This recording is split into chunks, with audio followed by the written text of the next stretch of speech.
Hello, hello, comrades. Good evening. Hold on, let me just settle down because I got myself. I need to eat my. I need to eat my acai bowl and with yogurt. Hold on, let me just grab it.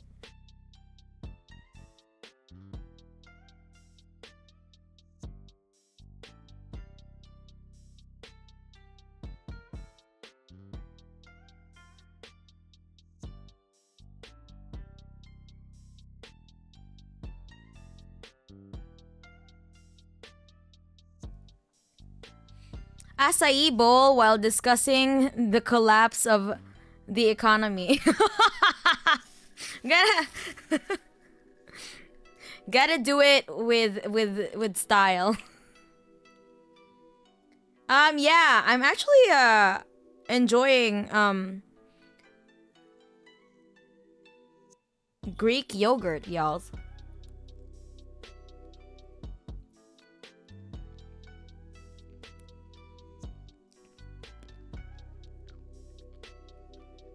Oh yeah. Let me just roll call the regulars. Hello, Melisferum. What else is here? Commissar 1918 Commissar, Tora, CyberArk, Sneaky. What else is here? Aden, Creamy, Strin. How y'all doing, guys?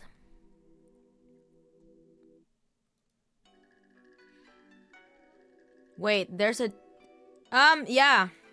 There are ovo-lacto, meaning like people who eat eggs and dairy.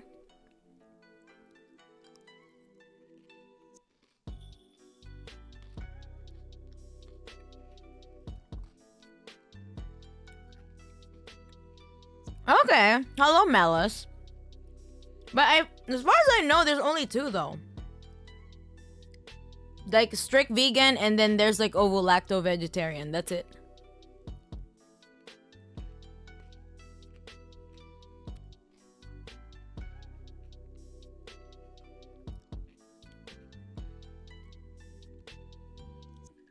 Chairman Manapple is here to talk about recession. Hold on. What the fuck is going on with my tracking is not tracking.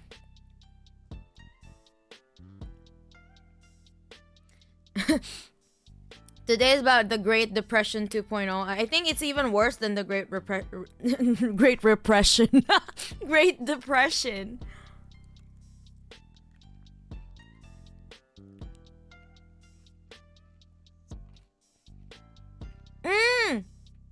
Okay. All right.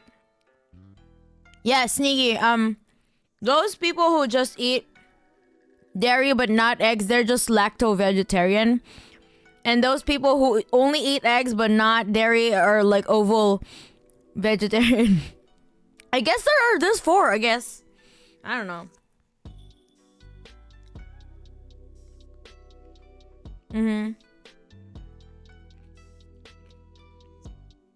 And fine without me, I actually enjoy tofu equally.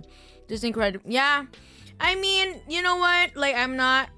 This is why I'm not, like, yelling at people to go vegan, because it's different for everyone. Especially those who have... who are living in, food deserts. Like, the fuck am I gonna tell them, like, oh, you should go vegan? Like, bro, they don't even have any choice, like, fresh produce, let alone, like, selective vegan choices, you know?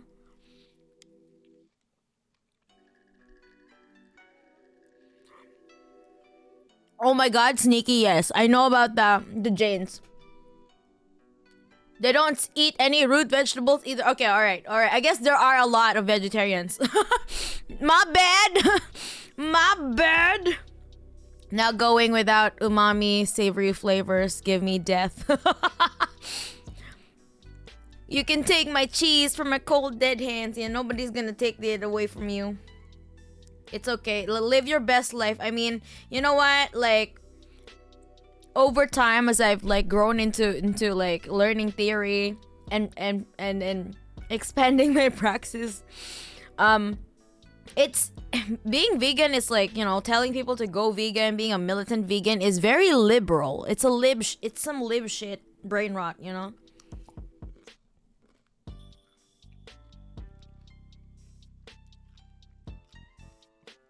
The only rational way to go about it is, you know, because it's a systemic problem, right? It's a systemic issue. Factory farming isn't a systemic issue, you know? You can't just like slap the burger away from people, you know? That's stupid.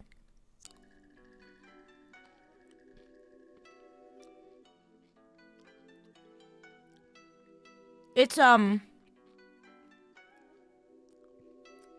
the worst kind of adventurism. It doesn't get anything done, but make people hate you, you know?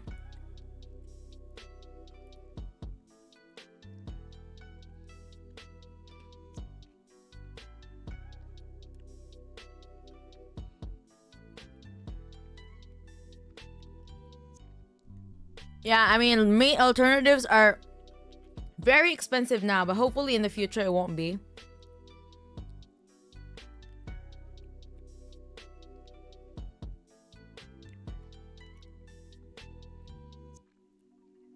As a white woman, I am unfortunately genetically addicted to cheese. It's fine. I don't mind going vegan, but I'll just eat anything I can get my hands on at this point in time. Economy and food prices is becoming so bad we can't be choosy. Exactly, right? I don't really tell people what to do with their, especially when it comes to food. Like it's, man, everything is expensive these days. I can't do that to anyone that I know. Like, damn. It's stupid, and it's not like, I pick and choose your battles, we're fighting capitalism, not people who are trying to just find food that they can eat as much as they can, and if the only thing they can find is like meat and dairy products, like, damn, they don't have much of a choice.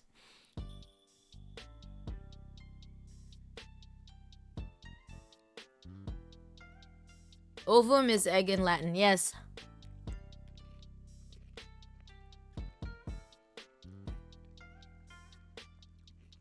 Total veganism isn't sustainable either. The inclusion of animal products and byproducts has been a fundamental part of agriculture since its development. And plant biology for much longer before that,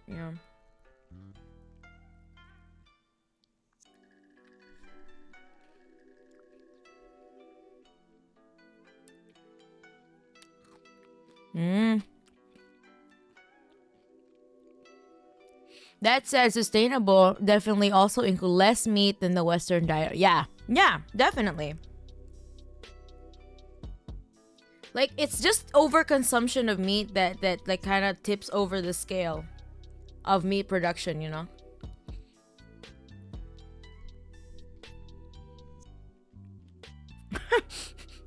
I'm also genetically addicted to cheese.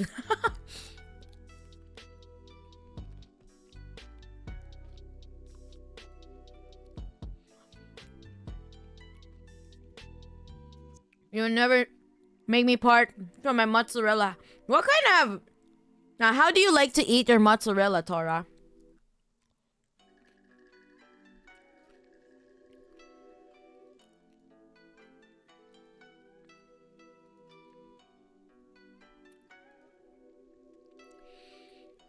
I would rather die.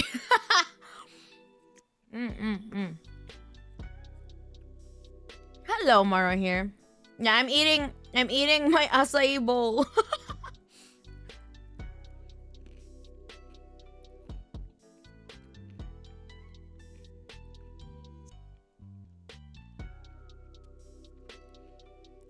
There's like bananas, blueberries, raspberries, and mango in my bowl. I'd like if all people had a goal to eat as few factory farm animal products as they are able to, given their own circumstance. There's a meat processing plant in California that people call Cowschwitz. Processes 150 million pounds of beef a year. For miles around the plant, you can smell rotten. Ugh! Oh my god! Yeah, I know. I'm not a big fan of beef though. Like, if I'm gonna have to go back to like eating meat, beef and pork are my last options. Like, damn, I can't.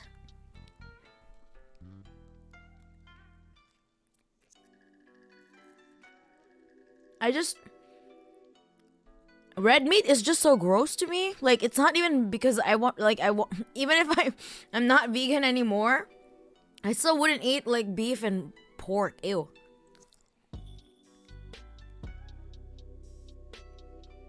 But that's just my personal preference. I just can't stand the smell.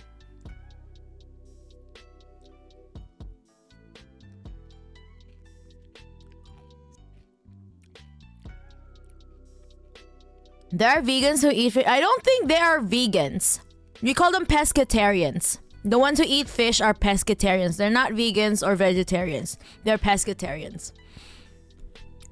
I'm not trying to impose my morals onto your life. No need for the tone. No.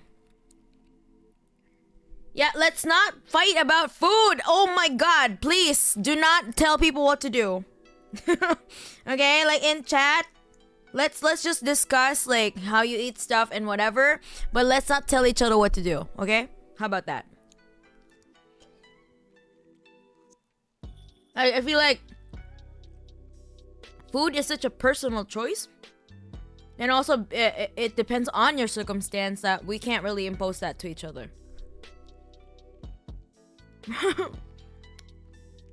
Yes. Manana is eating a banana. But today I'm an apple, so it's okay.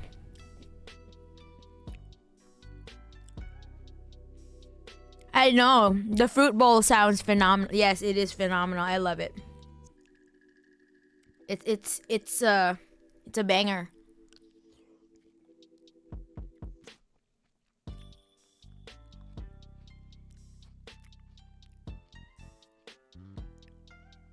Did it burn down during the fires? If so, imagine the smell. Oh my god. Pretty sure it's like American ideology to eat steak 5 times a week. Over beef is the least interesting flavor. I favor lamb if I get it and feel like red meat. Oh, I've never had lamb though.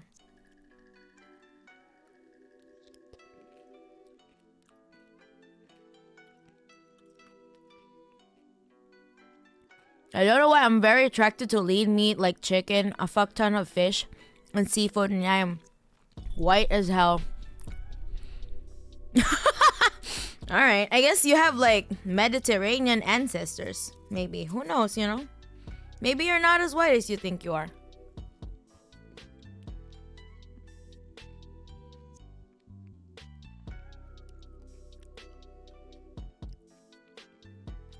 I almost went vegan after buying a package of bulgogi beef at Costco. Why? What happened? I was separating it into smaller freezable sections. Ew, oh my god. What? Why? What about humanitarians? So many free range humans. Okay. Alright, Gabriel. You're talking about why are we, oh my god, imps. Not even like 20 minutes in and we're already jumping into cannibalism. Damn. Why do we always like revert to cannibalism? It survived, unfortunately. I imagine the smell is comparable to hell. Oh my god. Hello, Piotr. Yes, it's Manapple rep today.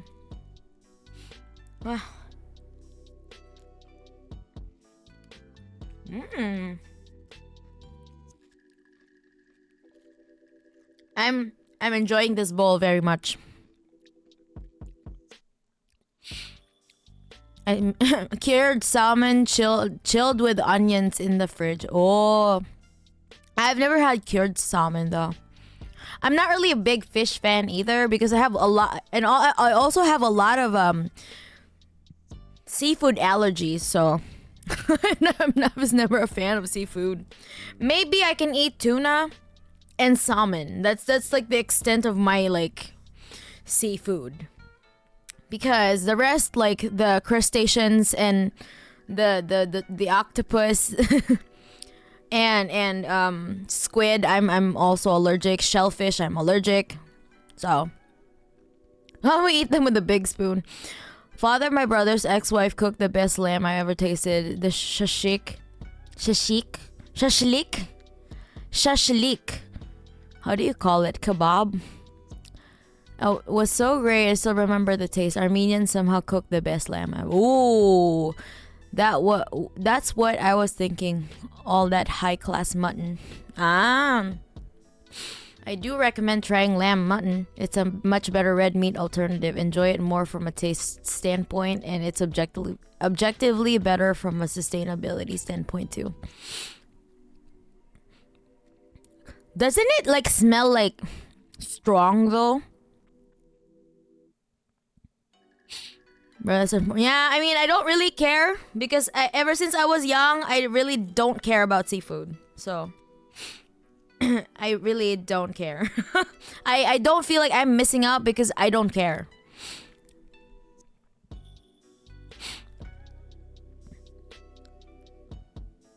So, it's okay. Don't worry about it. Well, salmon and tuna sushi, yeah.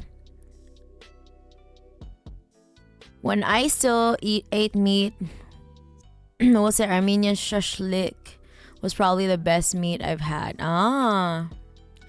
Yeah, Mana mentions acai bowl once, and then we started talking about cannibalism. The fuck?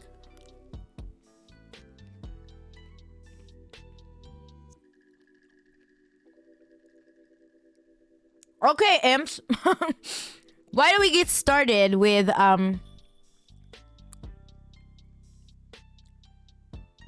some of the stuff.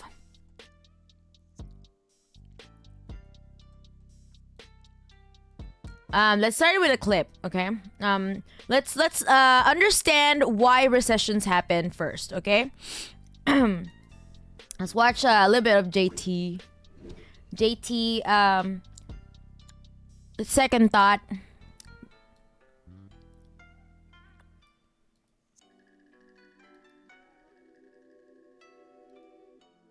Oh shit, okay. Recession! Wait, why is it so big? The fuck?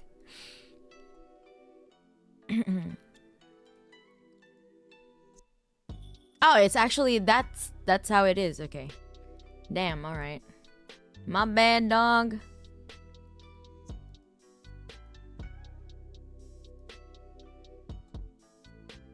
Okay.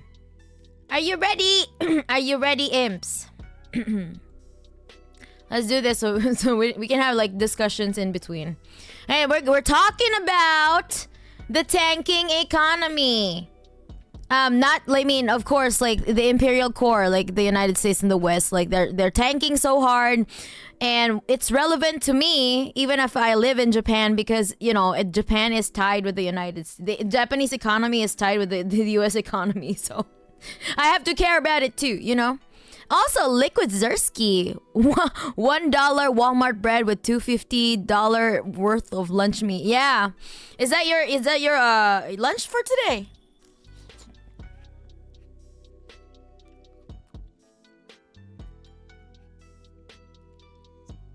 Katsumaki, hello. Welcome to the chat.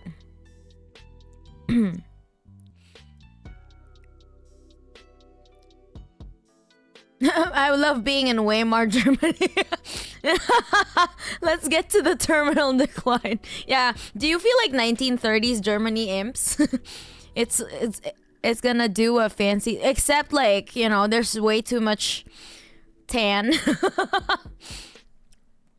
There's way too much fake tan, like all over the place. You know.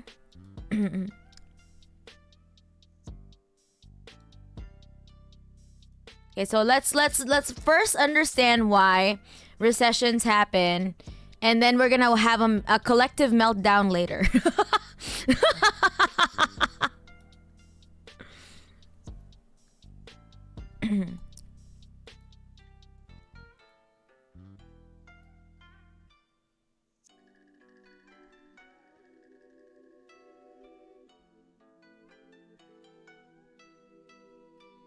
Mate. Point I need to to- I a need to, recession in the U.S. economy. Do it again. Okay. We're in a recession. Maybe. Maybe not, though. It's not super clear. Are we headed towards a recession? It is coming. I think we are on a slow bleed into the recession. All of our indicators suggest that. Leading indicators, consumer Wait, am I talking confidence, to CEO confidence, all point to a recession in the U.S. economy. It's been at least a year since people started talking about a possible recession. Nobody's really sure when it's coming or if it's already here because, rather unhelpfully, there are some contradictory signals right now. Everyone is having their fun speculating, and we could too. Just 20 minutes of pure guesswork. That's not what we're gonna do this video. A recession is coming, no matter what. We know it with 100% certainty. What we don't know yet is exactly when. Though, based on current trends, most people expect it to be sometime soon. Not to be too obvious with my thesis statement or anything, but in this video, we're going to break down why we know for sure that a recession is on its way. We'll also talk about the fact that these crises where profits go down are, counterintuitively, a good thing for capitalists, unlike what you might hear them say. And then we'll take things a step further and talk about preventing recessions. Because the truth is, we could stop recessions almost entirely if we wanted to. Okay, this is a graph. You knew that. Specifically, it's a graph of GDP in the United States. If you didn't know, GDP, or gross domestic product, is a garbage number that doesn't really mean much, but it means a whole lot to governments and businesses. So, unfortunately, they've made it everyone else's problem. Oh yeah, Samuel, you're right. Japan is like one of the U.S. Number one, not number one, maybe in this time. Oh yeah, this year I think Japan is like the number one creditor of of the United States. Second is China. I mean, Japan and China just interchange once in a while, right? So like not gonna lie, yen is so fucking cheap these days, and I'm so glad that I get paid in dollars from DistroKid. So when I get the dollars, I'm like, oh hallelujah, I got some yens, you know. I got more yen. Roughly speaking, GDP measures the total value of all the goods and services in a country in a given year. GDP doesn't care if one guy makes all the money from this, or if we cut down every single tree in the process, or if we're all miserable. GDP only calculates the value of all the stuff exchanged for money while cutting out the middlemen in the calculation. I'm really oversimplifying here, but as long as there's more stuff or more services, more value produced than the year before on paper, the line goes up. These shaded areas The GDP doesn't mean shit, man. What the fuck? here are times where that doesn't happen. It's in moments like these where GDP goes down for long enough that an official recession is declared by the NBER. And as you can see, there's been a lot of them. Currently, we estimate there's a recession every 4 to 7 years on average. Like this, right here, is 2008, the last big recession before COVID. In the US, this line going down was accompanied by nearly 9 million people losing their jobs. During the Great Recession, unemployment went up to 10%. 8 million homes were foreclosed on, and millions of people lost their savings or their retirement funds just trying to get by. Damn.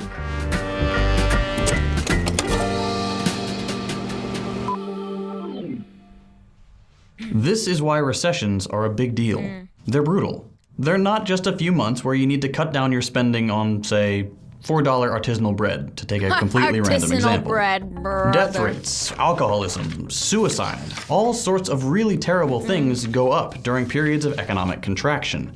And predictably, mental and physical health get a lot worse. Recessions are incredibly traumatic and difficult, sometimes even deadly events for millions of people. And for some reason, they're treated as a natural phenomenon. We know recessions happen regularly under capitalism. You saw the graph. But rather than contest this, part of the deal we're expected to accept within our current economic system is that whenever there's a brief lull in growth, which happens every couple of years, this sort of purge-like event will be announced, seemingly out of the blue, and life will be measurably worse for millions of people through no fault of their own. It's just a part of life. But it's not. Recessions happen regularly under capitalism, and not for no reason. And almost every school of economics has its theories as to what triggers them. Marxists, for example, and here I'm pulling from the economist Richard Wolff in case you're interested, often explain recessions like this. In periods of growth, companies expand. That makes sense. Yeah. Things are going well, so confidence is high, and companies receive investments, borrow money from banks, hire more people, merge and acquire, produce more stuff, and sell more things. The numbers go up. And this works for a while. But as more and more companies do the same thing, eventually production exceeds effective demand. There's too much stuff being produced because almost everyone is chasing growth by producing for the largest market possible. And when everybody follows this same strategy, they inevitably step on each other's toes.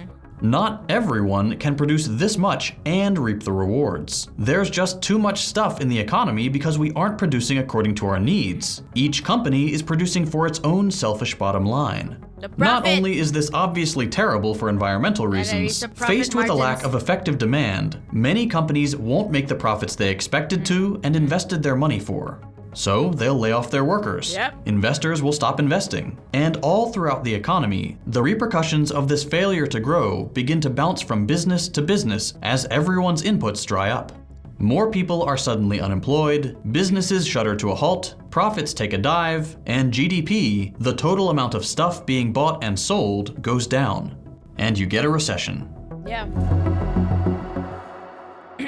What's important to note about this is 1, it's cyclical, and 2, that recessions can begin under capitalism not because of anything bad happening, but simply because profits become harder to come by for the tiny minority of business owners steering the ship. Eventually, though, the survivors find ways out of the downward spiral, either with bailouts, buyouts, or increased exploitation of suddenly desperate workers looking for literally any job amid high unemployment.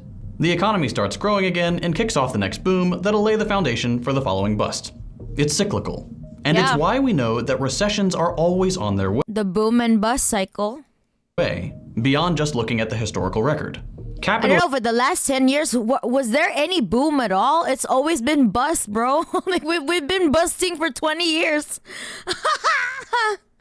Most economists tend to ignore the boom and bust cycle. Either they'll pretend that each crisis is a totally random event and give it its own name to make it seem self-contained, or they'll call this the market quote-unquote self-regulating, casually ignoring that markets don't self-regulate, because governments are always there to set the rules or step in with bailout money. And that this is why, like, the libertarian bros would be like, oh, if there's less regulation, like, capitalism would thrive. No! Fuck no. Do you know, like, even now with the regulations from the government, everything still goes to shit. Imagine if everything is unregulated. The fuck? Self-regulating is a really gross way of framing these events where millions of people go hungry and homeless for no good reason. And look, while there's plenty of debate... No. Too real. No, not in my chat. Don't do that. Don't entertain. That theory is outdated based on the classical economics of Adam Smith. Modern Marxists have a bit of more nuanced. Yeah, exactly. This is what us Marxists call the anarchy of the market. Yeah. My family lost their workout business in the Great Recession of 2008, and we had it rough. Fuck recession some more. Yeah, exactly. Speaking of luxury, tea or coffee this morning? I didn't have any. I was fasting. It's like an anecdote. Everyone ate fish for nothing, but GDP went up, right?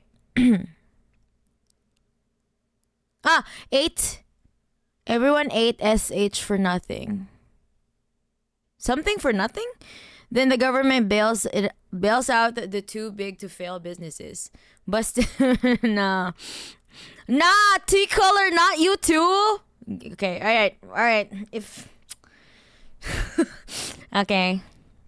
Everyone be busting in the chat, I guess. I guess. It boomed for those who were already fantastically wealthy to start with. That is true. So basically, all the risk they took actually goes to the citizens. The people takes all the risk. All the risks, not the companies. It's a simplification for the sake of the video. Not all markets crash due to crisis of overproduction, but a lot to do. I think tech has been booming while everything else has been busting. Yeah. Less regulation is guaranteed. Megacorp, cyberpunk type stuff. Yeah. I think tech... Hold on. Chaos will have, yeah, unregulation. That's why America has had like 5 different food recalls in the last year. Love buying poisoned meat with botulism because number must go up. Yeah. And also, like, planes have been crashing. What is going on with America? 2008 crisis never ended. It was only stalled with money, so we spiral into the worse and worse recession. Yeah. The last major crash was one of the speculation on real estate and unrecoverable lending. Yeah, we are fucked. Yeah, we are majorly fucked. I'm booming while busted. I'd say it was less a stall and more a deliberate state of cannibalizing the poor. Yeah. The Ghostbusters theme. Debate about the specifics of how recessions work. One thing is very clear: who the winners are. Yeah. The narrative Wasn't politicians that like and hell? Like in what's his face? That movie. Oh, what's the name of that movie? The Marvel guy. The one who does like who exorcises demon.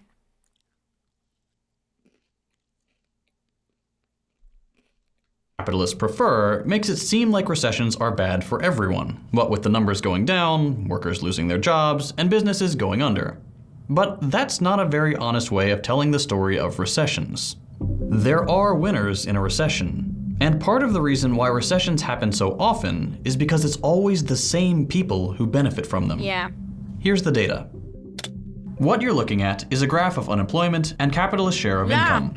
When unemployment is high and the red line goes up, systematically, predictably, inevitably, 3 years later, so does the black line.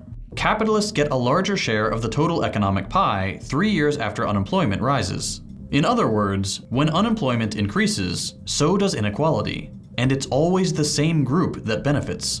And it's not a big surprise as to why. Workers lose a lot of bargaining power during periods of high unemployment and recessions. It's just harder to get a job when only so many are available and the competition is rough.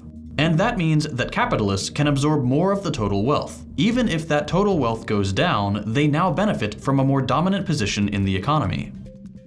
When employment is high, the times where growth is happening, in some ways that's actually bad for capitalists. They may earn larger profits on paper, but they lose control. Their share of total income goes down with their ability to exploit. Somewhat counterintuitively, this means that capitalists want high unemployment, because it makes their slice bigger than the worker's slice. And nothing is better at producing high unemployment than recessions. Yeah. But just forget the graphs for a second. We can make the same case with a more direct example. Have you ever heard that Baron Rothschild quote, "The time to buy is when there's blood in the streets"? Wow. Recessions are a boon to capitalists looking to buy. During recessions, when there's blood in the streets, those with the power to spend and buy, meaning almost exclusively. That's such a rotten thing to say, you know? What the fuck? Bro, that's just something that a psychopath would say. What the fuck? The best time to buy is when there's blood on the streets. Who the fuck are you, psycho? What the fuck? The modern economy is mostly speculation, totally detached from actual production. Because speculation is the only way to keep the line. I know, right? My imaginary wealth Marx even said that the reason capitalism will fail is because the employers will start alienating the workers and they will rebel. Yeah, we talked about that in Alienation. I see capitalism when I see into cat's eyes. Are you sure? Cat's eyes are nice. I don't want to look at capitalism in the eye, you know? Simple. You just fire the Federal Aviation Administration and most control tower workers because DEI work. DEI woke. By the way, Constantine is formed from word constant. Constant, just like a recession. Recession, okay. It's almost as if the rate of profit falls in proportion to the burdens of capital, and there must be regular and increasingly intense rounds of social cannibalism to keep it sustained. Yeah. DI wokeists owned.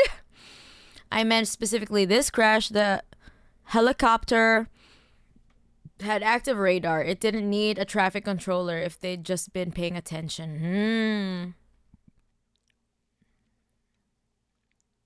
That's really strange. This is also why capitalism hates deflation, and why they can't handle China willingly triggering deflation. Yes, they can't just Plaza Accord China like they could with Japan. True. Capitalists are always psychopaths. Like the ones at the top, they are the number one psychos. You cannot be a CEO and be like a normal person. I don't think so. Overworked pilots with long COVID and unpaid sick leave. Let's go.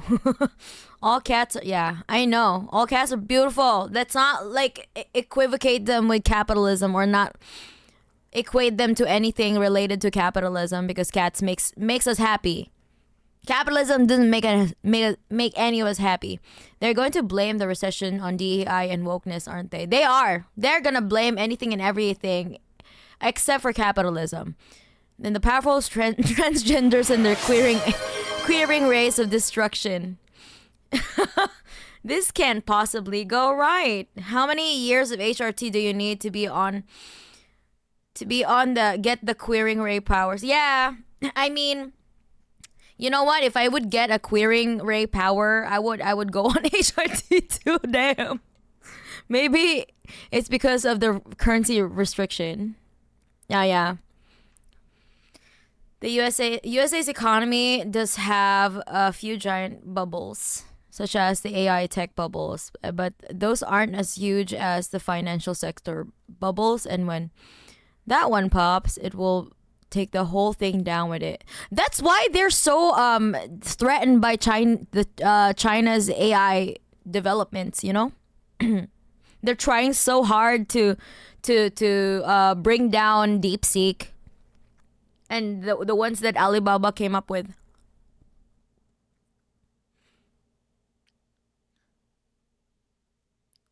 What we forget about DEI is that the woke movement, which claims to be against all things capitalism and inequality, has already been steered away by said capital and used it to shift attention from real problems and sell more. It's all a distraction. Like identity politics, it is in and of itself. It in and of itself a distraction, because people would like talk about anything and everything except class struggle.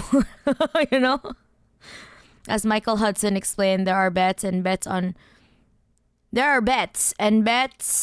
bets totaling trillions of dollars. Exclusively those at the top are going to find deals. 2008 was the perfect case for this. The signs were everywhere, but now it's official, we are in a recession. At the height of the recession, companies like Blackstone came in and spent billions buying up repossessed homes at a fraction of their cost. They had the money, most people didn't, and housing is a necessity. So a few large corporations were ready to spend a little while prices were low to prepare for extracting rent from thousands of families for decades to come. All of this, mind you, is a risky gambit.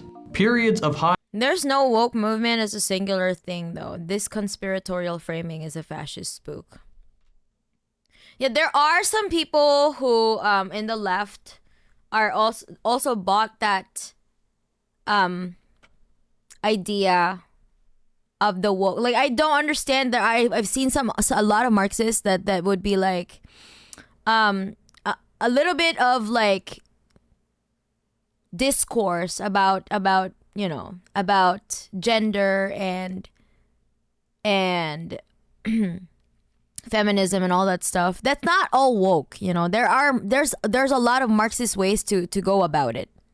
So, and also like when people say woke, like when you like, let's not let's not adapt the how the fascists kind of like frame things, or how they describe things as, because if anything, that's only helping the fascists.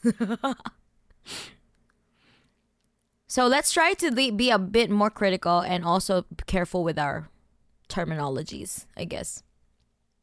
The entire protest imploded after. Yeah, that's what I've been saying. Occupy Wall Street did not have any goals, and it did not have any principled, guidance, like a revolutionary theory as its guidance. That's why it fizzled out immediately, It was just like protesting with no direction.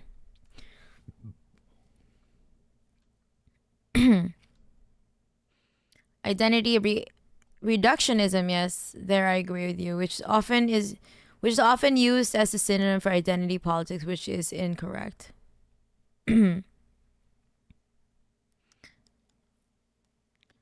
I think in Russia we have some mixed capitalism and socialism, but it's not worked too good how we want. No, I don't think it's just capitalism. Ichikami no kamichi. So no, you're suffering from capitalism. That's not socialism. Woke is just a dog whistle. Yeah, yes, that is a dog whistle. That's the right word. It's a dog whistle. It's not just leftover Soviet programs, yeah. Like, you should be thanking socialism because you still have a little bit of social welfare in your country, but without the things that the Soviets put up in the first place, Russia would be like just another third world. Your people would suffer more. It's nuanced. Some things about DEI are legitimately bad business, but it definitely gets overstated. Yeah. I've awoken today. Yeah. Woke is for fascists. We deal in intersectionality. I'd say slightly socialism flavored capitalism, which means it's not socialism then. Let's not conflate the two because it's already confusing. So it's just straight up capitalism with leftover like social welfare policies from the Soviet Union, But half the funding gets taken by random politicians and cut as well. It's how progressive liberalism interprets oppression. The exact term may be recent, but liberal universities have been trying to explain why there is systemic inequality under its own limits for a while. Fascists love to appropriate terms such as woke or much earlier. Pull up your bootstraps. Yeah, I hate that. I hate it so much. Like, they just try to They don't have any originality. They're unfunny. They're uncreative. They're just I don't know. SA might have 43 more wokelessness than the U.S. South America? South Africa? South America? What is SA? What do you mean? Than the US, but the US is still the worst capitalist country. What is SA? I hate when those woke activists call themselves left.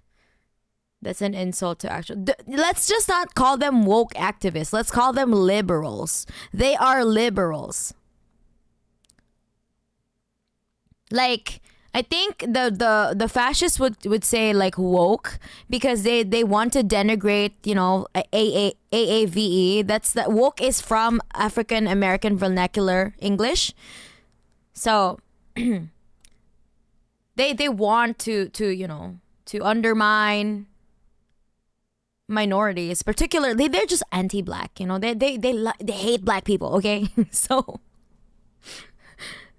they try to frame a wokeness, you know, that is actually like, what do you call this? From AAVE. Let's not like reinforce it by saying woke activists and shit like that. They are liberals. They're yes, and I agree with you. Liberals are annoying because they don't get shit done, you know.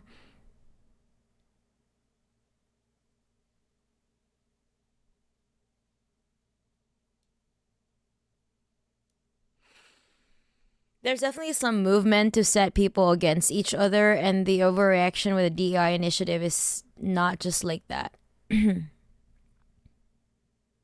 Please explain who are those scary woke activists. Go on. Yeah.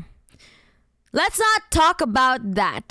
I think you might be referring to liberals who don't get shit done, but let's not say woke activists because you sound like that language in and of itself, it sounds like a fash, you know? Don't adapt their vocabulary, you know? Like there's a reason as to why leftover Soviet programs are suffering and are overextended and underfunded. Left is an inherently vague term. It's not very useful for precise discussions. Since left is a relative term, it can simultaneously refer to Hillary Clinton and Vladimir Lenin. In serious discussions, we use proper technical terms like Marxist socialism, Keynesian liberalism, etc. Yeah, it's liberals. 1918 Commissar, you hate liberals as much as I do. So call them for who they are. They are liberals. Let's not call it woke activists. No. Because if you say woke then you should call me woke too, because I care about these issues as a Marxist, you know. So let's not do that.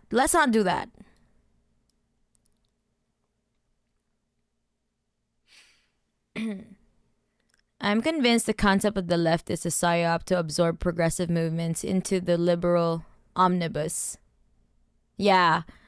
It's just simply too nebulous as a term to be useful. It's either too non-specific to mean a damn thing, or if given a more useful definition, it fails to include all who would be conventionally given the label. Yeah. I'm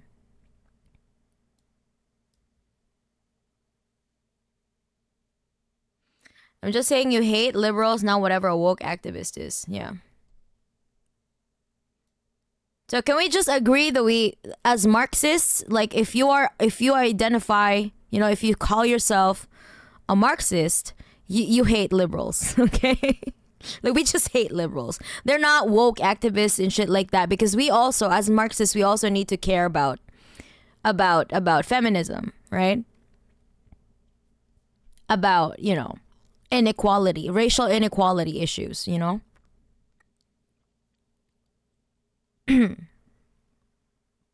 I'm the scariest woke activist, yeah. Being awake to the systematic oppression, racism toward African Americans, yeah. I still can't fully understand what woke really means. It's AAVE. Woke is a bad, imprecise term for serious discussion, anyways. But let's focus on the topic at hand, which is recession.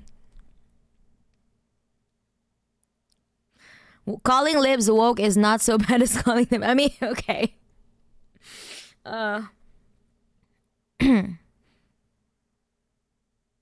There was a Malcolm X quote on liberal. Yes, that liquid. Liberals are a lot more dangerous to deal with than the outright, you know, fascists. Because the liberals are actually fascist too, but, you know, they hide it really well.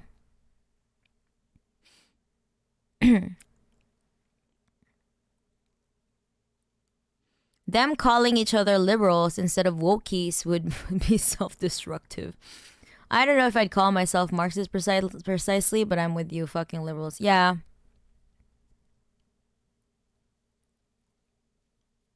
I mean, what kind of ideology or what kind of interpretation do you I don't really care much about like tendencies, to be honest, but like I'm just curious. What do you what is your I guess what is your political tendency, if I have to ask Melis?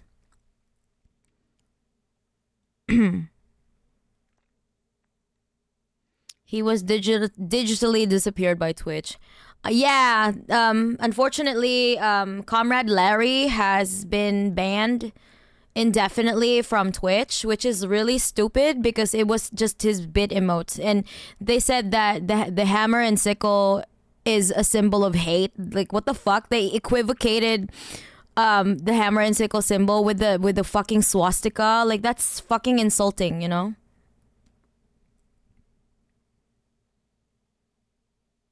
I don't do that. Intersectionality is all that fits under class struggle. Yeah. I don't think you can really have the other equality before you take care of the financial power controlling and manipulating. Yeah, that's why we take care of the economic base so that we can take care of the superstructure problem, right? Left just means anti-capitalist, and its actual terms liberals aren't left because they aren't anti-capitalist. You have a point there, fat guy. Fat guy in bed. Brother, what is that name? Fat guy in bed.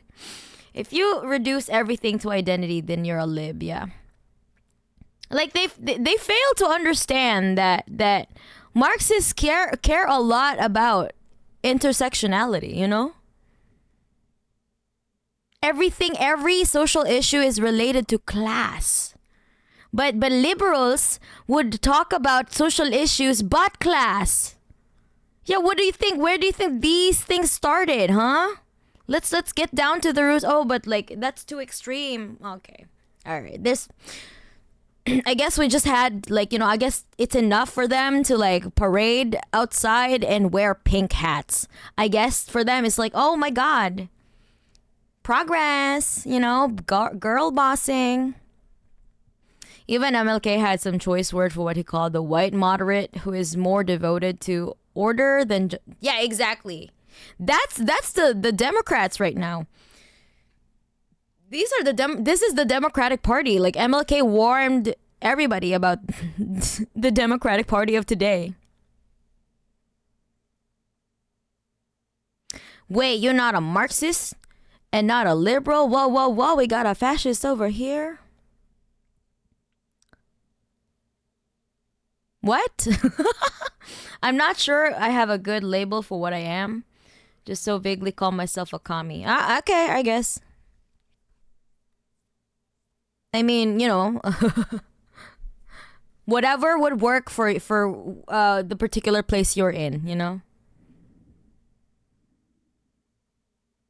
Feeling so weird. With this definition, my mom's woke.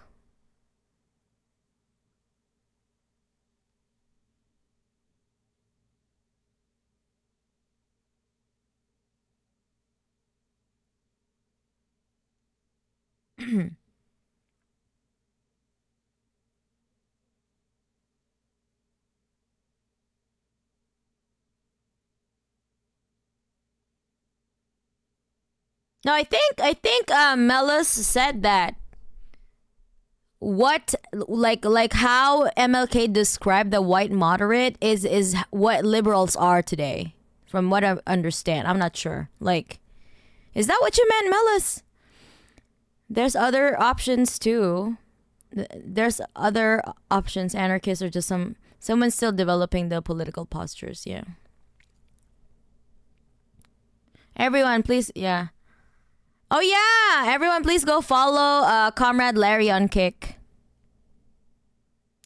Anarchists or Marxists though? This is not new. On Facebook they ban for communist symbols for many years now. No, I do have like an account. I run an account on Facebook that's like Comrade Nikki and I used to run this account on Facebook, with we like a like a commie page. I'm not gonna tell y'all what it is, but like we had like a decent following. We had like 16,000 followers. We just post like commie memes or like quotes from from revolutionaries and stuff like that. It was also our favorite thing to like post quotes from Marxist feminists.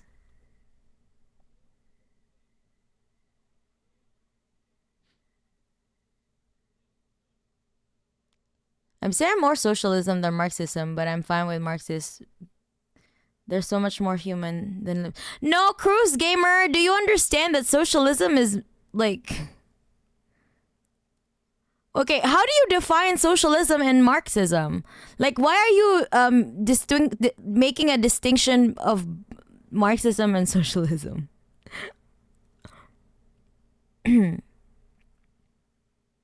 What is the difference for you? I mean, do you understand what socialism is and Marxism is?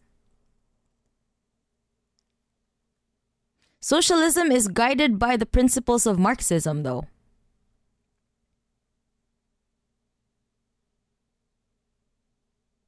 Oh, if you think that socialism is just welfare states, like it's social welfare,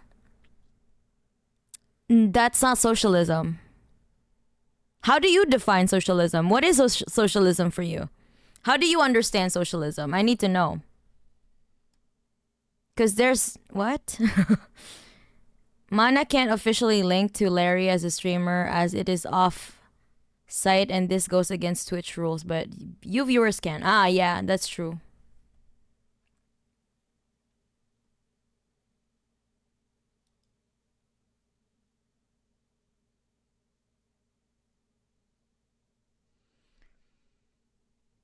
I mean, woke is being aware of the social injustices based on skin color, income, class. Marxists prioritize the class inequality as the root cause, and liberals base it on culture, racism, and so on.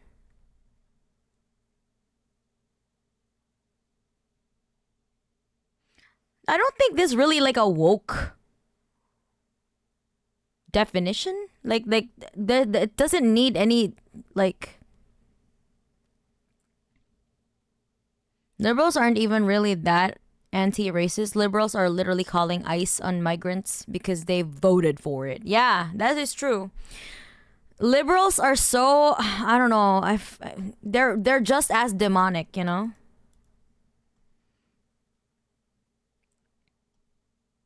Famously beefed with Marx had a Marx had beef with Bakunin. What do you mean? While we may share some similar concerns, our approaches are not really reconcilable. Yeah, that's why. I find that insulting. Never call me an anarchist. I like bedtimes and showering. Thank you very much. Nah. Okay, let's not do any infighting shit in the chat because it's not relevant to us. Like, we're already super divided and it's not really helping any of us. Like, we can talk about the particular tendencies, like later. But not right now when the fascists are uniting on all fronts, and here we are bickering about what is an anarchist and what is a communist, what is a Marxist. But just know that anarchists are not Marxists.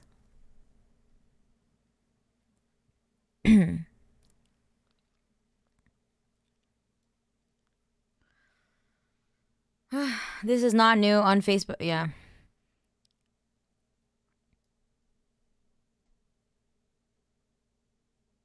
I read Kropotkin's Anarchy, and when I was a teenager, his idea about mutual assistance sounds good.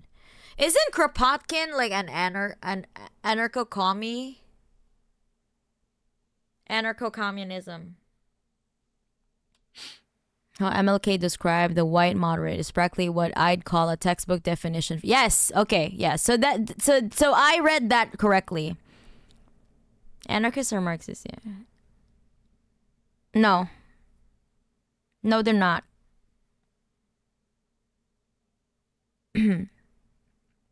Yeah, please, like if like Strin linked Comrade Larry's account. I can't link it myself. But if you see the link, click on it, follow, okay? There are aspects of anarchist theory I like if they are doable, mutual aid, and I do mutual aid all the time, to be honest. An emergent organization can be useful to dealing with blind spots in the mechanics of potential socialist state.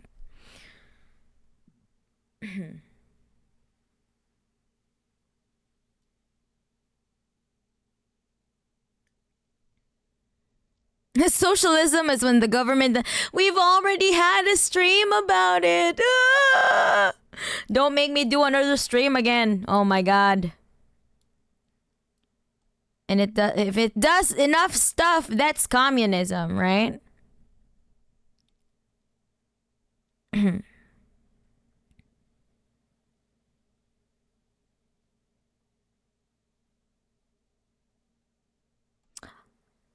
I've met a lot of anarchists that hate Marx.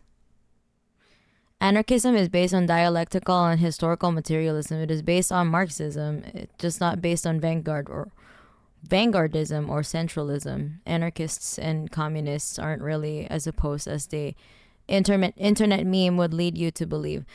It depends on the anarchist, though. There are so many like branches of anarchism.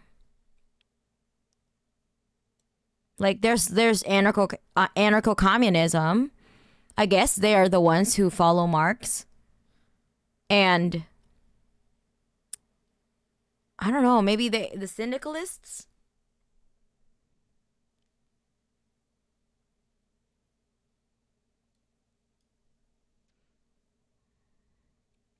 Yeah, that's specifically anarcho-communism. There's even an offshoot of anarcho-communism. Oh my god. I think we should worry more about bloody capitalists. We can sort out the mechanics of a socialist state when we... Yeah, exactly, Gabriel. Oh my fucking lord. There are examples in history when anarchists gets actually set communes. You mean during the Spanish?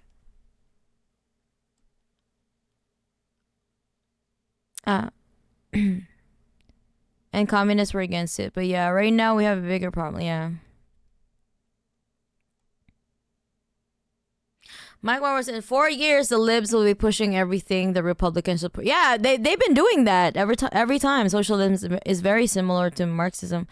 But socialism focuses more on the economy in the sense of no, Cruiser gamer. Socialism is the ownership and a democratic control of the means of production by the proletariat. Not that. No, you are wrong. You are so dead wrong, my friend. Please watch my stream the other day. Please watch it and then come back. Because we already defined what socialism is and what socialism is not. That's not it. That's not what it is. That's not what socialism is, my friend. Some anarchists don't know that they're MLs. Syndicalists are just trade unionism. Okay, I'm gonna need to ask y'all to hold this for later. Let's do that. Let's talk about the recession. High unemployment and hunger get revolutionary real quick, and that can be scary to capitalists. While they may profit off disasters and use them to take... You can talk about it. You can talk about the tendencies on my Discord, please. Join my Discord. There you go. A larger cut of the pie, crises risk changing how we organize the pie in general. It's not the best analogy.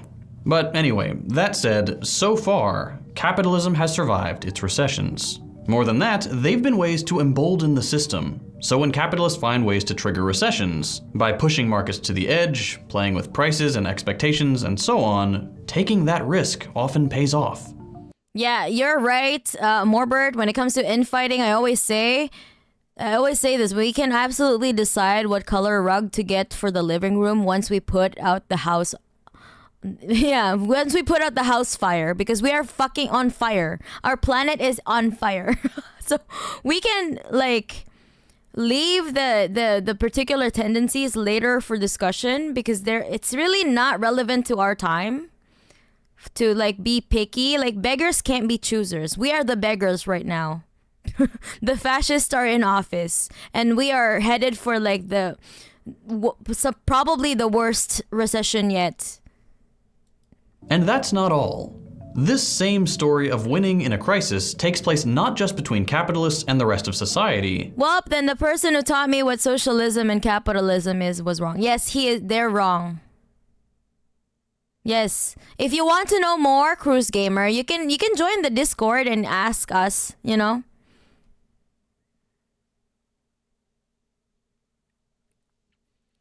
So I think like you can ask us questions or even the chat. Like you guys try to Cruiser Gamer, if you have a question, please ask chat. We've already talked about it the other day, so I think some of the regular chatters can also teach you or like give you an actual definition of what socialism is, you know? So while we watch here. But between big and two things small at once. capitalists, big corporations, which can steer the economy by raising their prices, suddenly restrict or increase production, influence policy, and even trigger wars to some extent, are the undeniable winners of recessions over their smaller competitors. During times of what's called stagflation, a recession or period of economic stagnation combined with inflation, small businesses are weak. They aren't as adaptable and strong as large corporations, so these are the times where bigger companies win not by making crazy profits, but simply by beating the average, driving their competition out by surviving when others fail. Let's go back to 2008 for a second and look at JP Morgan Chase. Even as a bank, in a recession centered around the banking industry, with its profits being cut in half from one quarter to the next amid, quote, rising defaults in its mortgage, home equity loans, and credit cards, JP Morgan Chase still managed to have its stock price jump by 11%. The company wasn't doing well by any means, it was just doing better than its competitors. And that's enough. Even when everybody is losing, being the least loseriest of them all attracts investors, allows consolidation, and is ultimately beneficial. In other words, crises aren't that bad if you can come out on top. Yeah. And the largest corporations, as well as capitalists in general, know this and take advantage of it. They can confidently destroy an economy with a clear conscience because once the dust settles, they can be relatively certain they'll come out on top. So, how do we stop recessions? Right now, they seem natural, inevitable even. Every recession is treated as some freak accident, rather than the culmination of predictable trends, and they are built into our current economic system, capitalism, which can also seem inescapable. But what if we didn't depend on growth and profit to live fulfilling lives? If that were the case, a periodic dip in growth wouldn't be a problem. In other words, what if we just had a degrowth economy? The truth is that the only context where an economy not constantly growing is a bad thing is under capitalism. When businesses have to choose between satisfying the needs of their workers and the needs of capitalists to generate profits, the latter always wins out in the end. Growth means profits for the capitalist class, and decline also means profits for the capitalist class. Yeah. Therefore, periods of degrowth become recessions and austerity for the rest of the population as businesses and governments scramble to make sure that for-profit companies stay open for business. Capitalist and the ones that are fucked are us. We are fucked.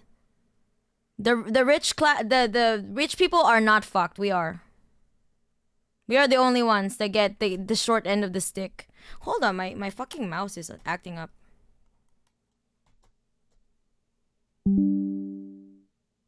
What is going on here? Firms can't afford not to make profits above the mean, and capitalist governments can't function without growth. So if they encounter a dip, it becomes a crisis, the burden of which they simply pass on to the rest of us.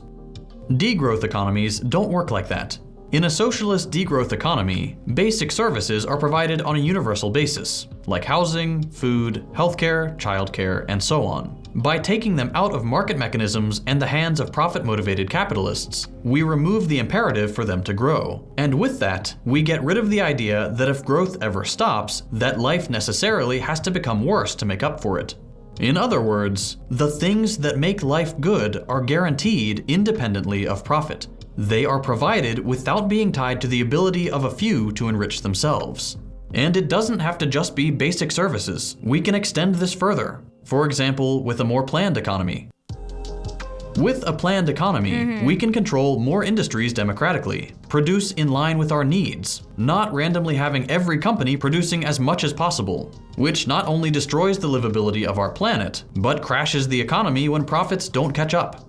Instead of relying on profit to guide our investments, we could simply invest in the things we want to see happen, with democratically run financial institutions instead of privately controlled banks that only follow the logic of growth to assess whether something is worth doing. Alternatively, think of something like a mutual aid network today. Mutual aid doesn't do for GDP. GDP doesn't have any way of measuring something that's done freely. It just doesn't consider it to exist.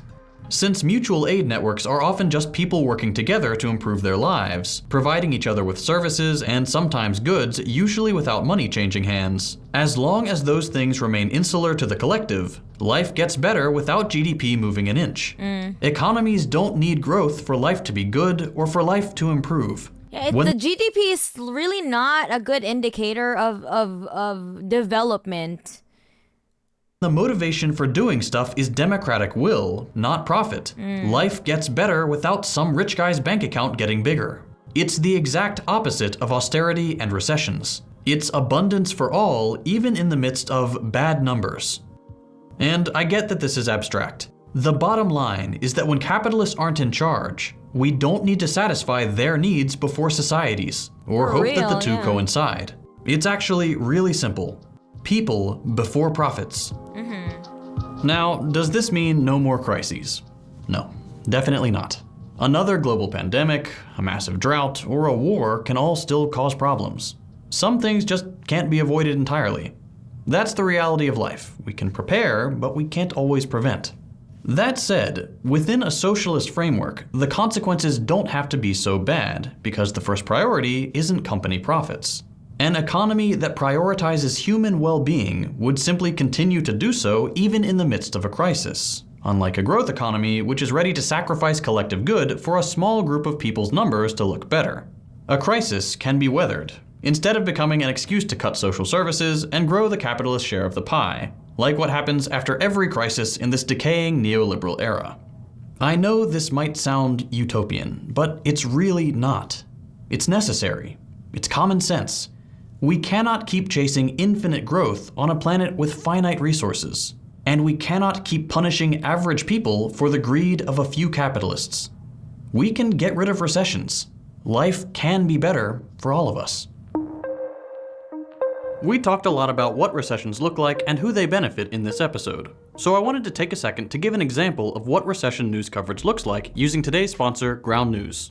Let's take a single story, the failure and seizure of First Republic Bank, and see what Alright, let's... Now, full disclosure, as a socialist, I obviously disagree with the placement of some of these outlets. Yeah, okay, For example, good. I don't think CNN should be placed as far left as it is. Yeah. But honestly, this might be a good thing when trying to educate friends and family. If you come at them with, well, actually, CNN is a right-wing network, they're not going to take you seriously. That is true. Ground News is the perfect first baby step towards media literacy. If you're looking for a way to give your friends and family a great set of tools to understand media bias, who it serves, and how to spot it, I highly recommend you check out Ground News at the link below. So head to ground.news/secondthought and give it a shot today. I promise it'll make your life a whole lot easier.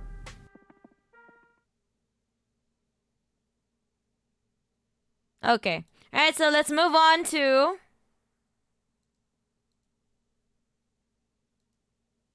Richard Wolff, of course. Is the US economy really crumbling?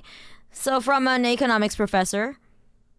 He's an economist. He went to Harvard and he taught there.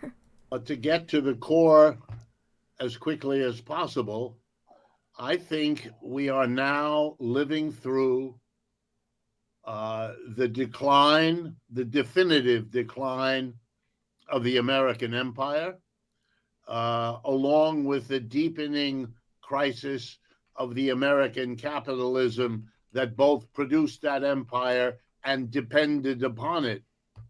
And therefore, the two things are happening together. It has plunged the United States into levels of difficulty it was not prepared for, and that it did not, in general, with very few exceptions, expect to see. If not in the immediate future, for many of them, ever.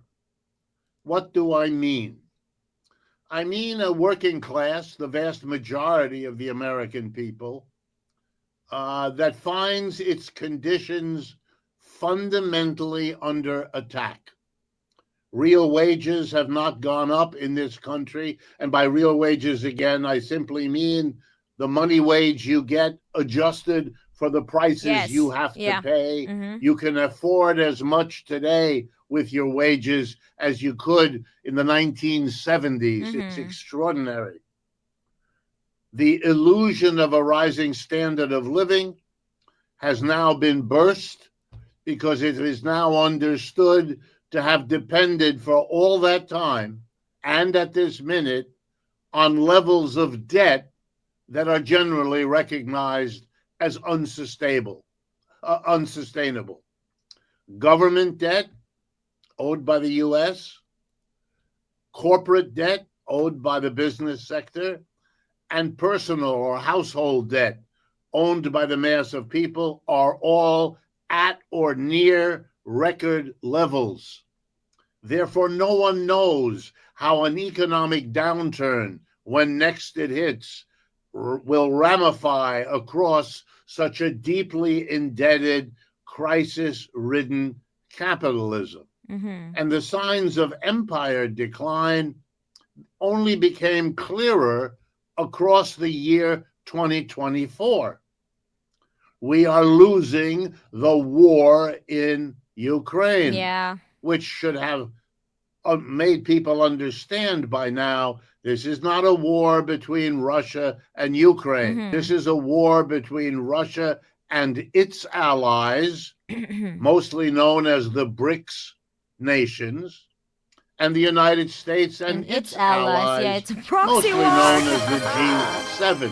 Bro. In that war, Russia has moved and taken over, in effect, about a third of the country. It is far west of where its former border with Ukraine was, and it's therefore crystal clear who's winning and who's losing. Yeah, let's read what's going on. GZ, what do you mean by donation? Did you donate? Why does the rules show it only shows the rules and nothing else?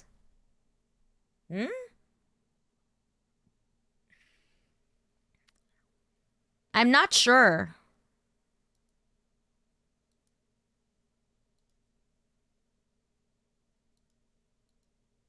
You mean did you send on PayPal?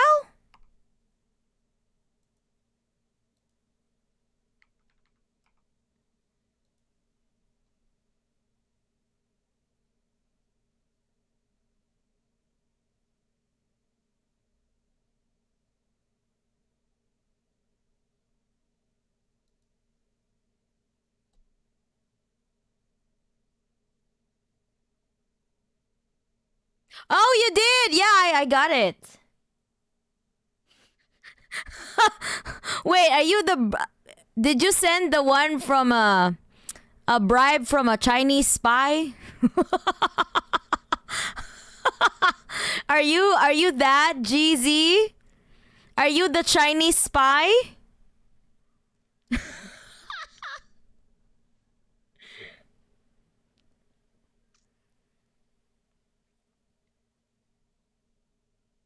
My God.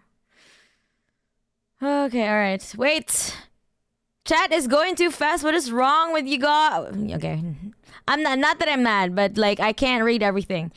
Depends on the scale and cost of the downturn. Think in real resource terms, sufficient destruction would cripple any system, but it would cripple socialism less, depending on the active measures taken. Scarcity is a myth. It's entirely man-made by capitalists. We could feed, house, and give health care to everyone on the planet and still have plenty over if we wanted to. Yeah, that's true. We don't have a scarcity problem. We have a redistribution problem. I just meant more on the angle that we could probably be post-scarcity type civilization if we could do things properly, the right way, all of a sudden. Not realistic though. Yeah. Yes, but that's not how the world is doing right now.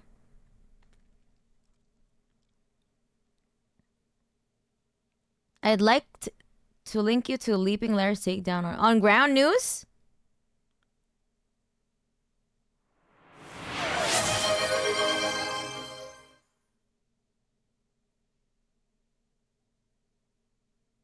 And also, Jeezy, thank you so much for the bits.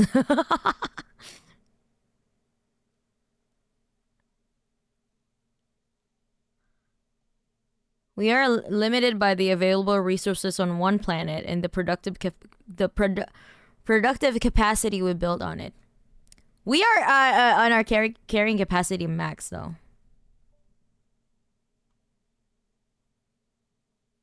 It is realistic. We can rationally plan our way to more abundance if we stop chasing line go up. Hello, Ammonium. Who could have thought the Cold War didn't end with the fall of the Berlin Wall? I'm saying only one planet. Oh my god, there's so many. Chat, stop it. I want to read everyone's stuff. Slightly nuanced issue. Planet Earth is a finite thing with finite resources. But the resources don't simply vanish. Capitalism merely renders them into increasingly useless forms in order to extract value out of them. That is a good point, actually. It is finite. I was just talking enough for everyone. Not use as much as you please. Post scarcity doesn't really imply unlimited, though. If we had enough free energy. There's certainly that, but some resources do vanish. For example, much of our technology is dependent on oil byproducts, and I don't just mean fuel.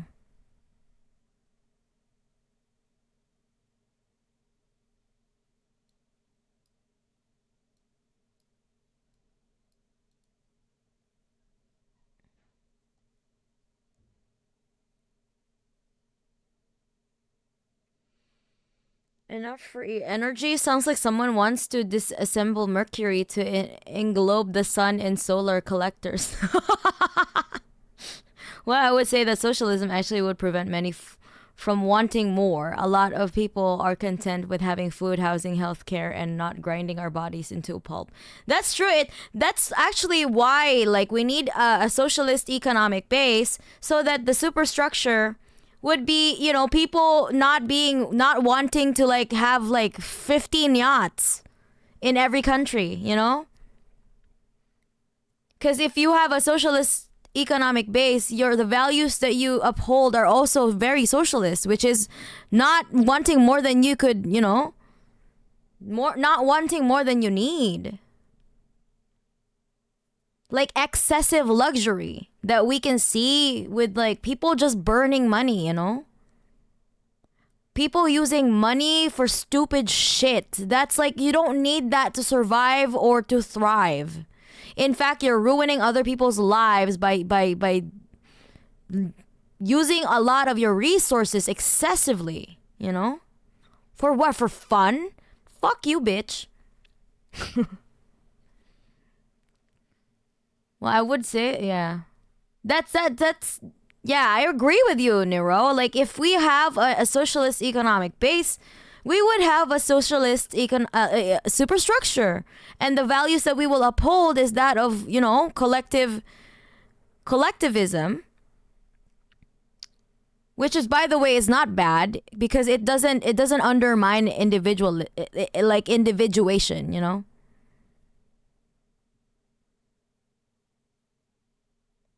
It's just about like the prioritizing the collective good.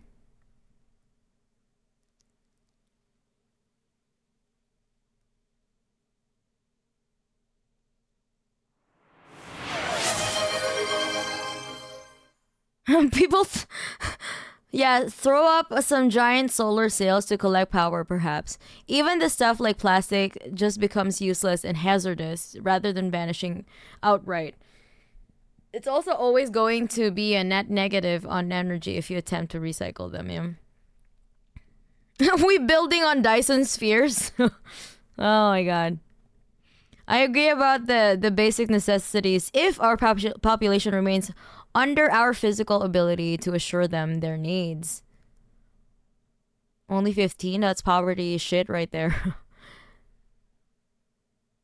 Is Ground News app useful? Not really. You could what's that? Which website is it? Samuel, could you link the better alternative to Ground News? Thank you. Playing Stellars IRL, building Dyson spheres everywhere. Not even for fun, just to stunt on. Yeah, exactly. Not even for fun. But I think like if they have like psychopathic tendencies, so for them it's fun. It's fun to like inconvenience other people with their bullshit.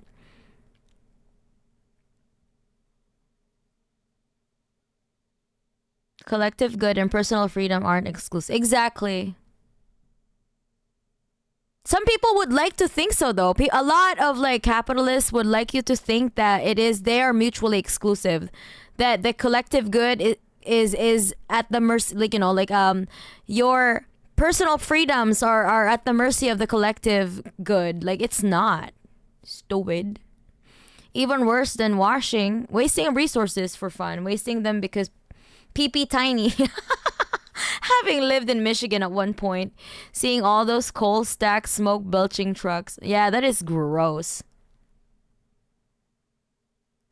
We have the means to reprocess that, or soon will. And as long as the sun shines, we have the power. Sorry, I went on the nerd thoughts, but it's okay. Like we are. I did encourage the spiraling. We're having a collective meltdown as we speak. And the destruction of the Ukrainian economy and of many of its cities and railroads and energy system are all testimony to that reality. Yeah. The corresponding damage on the Russian side is inconsequential. That is a reality. But to get... Okay. Oh my god. Let's watch this one. This one is a bit longer, but... Which one is that? Which one is it? What is JT finished? Which one is this? Trump will melt down when he realizes this.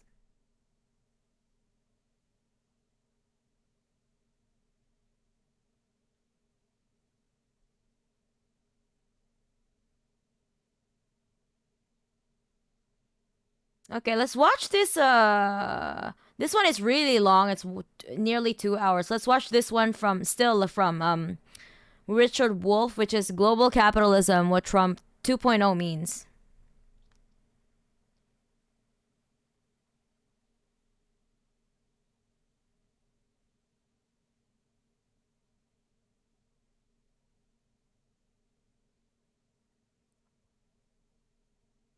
Does anyone have any Marxist writings on environmentalism? You can join my Discord, and I think you might find some in the library.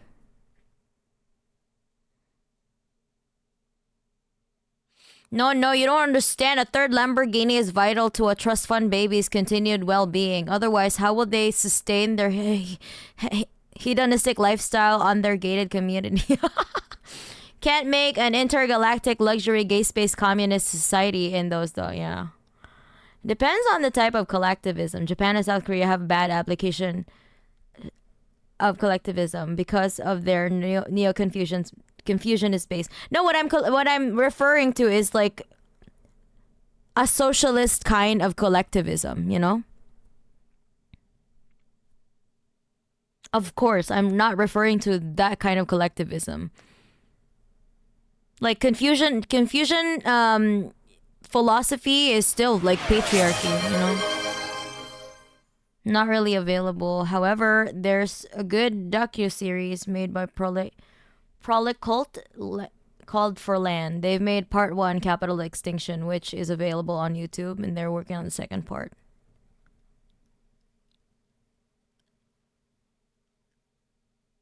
Oh, yeah, there's an alternative to ground news.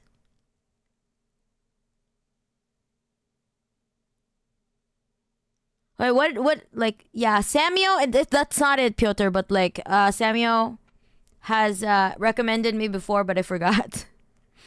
It does play a huge role, but Korea and Japan just transferred the culture from their feudal ages, you know. Okay, let's watch this one.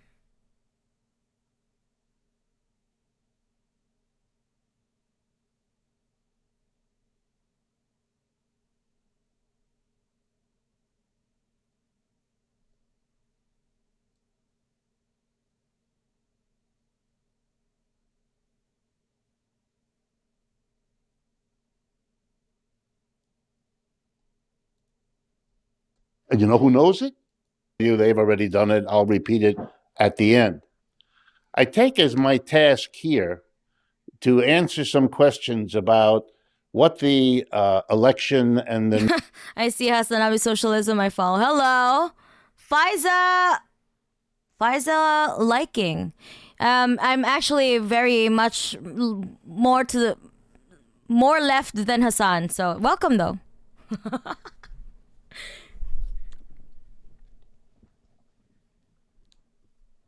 I have wasted a INR 4K on the ground news subscription before around 50. Oh my god, okay. new government coming in on Monday, what it's going to be doing and why it's doing it and what we can expect. And so I want to begin by telling you that partly what I'm going to say is going to upset you. And so I want you to remember that I'm just the messenger. I didn't make these things happen, but I do want to honestly tell you, if you would like a much more comfortable version of this, then just turn on your television or radio whenever you have a free moment on the toilet and you can hear the make-believe. Because we live now in a weird time. Yeah. Wow. Weirder and in different ways from what we were used to. This country is, as Dr. Leon, I keep wanting to call him Wilmer because we've gotten to be friends, but yeah, as he pointed out, we live in a time of decline. And then when an empire declines, which is something we haven't gone through because empires don't decline very often. So, but let me tell you from the history books, a little bit we can tell, it's not fun to be in a declining empire. Much more fun when the empire is going up, which was the last. It's not fun to watch an empire decline, especially when you're in the empire, you know? Century or a century and a half of this country, the ride up. We are now on the ride down. We haven't been prepared because we have leaders who cannot say a word about that. I want to just drive that home because the split in this country is really about that. So let me start with the split in the obvious way. This Monday, we are having a national celebration of two key events. I disagree. Seeing this fucker burn is what I live for. All right. I only get my information from the most reliable sources, the specters of communism revealing cryptic symbols to me in my dreams. I wish I had clairvoyance so that I can predict where to flee exactly when everything collapses. I enjoy that the rich has been right about the decline for about 10 to 12 years. I never consented to being born in a declining empire. I know, right? We didn't. None of us want to be here. Enjoying spectating the collapse from the Western Empire. Yeah, but we are like the peripheral countries though are gonna take the brunt of it, because it's always gonna be, you know, the it's reverse trickle down economics. It's always gonna be from the ground up, you know. And sometimes it barely even reaches up, because, you know, they're still gonna be cozy. You know, they're just gonna lose a couple of millions of dollars, but they still gonna get to keep their millions. You know, unless there's an active seizure of power and redistribution of the resources. You know what I mean? But that's probably gonna be on Minecraft. You know, so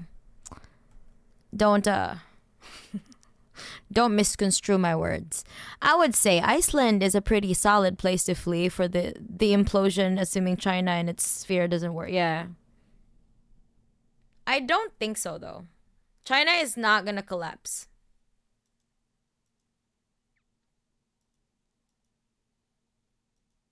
Unless they become America, you know, unless they become the next America. One that you hear about every day, all day. The inauguration of a new president. Yeah, Mana, we don't want to support the hate against a protected minority, billionaires. It's also the anniversary of the assassination of Martin Luther King. Yeah. Same day. Wow, how different. One celebration from the other. Who's celebrating what? You might say, and you wouldn't be far wrong, that those celebrating Mr. Trump are probably also celebrating the assassination of Mr. King. And those that are mourning one are likely also mourning the other one of those two events. But it's a country split between those on the one side of that and those on the other. And that split is everywhere now. And if you haven't noticed it yet, you will, because it's going to impact your life in all kinds of ways. So one of them to start, is a little bit about what a declining empire means, just to give you the context. The United States lost the war in Vietnam. When I say that in my classes, my students look at me. They've never heard such a thought. America, as they know from the comic books they read as children, only wins wars. It doesn't lose wars, but we lost. The war was fought against the Communist Party of North Vietnam, which has been running that country since the United States was driven out in 1975. Go check all of this. You will find I'm not making it up. After we lost the war in Vietnam, we went and had a big war in Afghanistan, which we also lost. That war was against the Taliban, which now runs that country, which is a good sign that you lost. We lost the war in Iraq. We are in the process of losing the war in Ukraine. But the split in the country is, if I were in certain audiences, I wouldn't dare say what I just said, because they couldn't hear it. They could not hear it. And I wouldn't be able to get anything else across, so I couldn't start that way. I'm a teacher. I'm not going to try to lose my audience before I begin. But it is the reality. Let me give you a couple of more, just bits of getting what decline means. Last week, something happened on the part of a country called Indonesia. I don't know if you're familiar with it. It's a remarkable country in Asia, made up of 18,000 islands in the Pacific. It's a huge. You just imagine, like Professor Wolf had to explain, like he really is talking to Americans because he has to explain what Indonesia is. Damn. The population of Indonesia is 280 million people. Makes it one of the largest countries in the world. Let me remind you, the population of the United States is 330 million. 280 isn't that far less than 330. It's an enormous thing what they did. They joined the BRICS. They joined the full partner of the BRICS. BRICS, by the way, means It's the first letters of the countries Brazil, Russia, India, China, and South Africa. A dozen years ago, they began to form an The alliance BRICS. of what came to be called the Global South, Yeah. to be independent, relatively, from the domination of the United States. And the core economy there, the biggest one, the most powerful, is, I'm sorry to tell you this, I know it'll come as an upset, the People's Republic of China. Remember, I'm the messenger. I have no responsibility for this. China. China and the BRICS. Indonesia joined them. Together now, the BRICS, built around China, have as the population of the countries that are part of the BRICS, about China. 22 countries now altogether. They have about 55 to 60% of the population of the world. Oh, wait. My significant other lives in Indonesia. Philippines specifically. Wait, what? Philippines and Indonesia are two different countries, though. You mean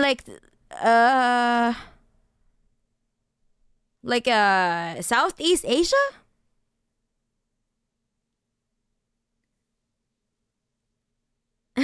Give me nasi goreng now. Yeah, please give. I would like to have some. At this point, it's a miracle there hasn't been one already.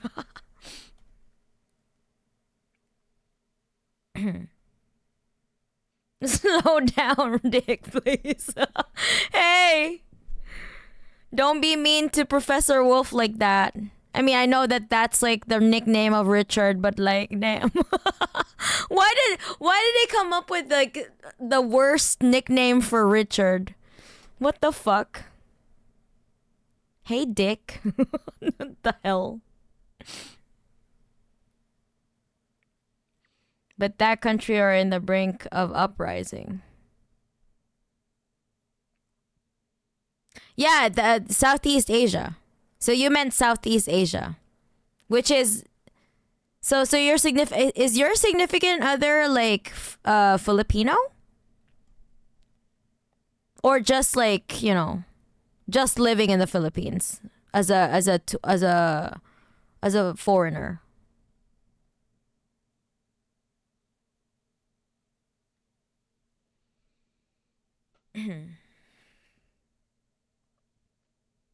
Oceania region.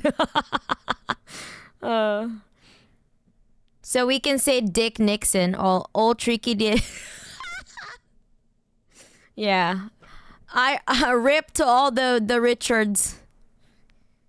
Your nickname is Dick.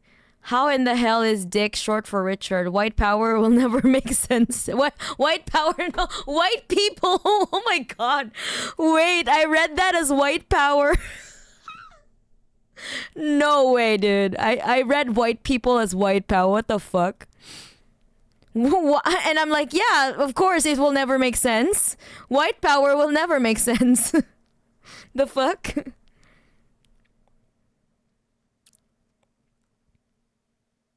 That is true. It's a Freudian slip.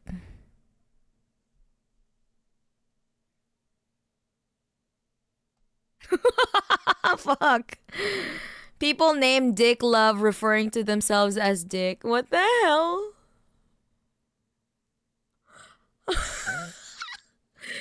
True, it's fucked, but it's not America level fucked. Okay. But I mean, well, you know, but look up the Jakarta method though. Like the fuck? That country went through the worst purging of communists.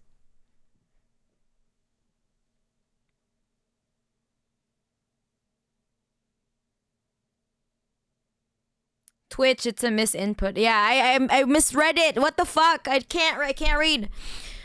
I used to be beefing with Automod for a lot of my typos. Oh my god.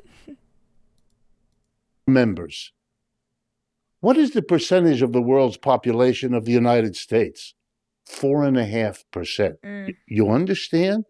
We are 4.5%. They are 50 to 60%. Oh shit. In the words of, Mickey Mouse, uh-oh. Oh. In the words of Mickey Mouse. I love that. I love that the Professor Wolf is trying to be entertaining to the Americans. Pol Pot did some numbers there too. Poor, yeah, that was fucked up, man. PKI purging Partai Communist Indonesia and are one of the worst genocides. Yeah, it was so bad. Here being Indonesia, the Red Scare never ended. I'm pretty sure, yeah. That's why you gotta just protect yourselves. Those odds are not so good, no matter how you cut it. And as a group, let me tell you how you cut it. We in economics have this little game. We ask, what is the total output in goods and services in a year of a country? Gives us a kind of rough idea of how big a country it is, how important its footprint is in the world. Okay, so if you take the BRICS, together now, they are about 35%, maybe a bit more, total output of the world. If you add up each of those countries' total output in a year, and you add them up, they account for 36%, more or less, of the world's output. Now let's compare that to the United States and its major allies. Those are called the G7, the group of seven. The United States, Japan, Canada, Britain, France, Italy, and Spain. And Britain, excuse me. Okay, that used to be the dominant player of the world. That used to be what world trade meant. Yeah. What they did. Together they, that's all of them, now account for about 28% of the world's output. Do you understand? The BRICS is now what the United States was, but is no more. Yeah, well, and of course the U.S. having every hand, and of course, yeah. Now, if you're looking to where the wealth is, you go east, not west. If you're a poor third world country, as we used to call them, and you need money for a build railroad, or you... No one will believe you when you mention the communist Vietnamese stop the killing fields, right? What is a Red Scare? Well, you probably didn't experience it in China, because... You need to find places to sell your exports. Because GZ is from China. Like, they don't know what a Red Scare is. You direct your diplomats first to go to Beijing, because that's where it's at. He's an old man. If you can't get a good deal there, well, you might go to London or Washington. But whatever you are doing, you're going to play them against each other. When the communists hide in your sock drawer and ambush you, that's a Red Scare. It's just basically anti-communist propaganda. Like, oh, the communists are going to do this and that, when actually the capitalists are doing this and that, you know? It's basically a projection. To be fair, the Red Scare is an ongoing project from the Imperial Core. The only place I can think of right now where it truly ended and never restarted is in the DPRK. That is true. The worst purge of communists by the USA happened in my country, unfortunately. Literal population cleansing. In Greece? Really? Serious answer is an overwhelming social climate of fear and paranoia implemented by the West after the rise of the USSR.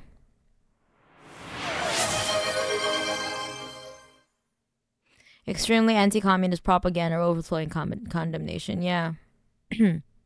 Like, oh, there were 100 gorillion victims of communism, you know? Fucking referencing the Gulag Archipelago, the fuck? The communists are going to nationalize your wife. Each other. You're going to say to the Americans, oh, that's the best you offer? Let's go the other place, see what they offer. You want to know why most of the railroads being built in Africa today are being built by the Chinese? Oh. There's your answer. They got a better deal. China. Everything is changing because of this, except here, Yeah. where the make-believe is the way this country is dealing with this. So basically, they're just like dealing with the looming problem with the Lulu and vibes. Denial. Is a we ought to ask river in Egypt.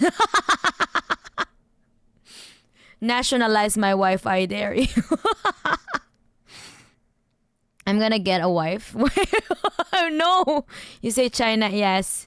You say China and Trump too good. Yeah, that is the entertainment factor is I say China like Trump all the time.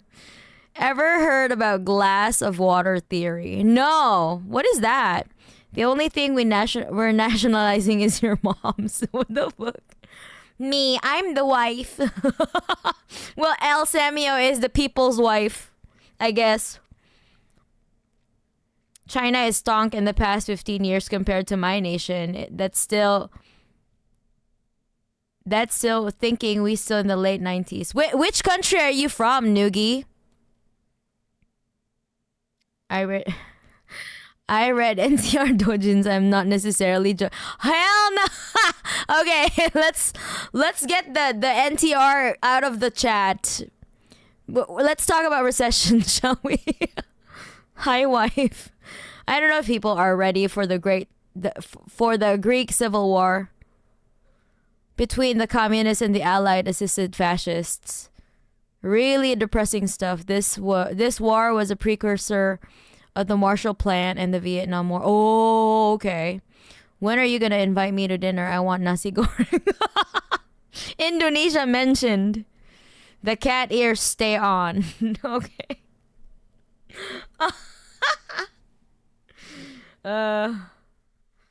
Chat is always going to be tangent. Dr. Fra, to help us with the understanding tangenting. psychologically.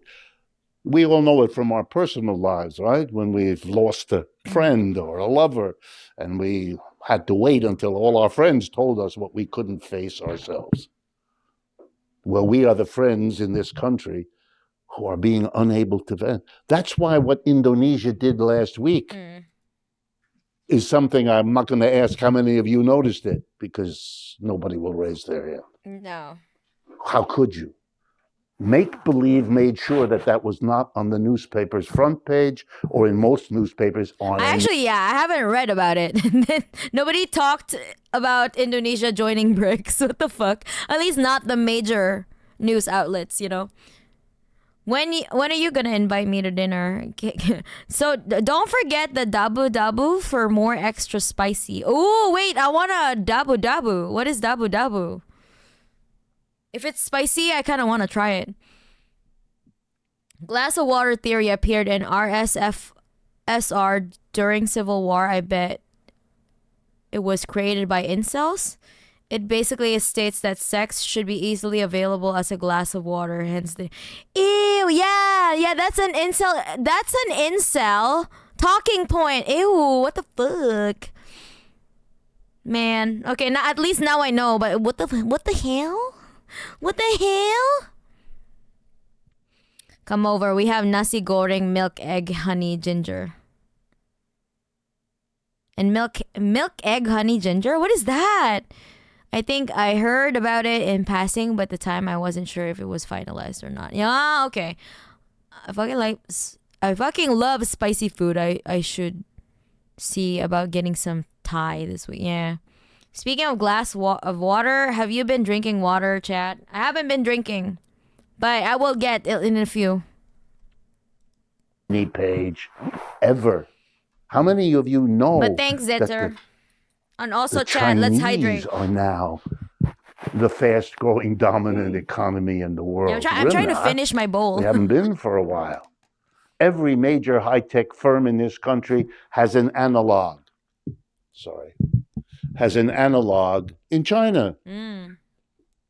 When we heard earlier that there was an offer by China and by Russia to work with the United States earlier, which the United States turned down, that's part of denial. They didn't just turn it down. Wait, is that where the government mandated GF meme originates from, Sarah? Damn. And then they turned it down now. Yeah, T counts. Any One beverage. more example, and then I'll stop and tell you what this all means. 15 years ago, every automobile company on this planet went to work trying to develop what they understood was the next wave in that business, which was putting aside the gasoline-powered car and substituting an electric-operated car or truck. By the way, not a rational response, because it's terribly wasteful to have that vehicle, which those of you who have it notice, sits on the street or in the garage most of its life. That's kind of, let's use a fundamental word, stupid. It's stupid. It's a waste of resources. It's stupid. That car could serve 20 people No. each day if it were managed properly. What do I mean managed properly? Well, like a car rental business, that's how they would manage that. Or those bicycles we can now just take off the rack and put back on. That's a rational way. Yeah. If you want to avoid killing people, which private cars do, if you want to avoid air pollution, cars are the major cause of it, and on and on. Rational would be to go from the private car to a mass transit efficient system. A beautiful train every 5 minutes, a beautiful bus, even. But Elon Musk has a different idea. Like, he wants to do the, what do you call his monorail project that could only, like, carry, like, 20 people. The fuck? Yeah, the Hyperloop, yeah. It's stupid. Like, the point of public transportation is supposed to carry as many people as possible and as efficiently and safe as possible. The fuck? He's so dumb. He's dumb. Why is he, like, why are people giving him the time of the day? He's like a 10-year-old boy. It's as if like a 10-year-old boy is trying to construct, like, I don't know, trying to propose a public infrastructure.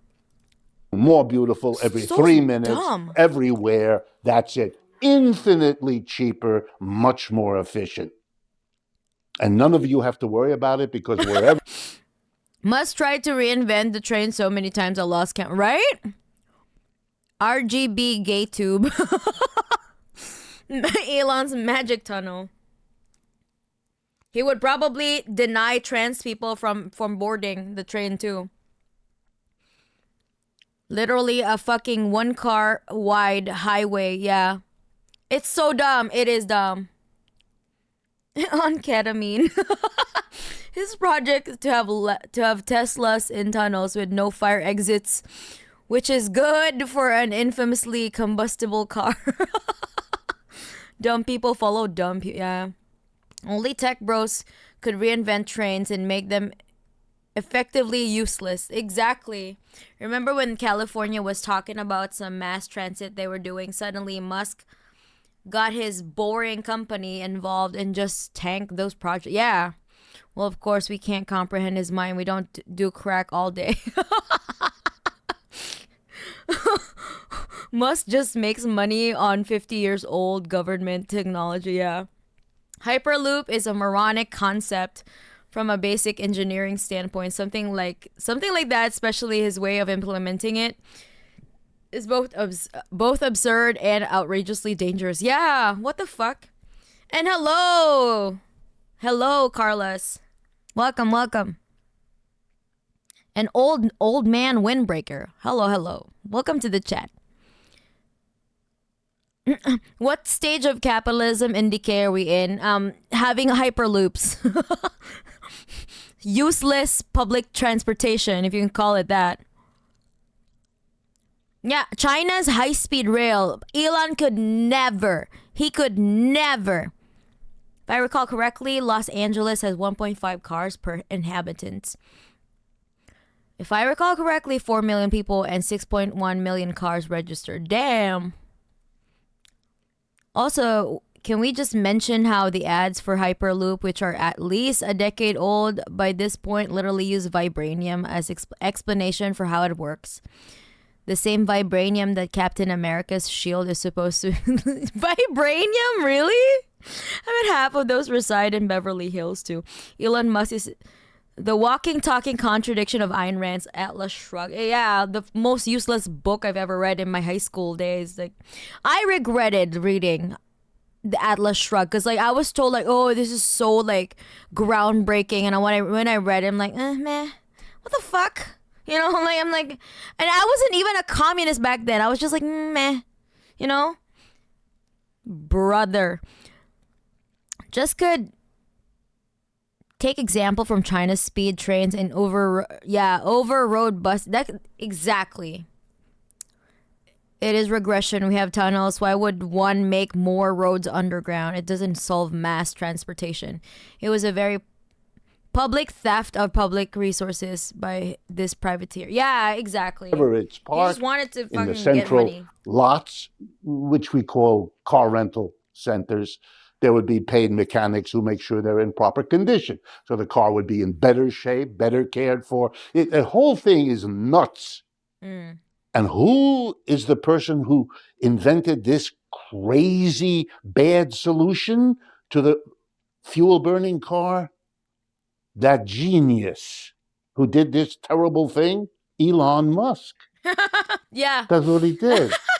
He found the way that automobile companies could make a profit by taking us out of gas cars Thanks, into Elon electric cars. So 15 years ago, all the car companies said, hooray, here's how we hold on to our profits by making these private cars for everybody. And they all went to work to compete. And there was a winner. As of 3 years ago, one company figured out how to make the best quality electric cars and trucks and at the lowest price. That's Which BYD. is what competition is supposed to result. And I'm sure you all know the name of this company. I know. It's the BYD Corporation. Let me do that again. Man, they have such cool cars.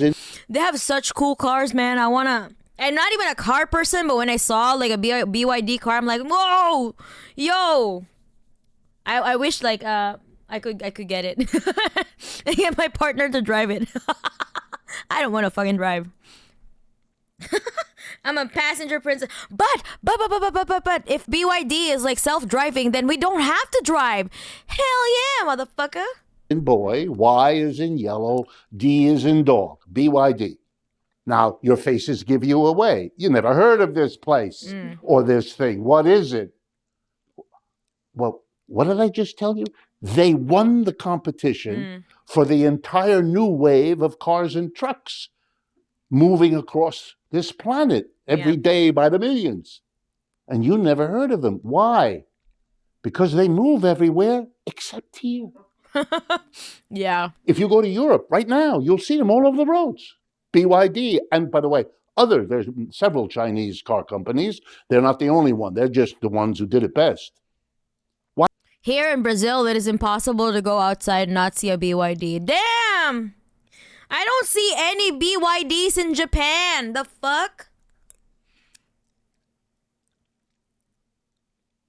To be fair, in Japan, it's like Japan first, you know?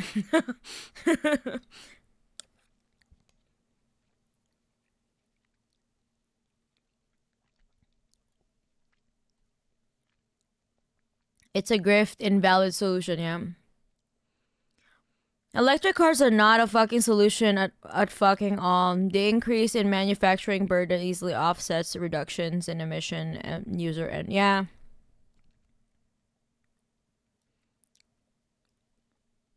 Tesla stock taking a deep dive right now because of BYD.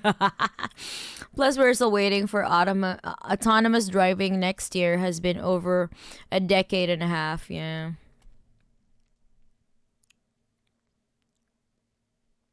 Don't lie to us, mano. You have a Nissan GTR R35 and you're a drift master. I don't even know if that car existed. Here, to be fair, it's a working system. They're just still arguing about the best way to shift blame to the user when the manufacturing algorithm has the occasional fuck up. Oh wait, you can get a BYD in the UK? Oh hell yeah! It's over for you. It's over for you, America. BYD is gaining market share in India too, despite a lot of prevalent xenophobia. They can't stop it. The world will stop without China, literally. Over here, BYD is pretty widespread already. Where is it in Australia, Tora? I don't trust self-driving algo. The owner of Ford Motor Company in the US drives a BYD. Really?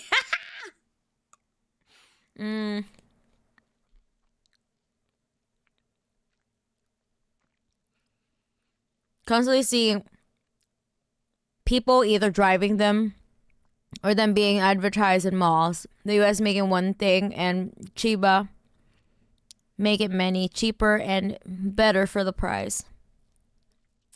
Wait, Chiba? I was like, wait, what? Is Chiba doing that? Like in Chiba Prefecture in Japan? I'm like, what? They didn't know Chiba is like famous for cars. It's to China. Okay. It's China. In Norway, it's still apparently cheaper to get a Tesla. They probably have some lobbyists that got Tesla in particular. Some sweet... Yeah, of course. Teslas are ugly, though. Like, they're ugly as fuck. It's a fucking ugly car. I hate it so much. It's the least aesthetic car I've ever seen in my entire life.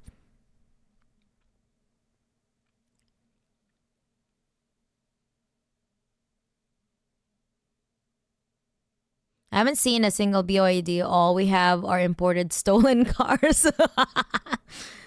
I'm in Canada. Yeah, in Canada, they follow US. We won't see BYD until after the revolution.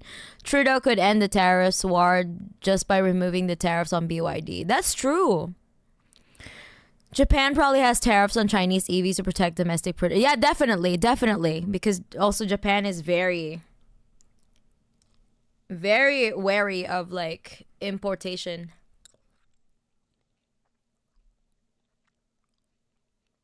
When it comes to automobile, at least. But when it comes to like food, Japan can't help but have to import because you don't have enough farmlands here.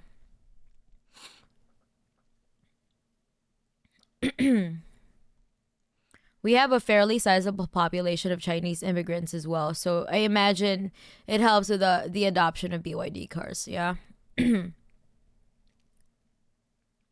Imagine wanting to actually help the masses. Our next leader most likely is even more conservative. Yeah. I don't think I've ever seen a BYD where I live. Where do you live, Ammonium? What's weird is Warren Buffett is like the biggest glazer of BYD. Really? Yeah, Teslas are fucking like ugly. Also, a Cybertruck can literally slice you in half. Cybertruck is worse than a Tesla.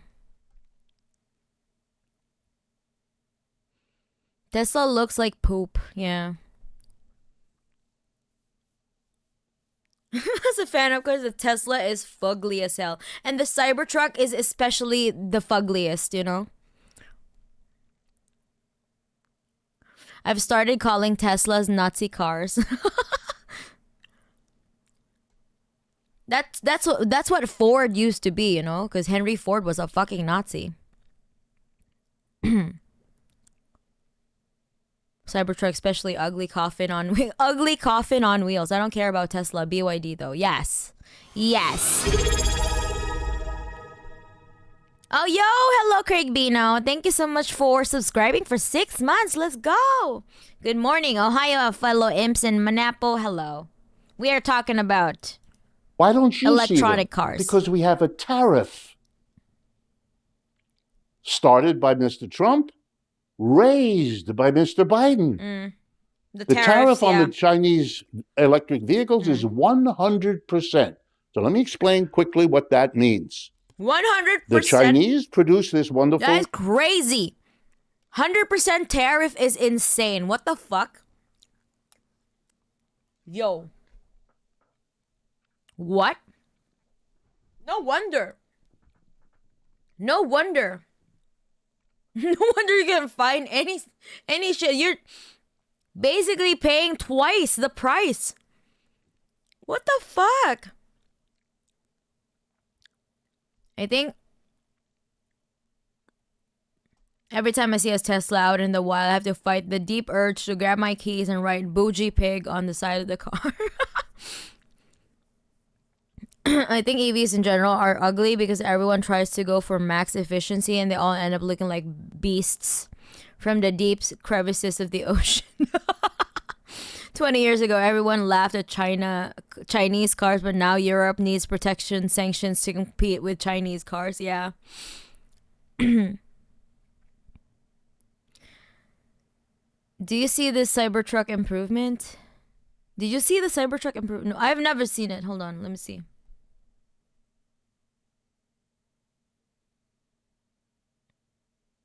Oh yeah, that's a good one. That's a good improvement. I think that's the only way to treat a Cybertruck. And fuck Henry Ford. All of my homies hate Henry Ford. Finland, okay. Did you know about fuel with lead? There are some theories about how it made the late 1990s generation less intelligent and more violent. Yeah. Fuel? But I thought it was just lead paint. I thought it was on the paint, like the, you know, in the walls of like cheap housing. I think you could have enough production but not cost efficiency due. Yeah. Fuck Henry Ford for all my home. Yeah. If you paint Cybertruck in green, it will look like old garbage container in our yard. Right over, yeah. I wish the US had more focus on making high-speed railways over self-driving cars, but for anything to happen, it's got to be profitable and marketable. Yeah. The car industries in the United States. EVs are cool, I guess, but you know what's cooler? Reliable public transportation and rezoning. Yes, I agree with that. China is doing both, though. China is doing both. So, man. Thing is electric vehicle, and let's... I feel so left out. I feel like Japan is like left out, you know? Like we don't have these types of high-speed rails in Japan. Take a simple number. $30,000 is what they cost for the car. You're an American. You need, therefore, to come up with $30,000 if, for example, you're a company that uses electric trucks to do part of your business. It's an input. You'd have to come up with $30,000 to get the truck. And then you'd have to... Oh, leaded gasoline was a thing in the US? What? No, they also put heavy lead on the fuels, too. Paint too, but yeah, lead gas. Oh, damn, what the fuck? Yeah, okay. Leaded petrol has been a thing for longer after leaded paints were phased out. Americans had lead in a lot of stuff. No wonder. My God. Also, fuck DuPont. Now we have microplastics in the balls. That is true. We have microplastics in our organs. Literally, our internal organs have microplastics. Also in our brain. Not only that, it turns out we also got about a spoonful of microplastics. Yes, in our brains. Yeah. I'm 10% microplastics. Look for tetrathyl lead if you're interested in the lead fuel. It's crazy the amount of intoxication it produced. Yeah. Shinkansen is plenty fast, but it's not as fast as China's. I want the China one. Cause it's faster. I don't wanna like, I don't know how long, cause like right now when you use the Shinkansen, like it takes 4 hours to get from Tokyo to like Kyoto, right? So it's just like, man, 4 hours, the fuck. All right, maybe not 4 hours, maybe 2 hours. I'm not sure. I want it shorter. I want a shorter ride. Fun fact, it is illegal in most of the United States to build anything other than single-family housing, which in other words means suburbs, which in turn means mandatory cars because suburbs are a fucking sprawling mess antithetical to public transit. Yeah. Though Shinkansen is kind of expensive for being like 20 years old tech, right? My God, I have to pay a lot to like, how much is the fees now? Hold on, let me look it up.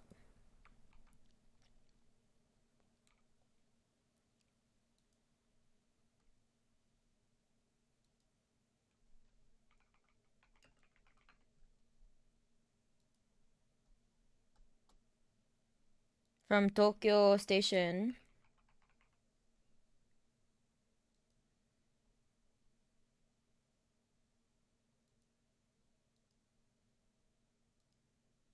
Tokyo Station to Kyoto.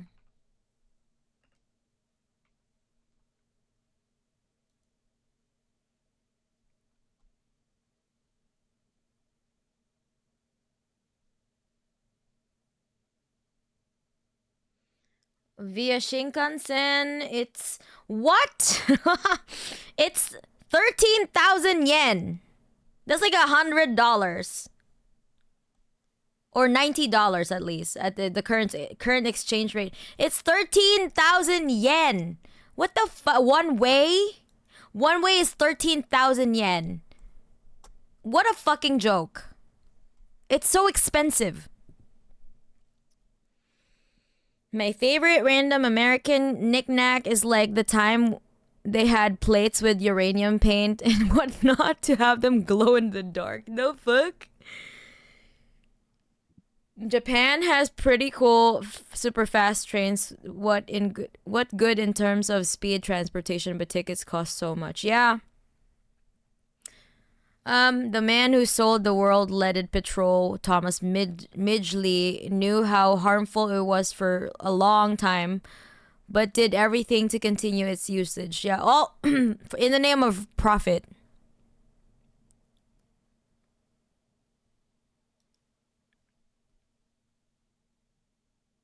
Yeah, it's about how many hours is this? 2 hours, you know. Around 2 hours. Don't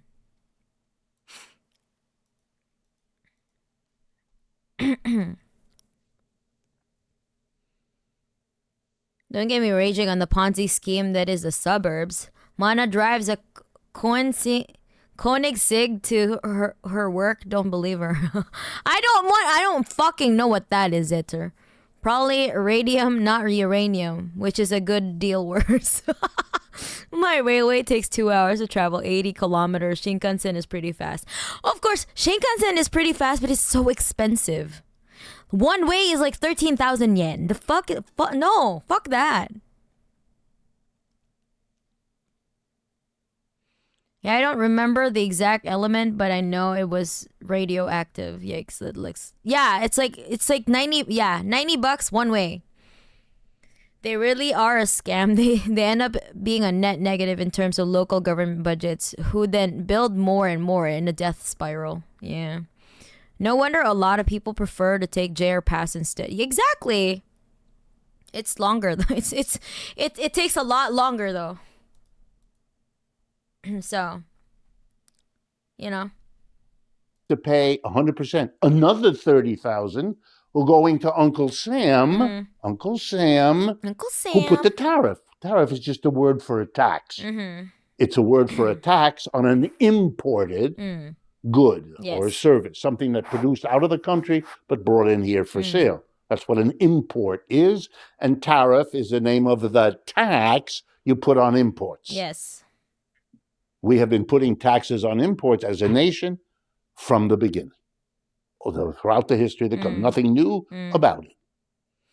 But it's 100%, which means an American would have to buy that truck Twice. by giving China 30 grand for the truck, and Uncle Sam another 30 grand, and so with 60 grand, you get the truck. So only like the truly rich people can actually afford it. Like the middle class couldn't.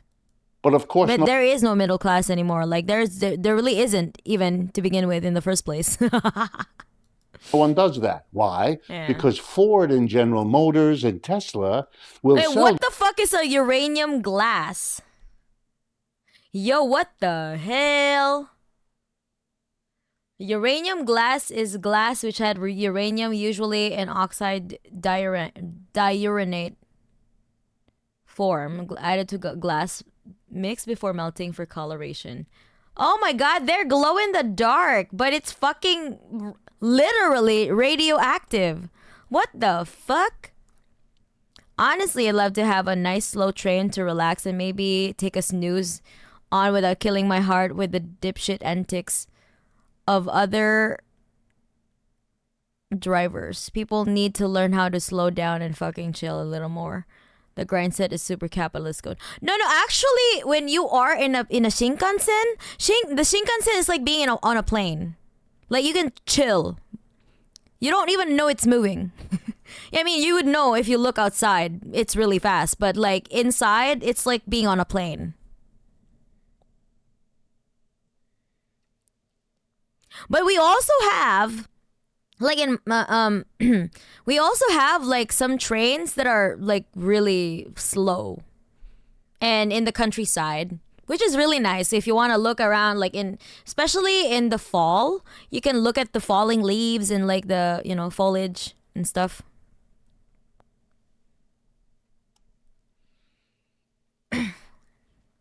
I think Japan is building a Shinkansen in Brazil and India, which many people have labeled as a sideshow piece project, because who can afford that shit in those? Exactly, it's fucking expensive.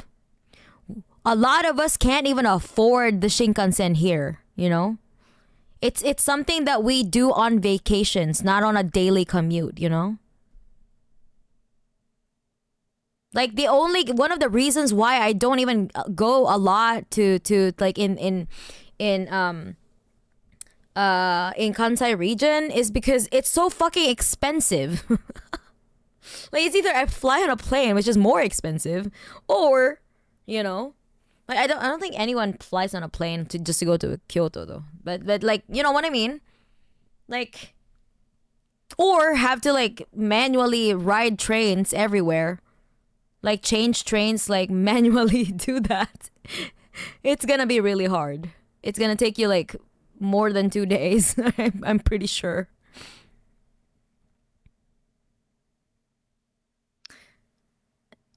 I mean, I still see Porsches and Lambos on the streets regardless, yeah.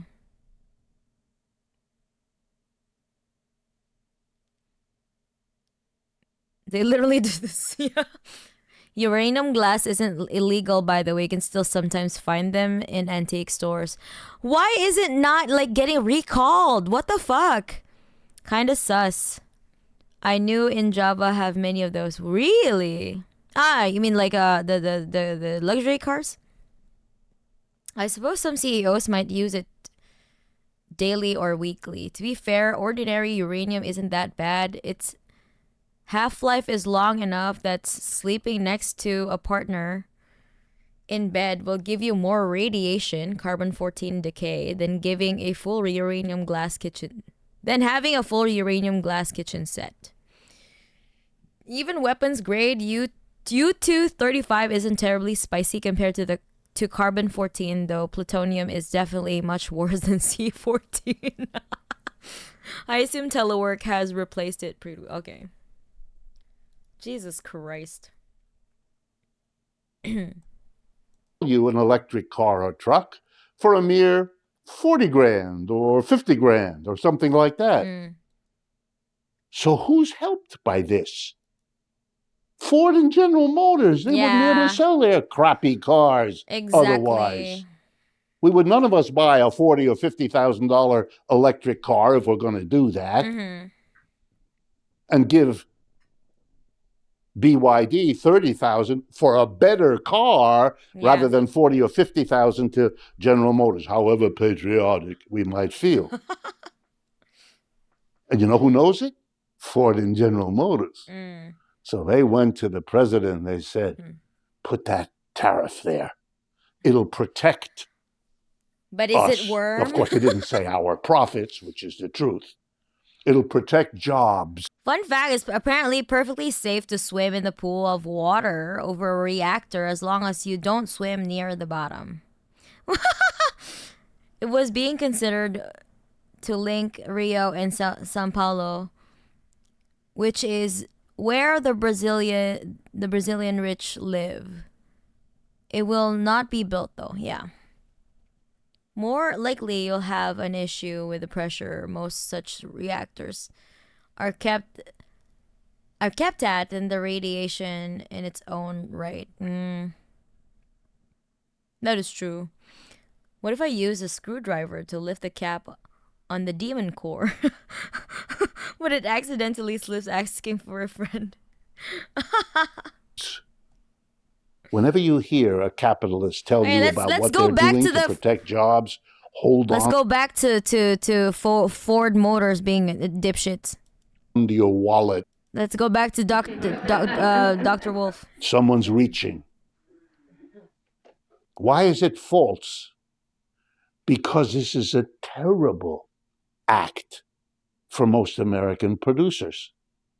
Think of yourself as a maker of shirts or of chairs or of software programs.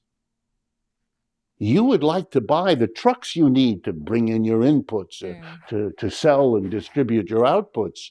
You're going to have to buy electric trucks. You'd like to buy the best one at the lowest price.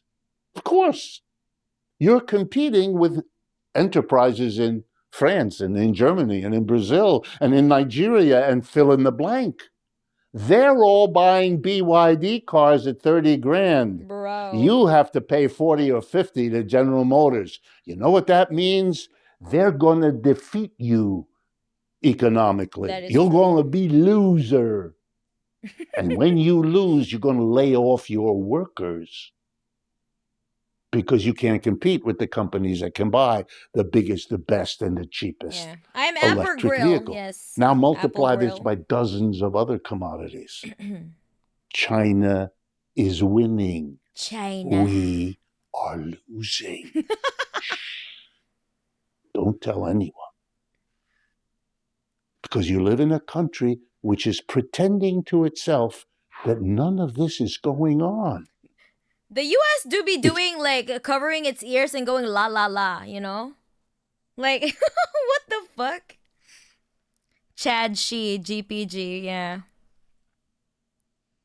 Brazil is getting its own domestic high-speed railway. No, really? The capitalism and the imperialism just destroyed my country. If Trump's government is the right government, I'm sure it's not good for other countries. China is not really winning, more like USA is just self-destructing.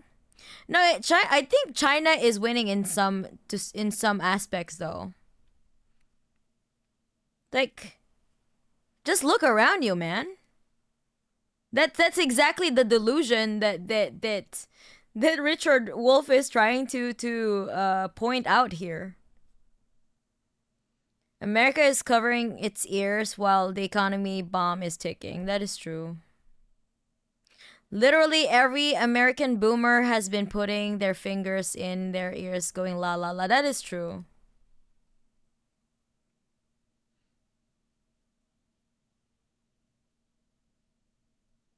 To be honest, as a Canadian, I'm hoping that America falls, even though they're our biggest trading partner. And we will get so fucked if that does happen. That is true. We are gonna get fucked too, because, you know, Japan's economy is closely tied to America's. It's either never discussed, or we turn it around and we say, the Chinese are becoming aggressive in the world. Huh? They're doing what exactly we did. Mm. You know how the United States became a big, powerful country? By doing to Europe what the Chinese are doing to us. Mm. It's not new, it's not different. The only question is, why would it be surprising? What a strange behavior is going on here. Now, where is this taking us? And I have a few things, and that's all I really want to tell you. Mr. Trump is a problem. You've probably already noticed that. And one of the ways he's a problem is that he has come this far as a politician. He had a different life before. It's known as a playboy. So he went from a New York playboy to a national politician, maybe even an international politician.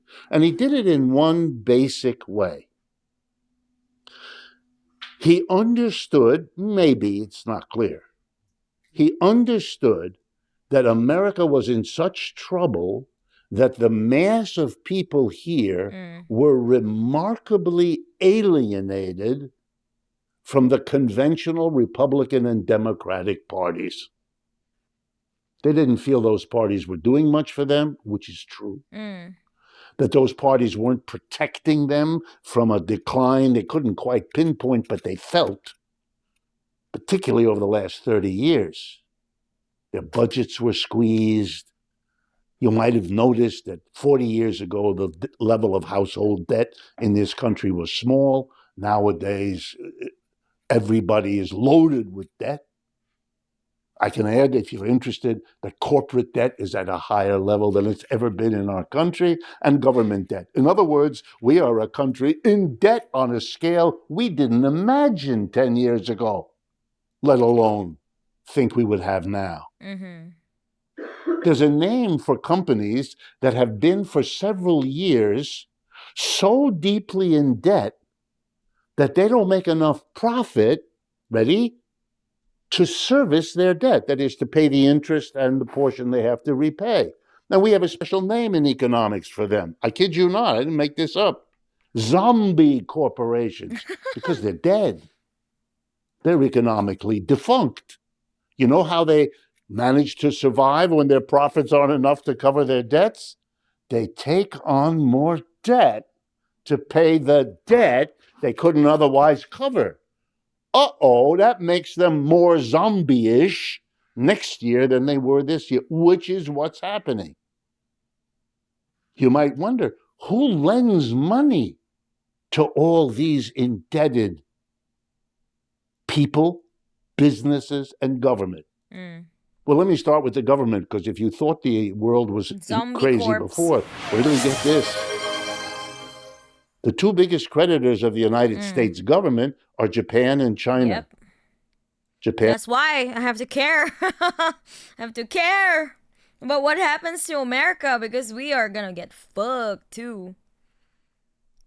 Too big to fail, become zombie instead. Obama pilled libs thought they were living in a post-racial paradise. I know, right? Brazil, construction to a new railway line connecting the capital to Sao Paulo to the city of Campinas has been approved. The winning bid came from the partnership between the Brazilian firm and the Chinese rail industry leader.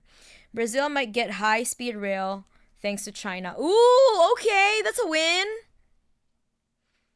I hope for the best. Genuinely, I think Brazil has what it takes to move forward towards the future, yeah. Hopefully. End of history has been one of the most damaging phrases in American politics. Yeah. Dick is great, but if you've heard one speech, you've heard them all. Yeah, that's true. And number one, China number two. A few years ago, it was the other way. China was number one, Japan was number two. Heard one, heard them all. The United States is the biggest debtor country in the world by countries. Hey, yo, Curse, thank you so much for subscribing. For 4 months, damn. Let's go. Thank you. Tea time, yes. Brother read The Vampire Economy, doing business under fascism that described the Nazi economy. The second biggest creditor of the United States is the biggest debtor is the People's Republic of China. Do you understand? The United States owes China $850 billion, roughly. It has to pay interest, of course, on that debt, China. like it has to pay on others. Which means I'm here to tell you that a portion of the taxes every one of you in this room pays when you buy a bottle of beer or you smoke a cigarette or you pay your taxes, a portion of that money, you should be very pleased, is collected by the United States government, not used for houses or medical care or student loans, but shipped to China as interest on the debt to enable them to build their military capacity to fight the United States. Hello. I didn't make this up. On the other hand, think of it this way. These kinds of loans from Japan, from China, enable the United States government to spend all the money Dr. Leon told us about in Ukraine without having to tax us. Because you know what would bring the war in Ukraine to an end in about 10, maybe 11 seconds? If Americans had to pay for it. But we don't. The Chinese and the Russians, and China, by the way, supports Russia against Ukraine, but lends government money to the United States, which pays for the Ukrainian. They do be playing 4D chess. I would let she tell me. How do I delete a message? No deleting. Oh my God. You've said what you've said in a public forum. Indeed, and so is anyone with the basic understanding of the concepts of communism and empire. Sadly, there's so much anti-communist disinformation that hinders a more broad and loud support for communism. I'm more comfortable being communist than imperialist. I mean, yeah, that's like the proper position if you're a Marxist. Sadly, I can't delete your message without timing you out. Sorry, it says. Whoa. You think you ought to pay respect to a system working like this? Think. We are in a completely different world than we once were. The empire is declining. Really bad. We are not strong. We are weak. We don't produce the bulk of the world's output. We don't control the bulk of the world's trade. The US dollar, which in 1950s, 60s, 70s was the global currency dominating all others, isn't anymore. Not anymore. Central banks around the country, which used to hold dollars as backing for their own currencies in their own countries because the dollar was as good as gold. It isn't anymore. So the dollar, from being 70, 80% of the reserves held by central banks, is now about 40%. He sounds like my grandpa saying stories of the past. But he is a grandpa. Me going full sicko mode. Yes. Hey, El Samio, go easy on the guy.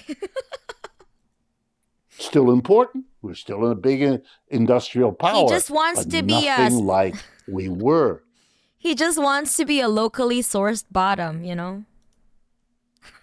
Now, Mr. Trump understood that in this changing world, Americans were being squeezed. And he was right about that. And you should understand that we're still in that situation, and Mr. Trump is president because of it. Here's how it works. Every empire, as it goes down, has the following procedure of handling it. Locally sourced bottom, fresh for the Baikal Express. Shoutouts, protein, yes. The bisexual colonizer express. I still can't believe that's like a name of a cuisine. I hear that Xi Jinping has been actively engaged in the aggressive observation of the U.S. decay for quite some time now. Yeah, he just didn't have to do anything.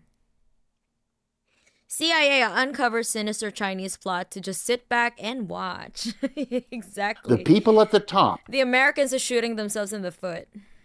the rich and the powerful, respond to the decline They have all the guns. by saying, oh, this is terrible, but not for me. The top Terrible for me. Terrible for thee, but not for me. always offloads the difficulties and burdens of a decline onto those people less powerful and less rich than themselves. The emperor in Rome didn't suffer the way the average people did. Yeah.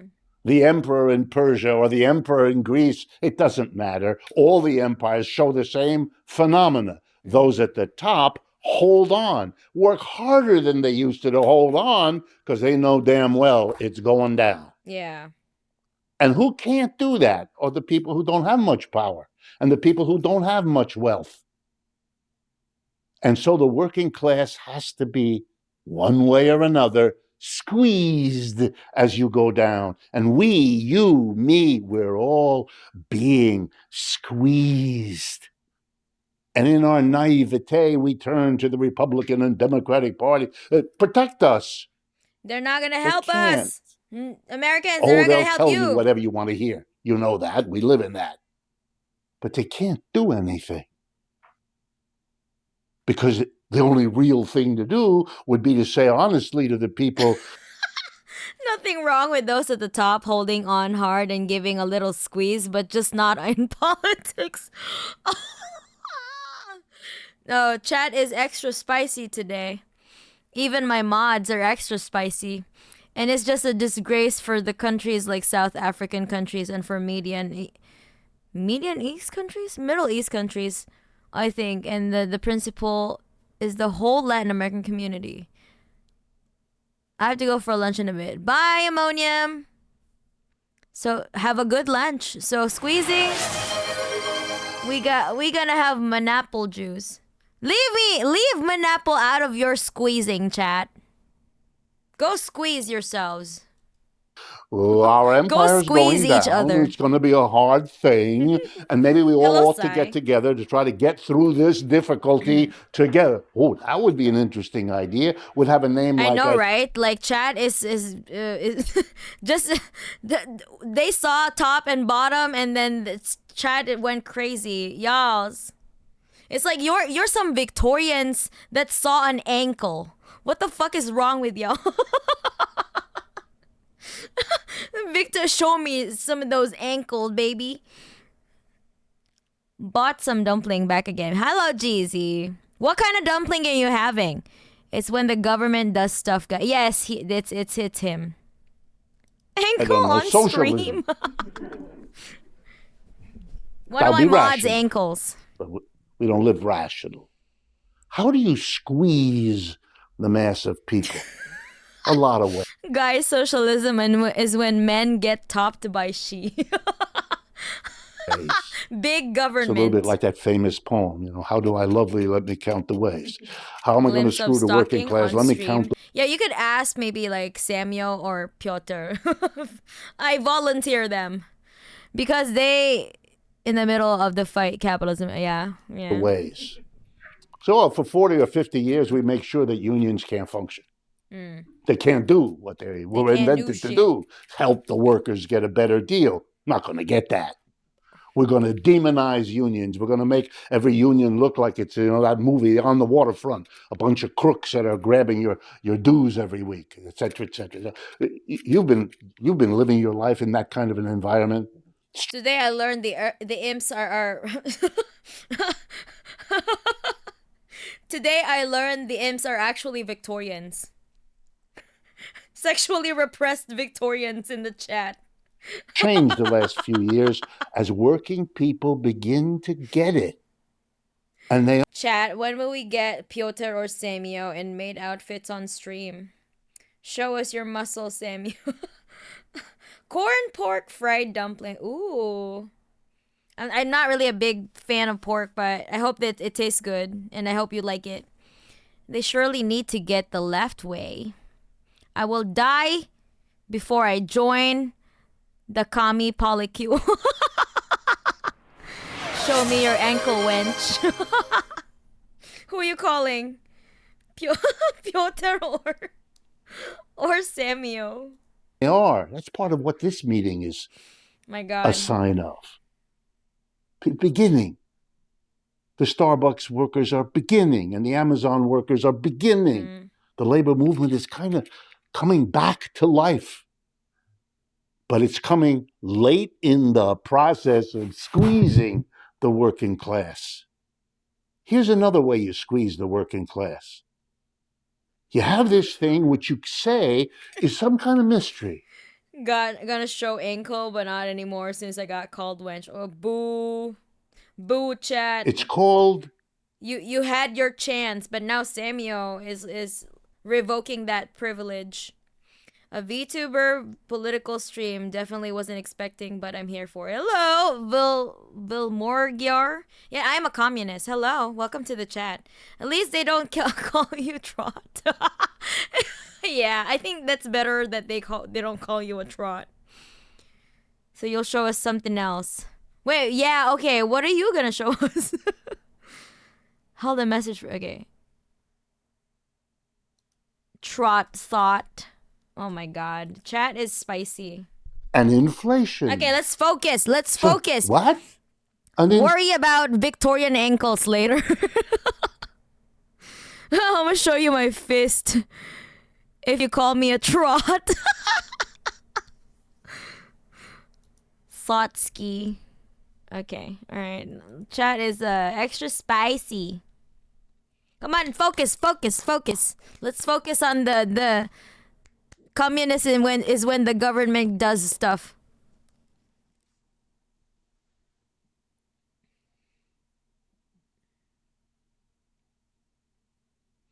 A bit nationalism. You guys don't know how good it is. Don't fucking doubt Chinese dumpling. Okay. All right. And you know who knows it? Ford and General Motors. Wait. So they went with debt. I can add, if you're interested, that corporate debt is at a higher level than it's ever been in our country, and government debt. In other words, we are a country in debt on a scale we didn't imagine 10 years ago, let alone think we would have now. There's a name for companies that have been Wait, we've been here for tells us 3% of Americans are employers. Welcome to the other 97%. That's you and me. The employers set the prices. We pay like a bunch them. of high When they schoolers jack with a up the substitute price, teacher. that's because they want to give us fewer of whatever it is they make for the money we have to give them. Communism is whatever America no likey. Yes.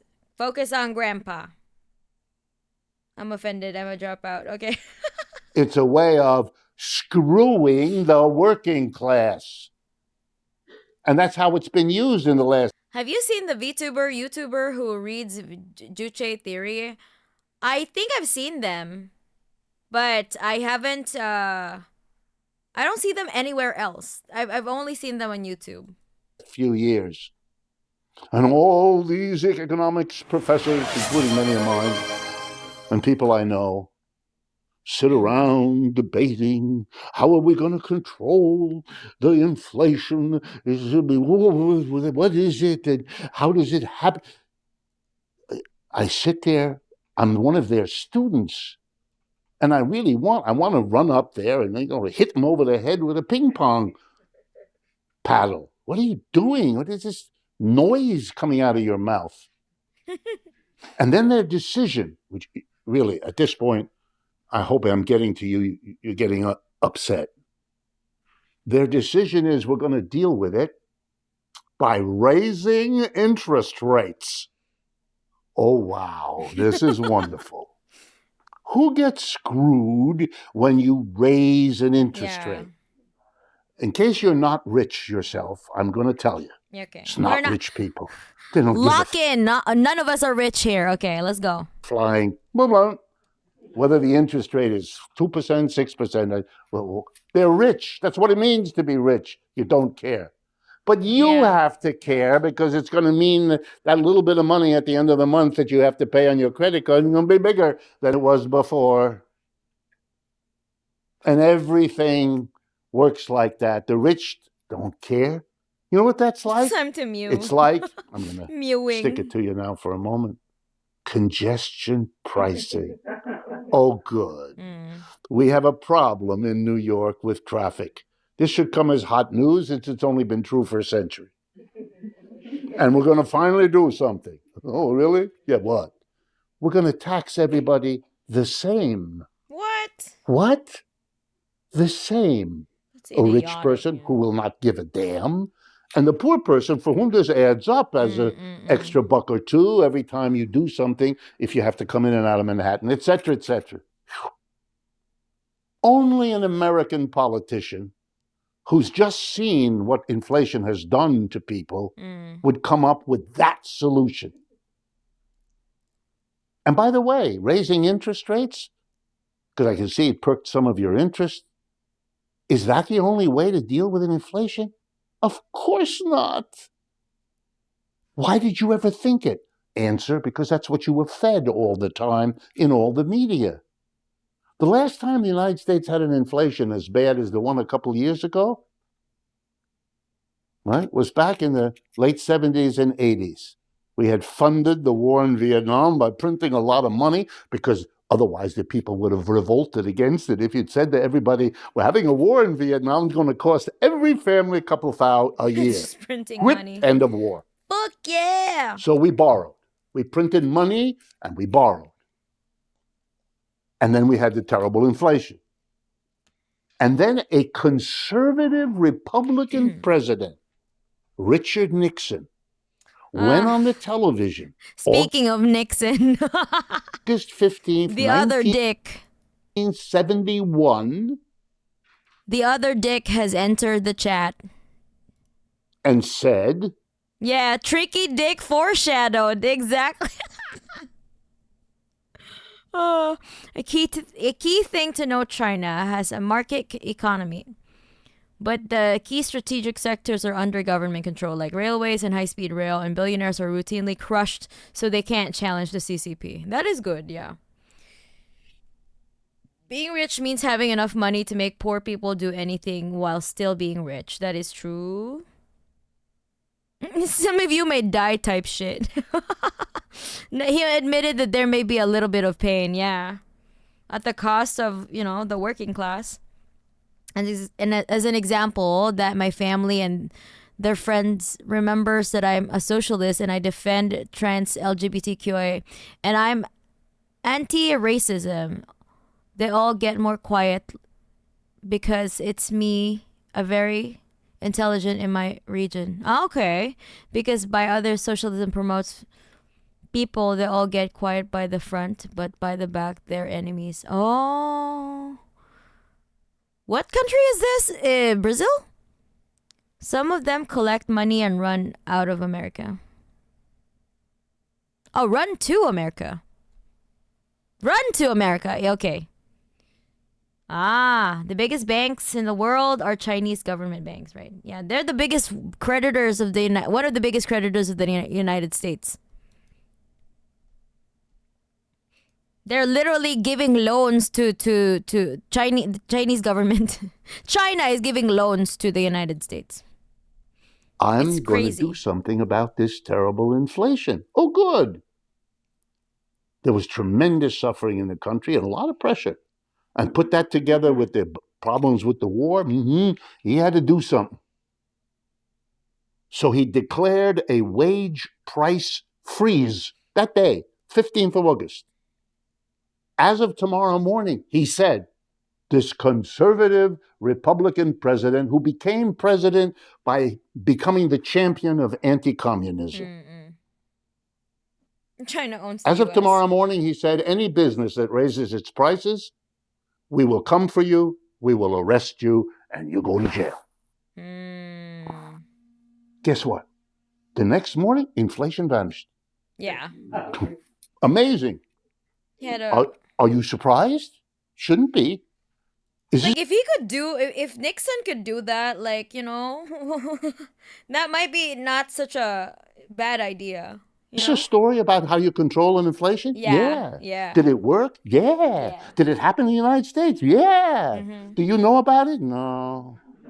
No. Yeah. And the people at the She, Federal my Reserve country who yearns for decide interest freedom. rates, they made sure not to ask about it, not to talk about it, not to Not quite. It means that dollar bond debt is on the brink of being devalued. Sorry, Japan. I know. Yeah. debate it. Let me give you another example, because I think I perked some of your interest. We keep talking shit on China in the US, but China is looking pretty good right now. Yeah, definitely. Not only like looking pretty good, it's great. It's looking pretty great. Have you seen their high-speed rails? The fuck? Have you seen their electric vehicles? The fuck? In the early 1940s, the United States decided to enter and fight World War II. Please don't. Please send Dongfeng missile and blow up London. Please hit 10 Downing Street. Japan should join BRICS, but it's a pipe dream. I know, right? I don't think Japan would join BRICS. Like the other like 2 weeks ago I received my my fee from like the sponsor, right? And of course it's from a foreign country. It's from you know, China. The game is from China, right? And then the bank called me and asked me like, "Oh, you received some payments on your account. We would like to ask you if you know, we would just only like to confirm if it had any connections in with Russia or North Korea." And I'm like, "What?" Because like they have to confirm that the financial transactions that you engage with are not connected to like Russia or the DPRK. Because, you know, they're heavily sanctioned by the United States, and by extension, you know, they can't deal business with Japan, right? So yeah, Chinese spy yeah. And I'm like, no, this is from like talent fee for my, you know, for the sponsorship that I did, like this and that, like oh, may I know what yeah, I'm a singer and stuff like that. But like even the banker was laughing, like she couldn't help herself but like chuckle because she had to ask the question. I'm like, what? And she was like, these are just like protocol questions, but I have to ask you this. And I'm like, no, I had nothing to do with like the DPRK or like freaking Russia. I don't even know how to like connect with people, like, you know, financially like connect with Russia or the DPRK. Oh my god. And they were like, okay, all right. And then the money went through, you know, because it was a sizable amount, and they're kind of like you know, they were feeling a little bit suspicious. You know? What the fuck. I've been noticing that my credit card payments are increasing despite using it less. They raise my rates without telling. Yeah, they're raising the interest rates. But all that I know about Russia is that everyone is happy always. Really? Not always though. And for the gacha game was a DPRK from Chinese spy. Can you refer me to the People's Liberation Army? I took a welding certification course and have no fear of deep water. China been getting W's for a long time, and they seem to only getting more frequent, hard to ignore or shrug off, even for economist bros and all that. Mana is now also a Chinese ambassador, Miss Worldwide. No, I literally just got, you know, sponsorship content, and that was it. But I had to deal with that kind of weird question, you know, and I'm like, what the fuck? I missed the first few hours because of work, but I wanted to know To throw this in there, Trump has stated recently that he wants to cause a recession, reduce aggregate demand in order to discipline workers, increase the labor. What the fuck is that shit, man? Punish the workers. You peasants! I'm afraid my autism would make me say yes. I'm a North Korean asset to that question. Oh my god, yeah. Nice job avoiding these questions, KGB agent Mana. Like explicitly. Each communist state leaves behind something for its successor. For Russia, it was the military that the US are left behind. For China, it's currently the manufacturing power and government control over capital. Yeah, except Russia isn't communist though. Like the current Russia isn't communist anymore, which is sad. In USA, the average vote has 0% influence over enacted policy, statistically insignificant. So they've got roughly 0% democracy. Yeah. China is far more democratic than any Western liberal nation. And that is true. Manaf takchi BRICS agent. Well, pretty easy to get W when the big bad on the global block keeps throwing. Did you see the article in the Wall Street Journal about how China is deep seeking the pharma industry too? Oh, really? That would be great. That would be really great. And they would make it like how are they deep seeking it? Like they're making unpatented medicines and stuff?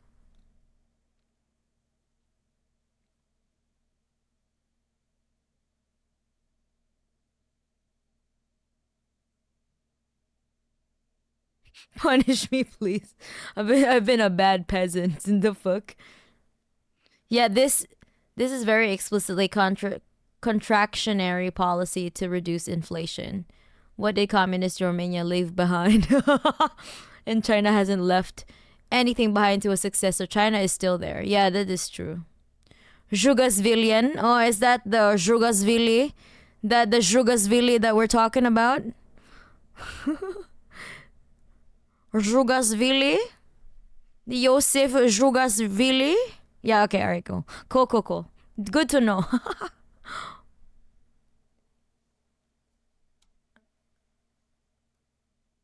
Arguably, communist China died in 1989, and what we have now is its successor.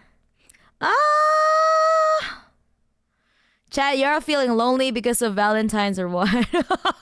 Yeah, like today Chad has been really spicy, and I think it's cuffing season. They want a femboy. Okay. Where is Femboy Mao when you need him? I haven't seen Femboy Mao on Twitch at all. Does Femboy Mao like actually go on Twitch?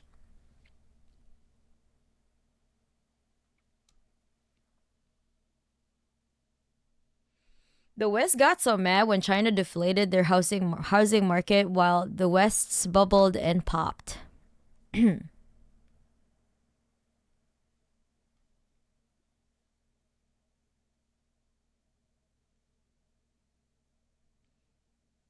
It's not an argument. That's just an unsubstantiated opinion.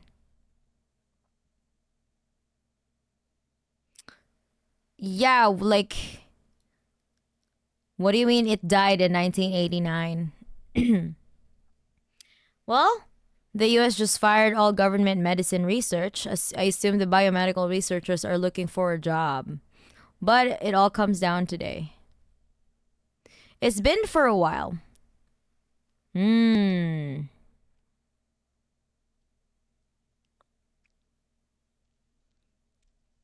was looking into Lithuanian presidents earlier today, and it's kind of fascinating, but like every single one of them used to be in the Lithuanian Communist Party, bearing one guy who was a guy who moved to the US like in the 40s. Not more than any Not more so than any other Valentine's Day. I'm actually a bad peasant. Okay. All right. All right, Gabriel. Like, take a cold shower. I advise you to take a cold shower.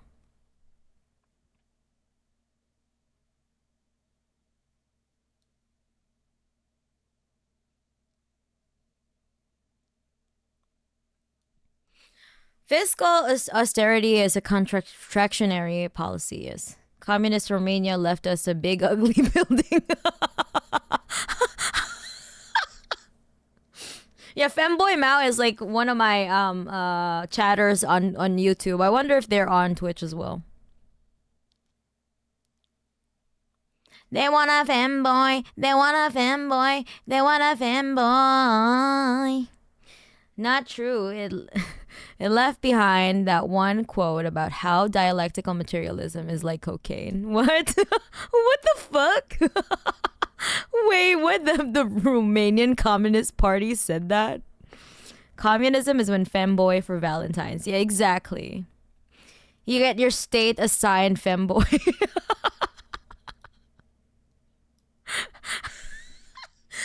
Communism is when you get your state assigned femboy, you know, on Valentine's Day. To give you cheer, you know, like your little personal Santa. But on Valentine's Day, you know? Damn, Romania was cooking, I guess. I think that got by a Fed judge, though. Dialectical materialism works like cocaine. Let's say, if you sniff it once or twice, it may not change your life. If you use it day after day, though, it will make you into an addict, a different man. Oh, that is one way to put it, you know? Like, damn. There are Reagan-appointed federal judges that are blocking a bunch of Trump's actions right now. Really? For me, Valentine's Day is a pain. It's on the same day as my mother's birthday, and flowers on that day cost a fortune. Yeah, I suggest you pre-order the flowers, you know, before Valentine's Day. Pre-order it like 2 weeks before. India is technically a socialist state according to its constitution, which I was surprised by. Not really though, because of your caste system. Because of the caste system of India, nah. Like, it has the worst. Like, you have class issue, you have class struggle, and then caste struggle. It's a double, like, what do you call this? Double struggle, you know? A better analysis would be, I think, that she realized Marx was right in that the only real way to socialism is through capitalism, while Stalin thought it could be bypassed with forced collectivization.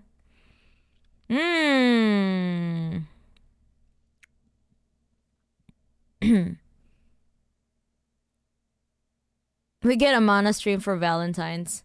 I'm not sure yet, because I'm not sure if my song would be ready by then. But maybe I will do a karaoke at least. Because that is also my fourth monoversary, you know? Not on the 14th though, because I work on that day, but maybe on the 15th. So maybe I will do a karaoke stream on YouTube. You know? China is more like Ubuntu with a Windows VM. Yeah, the U.S. judiciary, at least outside the Supreme Court, is the only check and balance still somewhen functioning. Do you get a DLC for the flower pre-order? I think the brain of it is just, I think, lovable to be okay. As an Ubuntu user, I'm tearing up. Not at all. We do call ourselves socialists, but that is because the people who wrote it were suckdems in under Nair. Okay. See, Piotr, do you remember it now? Yeah. Piotr remembers. I hope so. Do you remember? India has one state which is run by communists and Maoists who fight the Red Corridor. Is it, which state is it?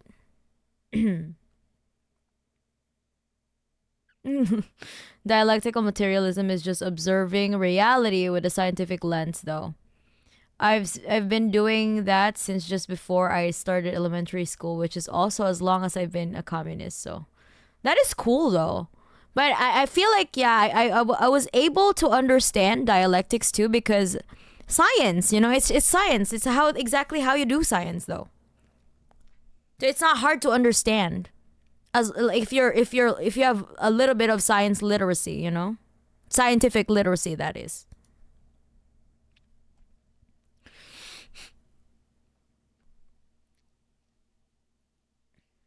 But if better you mean obscenely Eurocentric, what you're describing as idealism. China has followed a course based on their material condition, not some immutable law and separate from reality. Yes, that is true.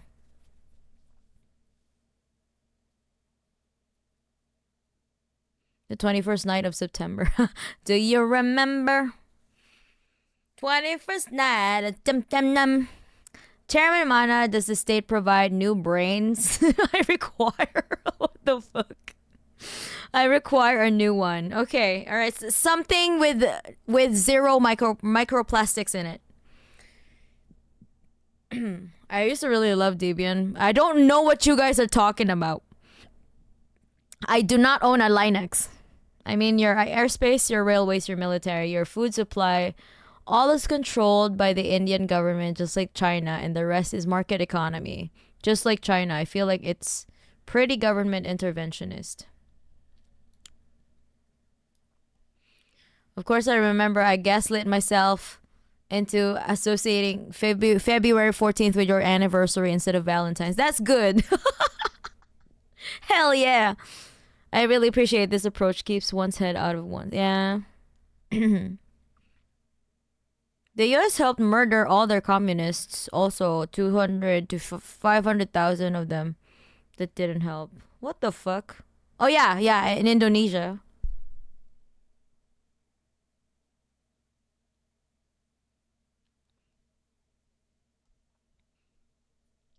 Socialism and capitalism are material systems. The point is that the accumulation of means of production needed to sustain a socialism doesn't arise by itself. It requires a deliberate policy of building it up, and it's not sustainable for the state to do that because people will hate them for it. Capitalism allows a separate villain to be responsible. Indian communist politics is crazy though. There's like a billion communist parties that all hate each other. Yeah, that is true. You have like the Communist Party ML and the Communist Party the CPI Maoist, right? Look into Sukarno's history. I suspect CIA involvement. Obviously CIA involvement. Obviously that it was the Jakarta method is a CIA involvement. 5% microplastics is fine. Just want to flush away my thoughts. All the Linux users are coming out of the woodwork with their programming socks. Never asked the Indian communists what they did to the Anarcho communists. Oh my fucking lord. Okay. And the economists, who, by the way, included a significant number of Marxists and socialists, because in the 1940s, they would be hired by President Roosevelt at the time because they were considered the most reliable anti-Nazis, anti-fascists. So people like Galbraith, whose name you may know, Paul Sweezy, Harry Magdoff, very important people on the left of American economics, were working in Washington. And they went to Roosevelt and they said, okay, you got a problem. You're about to fight a war. You're going to move all these resources, factories, railroads, to work on a war. I think this stream got recommended to me because of the Hasanabi tag. Welcome. That last bit betrays much of your thinking. I'm glad you said it clearly. This is idealism. I'm not chasing down the rabbit hole. I'm gonna stick to actual material discussions.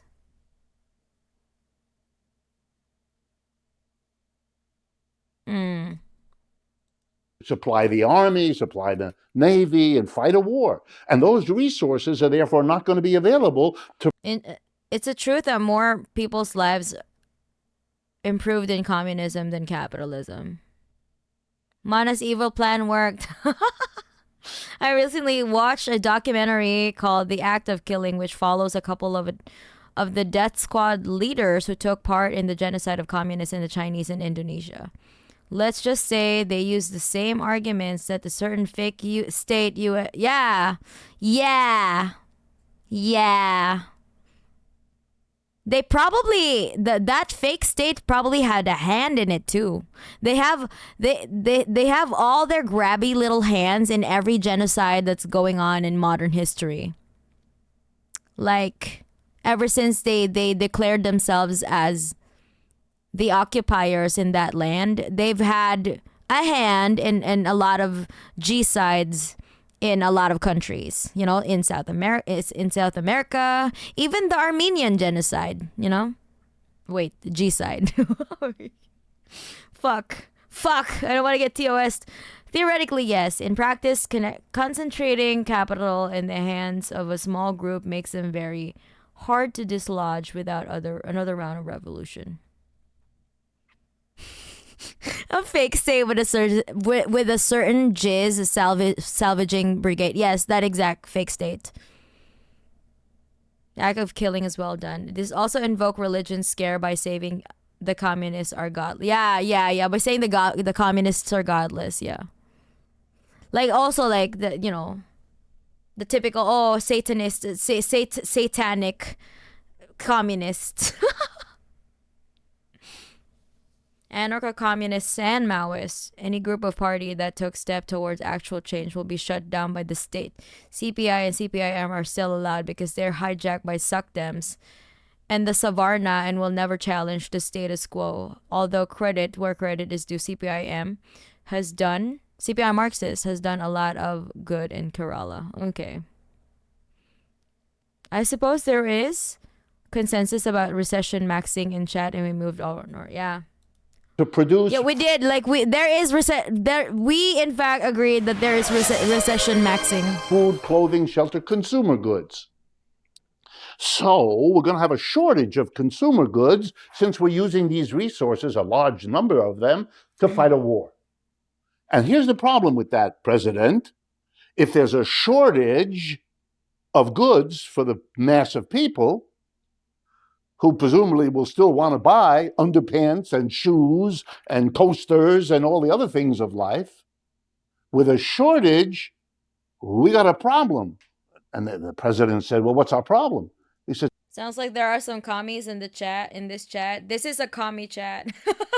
Welcome. The market system. The president was confused. I said, I thought we were supposed to be for that. Yeah, but we can't afford it in a war. Why not?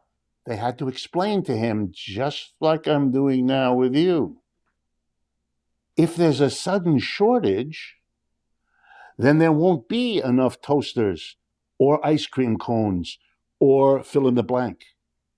And you know what happens in a market economy when there's scarcity of goods? The people with the money offer more. You'll come with your dollar to the ice cream vendor in the park, and you got your two little kids with you, and you want to buy them an ice cream cone, and you hand him $2 for the 2 cones, and he looks at you and says, I only got 4 cones left. And before you can respond, the person next to you, who you can tell by his outfit is much better heeled than you are, says, I'll offer you $5 for each cone. Guess who gets the cones?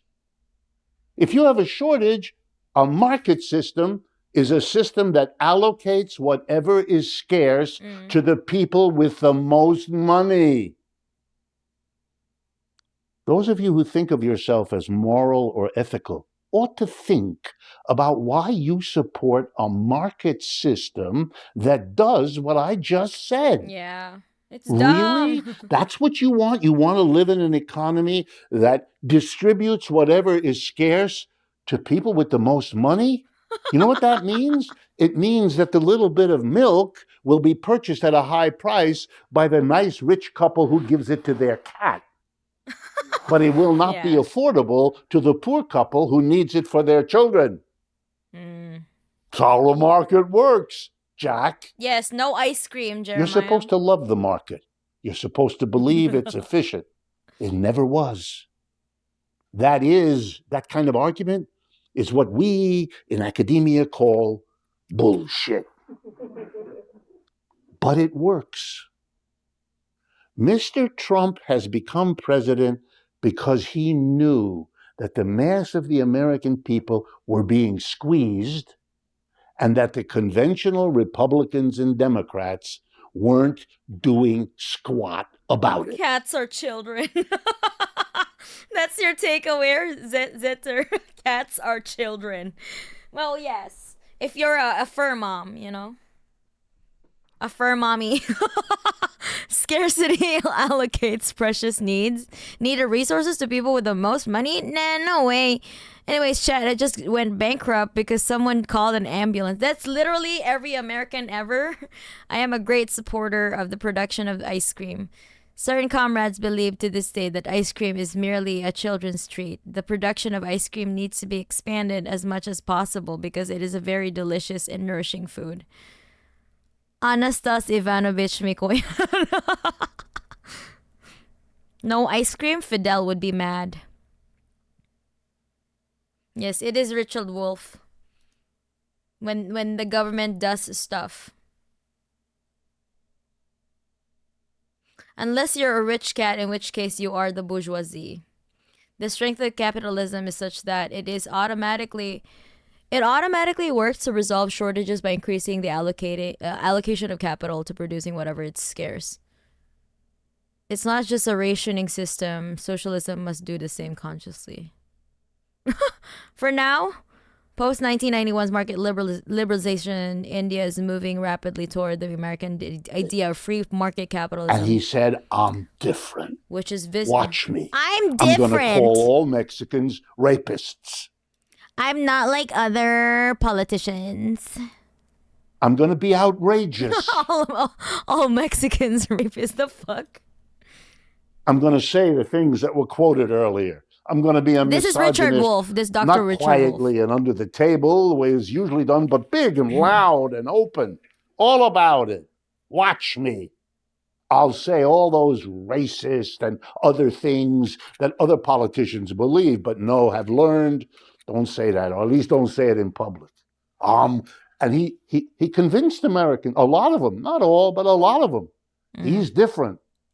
And when you got two parties that aren't doing anything for you, and you're feeling very squeezed, you give your vote to somebody different. After all, why not? Not like other politicians. Samana wears an apple on her head. I'm not even a politician. I'm just a manapple that talks about politics. Who sings occasionally, you know. The Democrats had the equivalent. You all know his name. Bernie. He was the different on the other end. Yeah. Like even to them, Bernie is literally Stalin incarnate. Like, and I'm like, what the fuck? Bernie is the strongest guy that you have. What the hell? America, fuck. First time in half a century, didn't run away from the name socialist. Mana owns a virtual cat, so she would need to buy the last bit of milk. But fuck leftists, Biden. Ironically, if India goes towards the free market economy, China will fucking dominate. It's why I think India will be forced to be government interventionist. Otherwise, they will get mogged by superpower China in their neighborhood. Yeah. We are so cooked. To them, Biden and Pelosi are communists. When Biden and Pelosi are communists, those fucking ghouls. I look more towards Omar and Talib than Bernie at the Fed level. I don't know much about the other ones because they're all the same to me. They're all libs to me. They're all libs in my eyes. Bernie would have been gulagged as a rightist. Yeah, that is true. He would have picked He's a suck-dem. Up that same different. Maybe let's go with him. But the Democrats shut down their only chance. The far right and look at them. Communist. They suffered the results. That is true. Mr. Trump, there's no reason for any of us to imagine he's going to change. He's going to be Mr. Different. That's what he does. Not and like you can already other see it. girls. You can see it in what he did to Mr. Netanyahu. Bye-bye. Bye-bye, Mr. Netanyahu. Hey, what did he do? Your life is probably over, your career, almost certainly. For those of you who don't understand it, it's again American craziness. The Israelis made a decision to hitch their wagon with the United States. They made that decision many years ago. Fateful decision. Good in the short run. Yeah, I think this is 2 weeks old though. So this was 2 weeks ago. Like, didn't we just see Trump, like, you know, like, gave a seat for, like, fucking Netanyahu? Here's your seat, sir. Like a fucking waiter at a, you know, at a high class restaurant. Tragically and frustratingly, USA, the West have been going hard on keeping the imperial colony idea of India alive and well, to the detriment of its populace. And to be fair to everyone except for a handful of wealthy shit stains. Yeah. Bernie is basically a glass of water that someone waved a copy of a communist manifesto over a few times to impart a scent into the water. Yeah, that's true. That's true. I always thought that the left starts with being anti-capitalist. No, not to them. It's just like to whatever left of whatever is the super right wing at the moment. I don't even consider, like, I can't see Bernie as like left. He's a social democrat. U.S. engineering and manufacturing depends on India almost as much as it does China. But unfortunately, the opposition thinks that BJP's idea of privatization is good, and the way we beat China is by subsidizing production while maintaining the status quo. He voted in favor of Bill Clinton bombing Kosovo, so yes, yeah. Israel is empire. They're not their own sovereign state. They're an American outpost in the Middle East. Let's be clear here. It's not like, you know, it's not Israel telling the US what to do. It's the US it's the US letting Izzy do whatever she wants because, you know, it serves the interests of the United States. Simply put, yeah.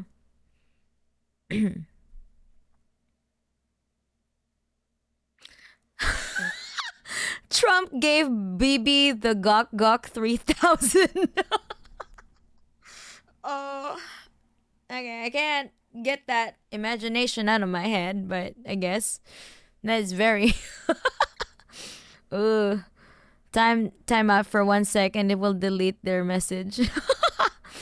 I'm looking into immigrating to China as soon as my financial condition allows it. And start learning Chinese now. Start learning Mandarin, you know? Netanyahu is like a vampire who lives only while he is in power, and he is in power only while he is in a war, and he lives only because many are dying. Yeah. Literally, the Izzies do not feel safe when there's no blood, Palestinian blood on the ground. They literally always require a bloodletting every time. Like, even during the ceasefire, what ceasefire? There's still Palestinians dying in the West Bank, you know?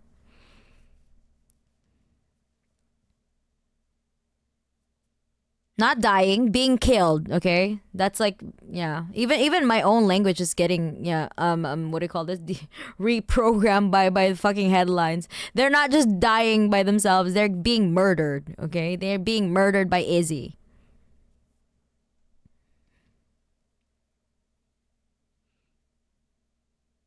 The Goktwa is crazy. Nasrallah said the tail doesn't wag the dog when talking about Israel. Yeah, exactly. Israel controlling the U.S. That's true. That's gonna be tough image to get out. Yeah. Why do you do this to us, Platinum? Don't do this. Don't do this to our brains because they're hard to remove. The imagery is burned in my mind now. I don't want to imagine that. And I'm gonna be sleeping soon. The fuck? I blame you. I blame you, Platinum. I hate you. I'm kidding.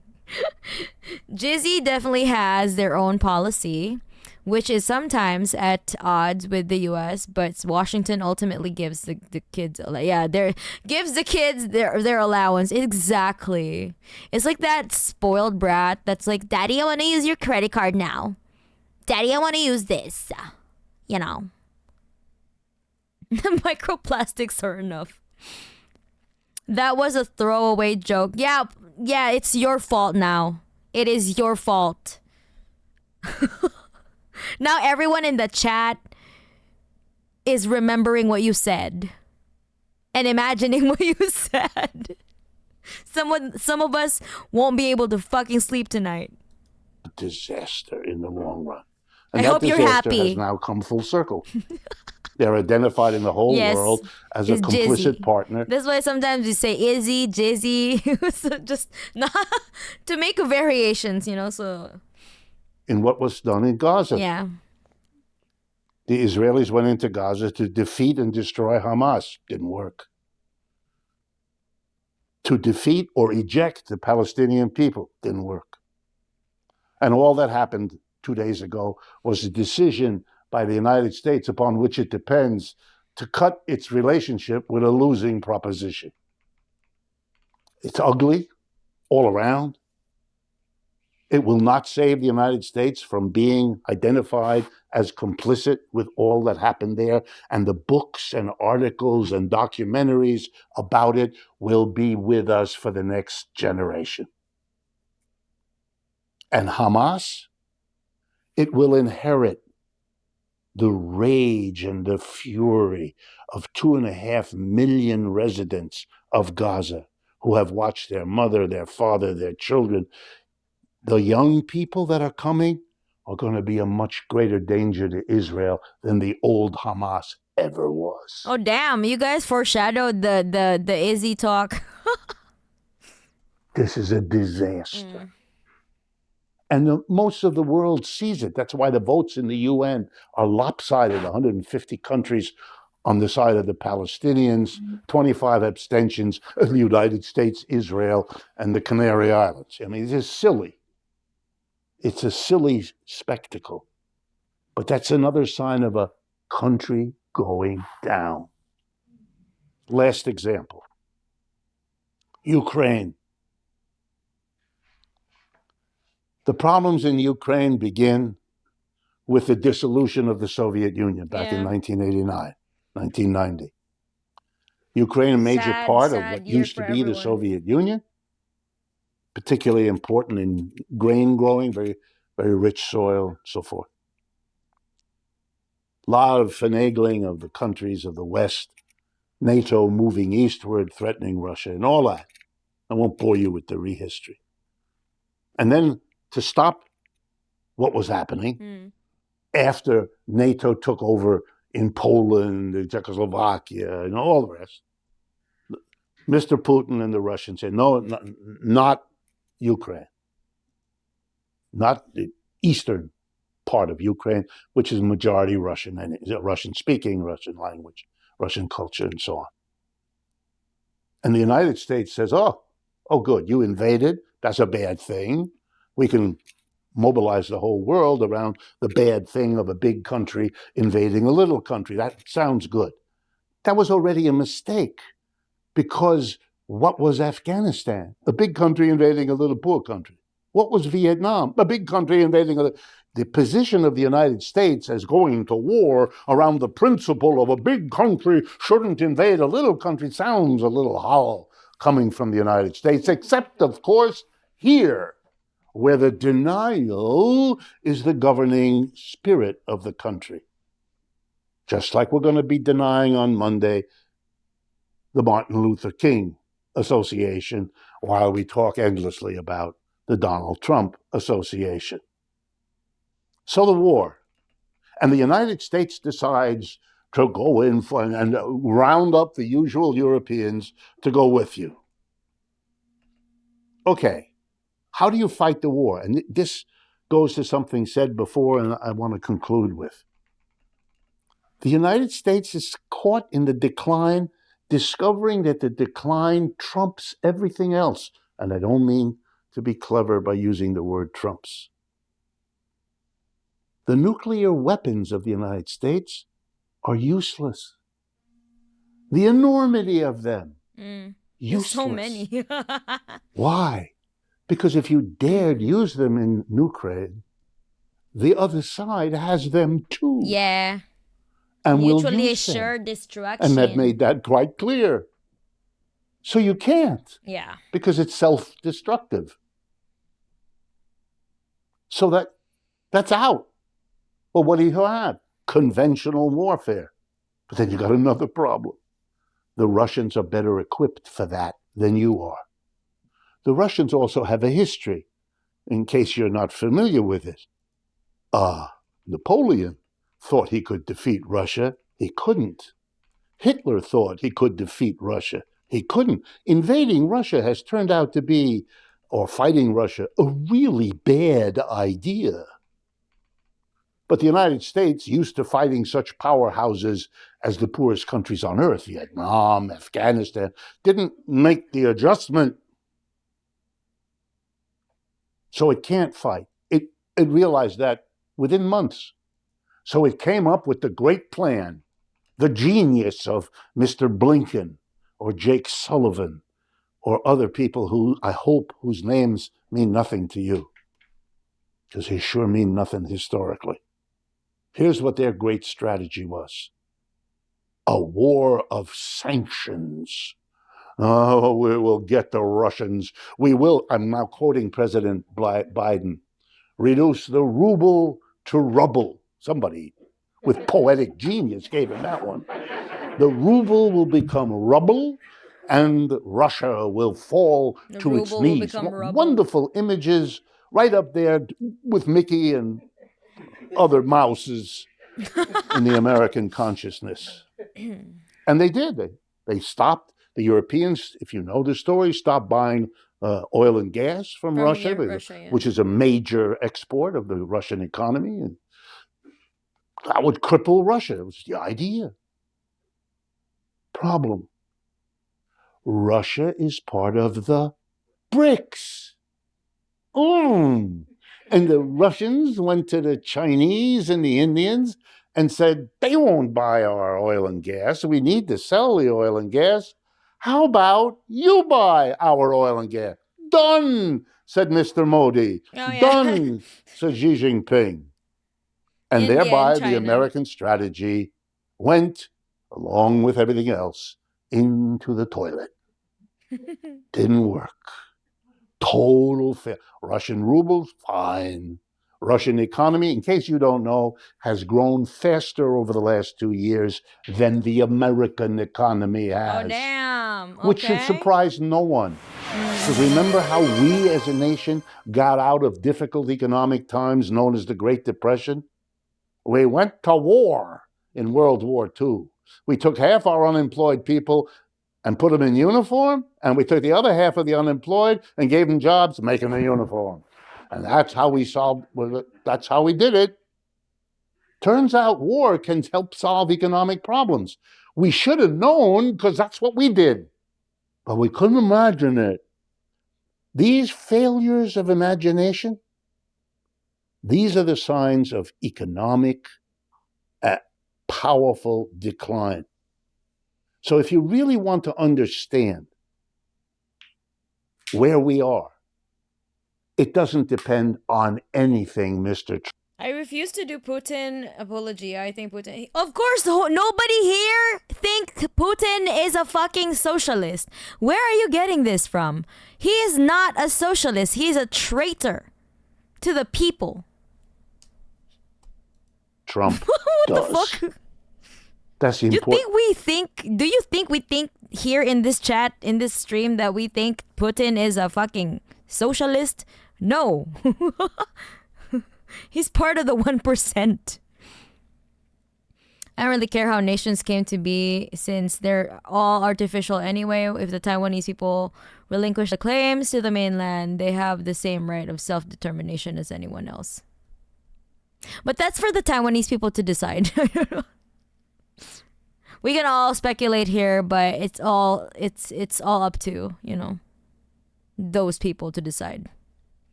Putin is liberal. He stated that himself many times. Why do I hear the Kimi sounds? What? I could literally watch Wolf Yap for hours, man. Yeah. With that being said, I hope Putin crushes NATO.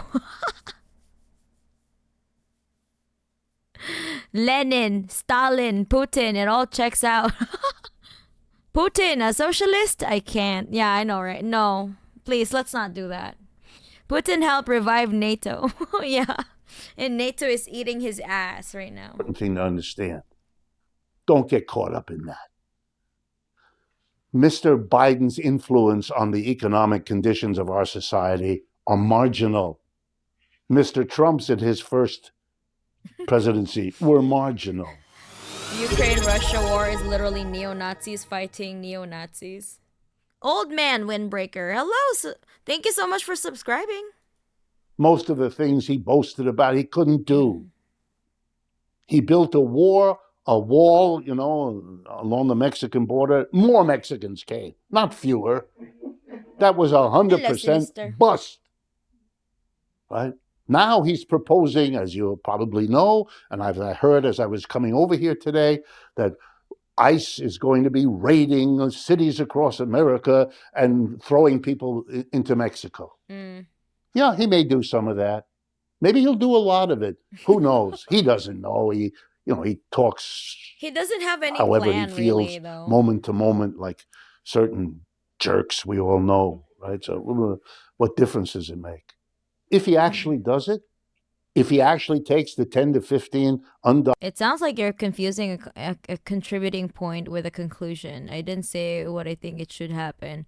And I was responding to a later comment, and I was worried about what is relevant to it. Definitely NATO was of declining relevance until the invasion. Yeah. He has concepts of a plan, actually.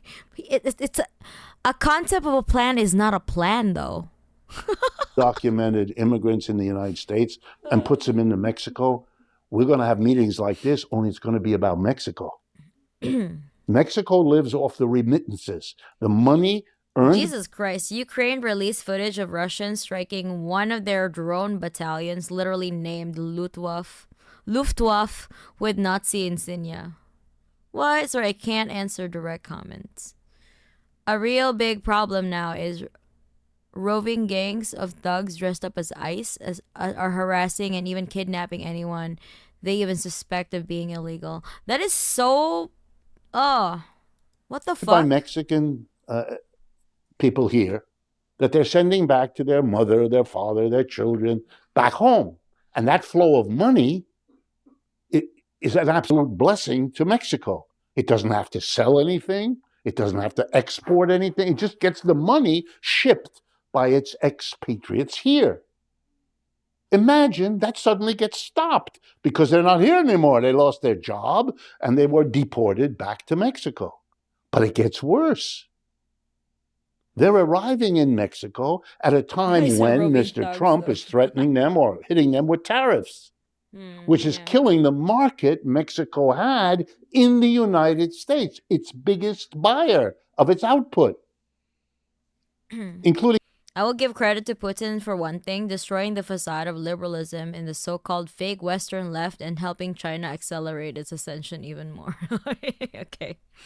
Yeah, but please don't misunderstand. We do not think Putin is a socialist, okay? So let's have that. Let's be clear here. He is not a socialist. Fucking Putin. What the hell? Many automobiles made by Ford and General Motors in Mexico for export here. Those goods are not going to be able to come in here without a tariff, which means we're not going to be buying them, which means the Mexicans are going to be laying people off when the money from remittances isn't coming and the millions are coming looking for the work that will not be there. You know what that's going to make out of Mexico? a disaster that's going to remind everyone else of the sad country of Haiti. A disaster of gangs and American tourism there. Bye-bye. Mr. Wolf is correct here. Mexico is an enormous producer of American automobile parts. Ukraine conflict damages Russia, Ukraine, EU, US, everyone, and only China wins. The funniest outcome of this Trump-Mexico situation is seeing my queen, Claudia Sheinbaum, dog walk Trump. A very naturally Mexican family name, isn't it? Sheinbaum. Burger Reich keeps Burger Reiching deeper into decay. That is true. The specter of communism revealed concepts of a plan to me in a dream. Now I ask the Senate to give me emergency powers. I don't really understand what top she means exactly. You don't need to understand. Jeezy is actually a Chinese person from China. So please stop with top sheing. Let's not muddle their mind. Claudia is so cool. She's pretty good for a center left. Okay. That's good. the kind At of the very chaos least. that's There's coming like out. a sort of like a regular person in politics right now. Because all of the other like world leaders are weirdos. I think the Syrians also benefited because it tied down Russia too much to keep Assad in power. Out of the denial. The war in Ukraine is lost because the Russians can fight forever. And for those of you who pay attention, you may have noticed. But the thing is, Syria is like now headed by a fucking former ISIS person, right? And how does that benefit Syria in any way when that leader is cozying up to Izzy? What the fuck? Most world leaders have more than 50% microplastics in their brains. I will not contest you with that. I think that is true. Even without data. Source, trust me, bro. Because it feels like they're acting like they have 50% microplastics in their brain. Fucking wow. Syria is so much worse now. Syria is Turkey, US puppet now. Yeah. HTS are horrible and co-conspirators with both Israel and USA. It's more like doomed Syrian people. Yeah. You mean the interests of the US in Syria? So as you can see it. Because it's not Assad, that's not a high bar, but they have surpassed it so far. I find it funny how liberal media immediately started portraying the Syrian ISIS leader as a defender of human rights and a feminist. I know, right? What the fuck? And also, Hezbollah is gonna have such a hard time now because their Syria front is gone. What the hell?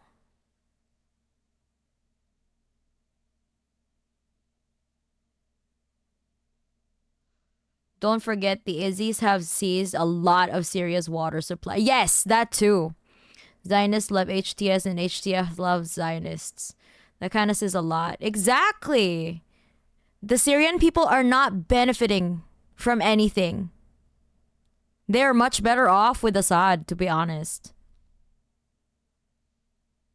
Not by a lot, but like, what the fuck between HTS and Assad? What the hell?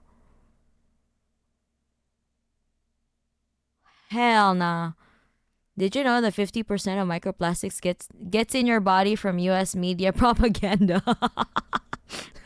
Not the first time American Izzy teamed up with Islamic extremists. No, not the first time. Not at all. Syria was going to head down the route ever since Bashar's brother died and he became the heir. What is HTS? Sorry for being clueless. I think hold on, let me look it up. It's Hayat Tahrir al-Sham.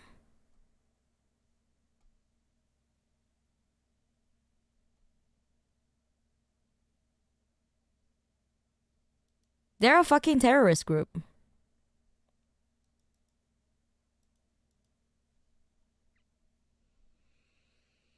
Okay. Rebranded Al Qaeda. Yeah, ISIS. America and its regional allies invented the modern Salafist Wahhabist armed groups. That is true, though. Strong disagree. The Palestinians benefited perhaps, but I'm not going to sacrifice one people for another.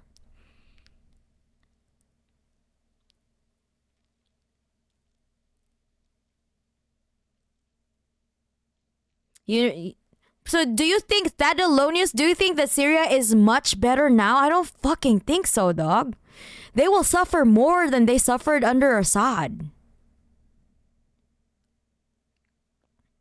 There's no way that you're saying that HTS is much better than Assad. There's no fucking way.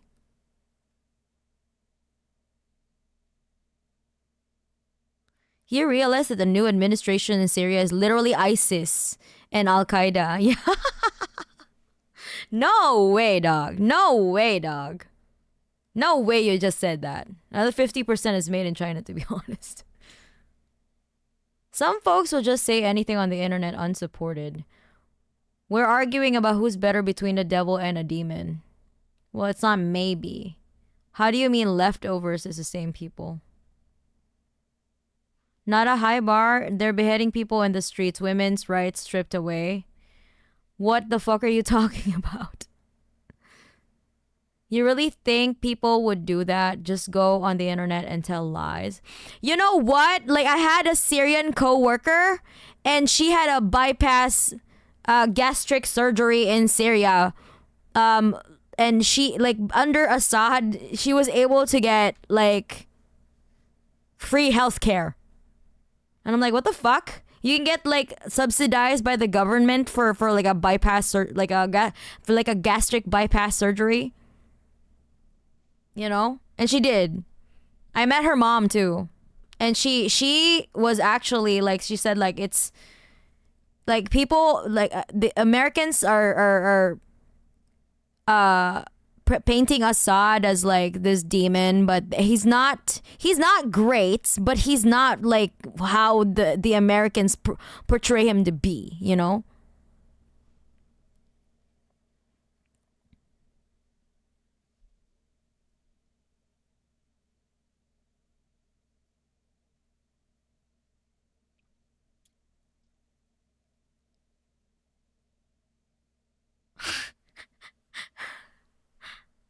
You really think people would do that? Just go on the internet and tell lies?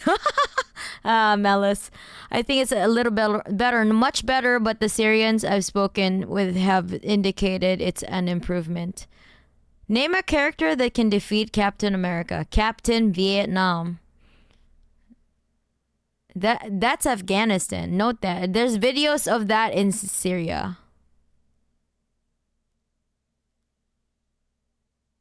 Wait, do you... what country are you talking about? No, I'm talking about Syria. You're very clear. You very clearly have been fed the current State Department narrative. I talked to some person. Not a good foundation for it. Yeah, it's not. It's like...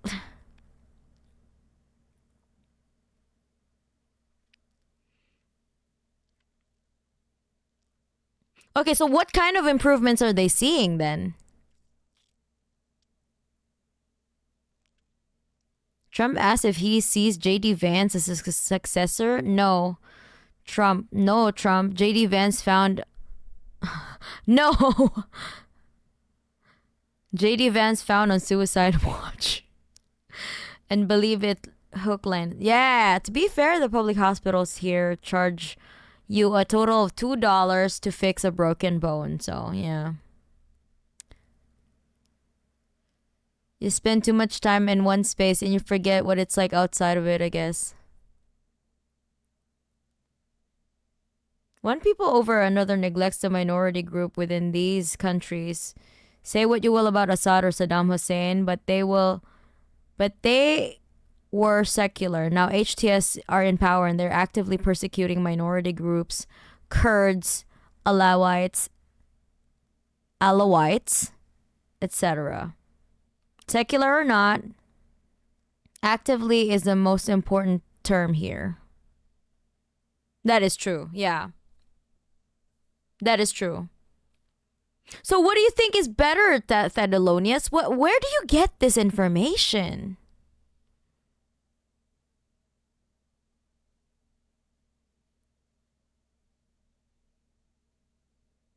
The Kurds were persecuted so much under Assad, they cut a socialist project out of a huge chunk of the country.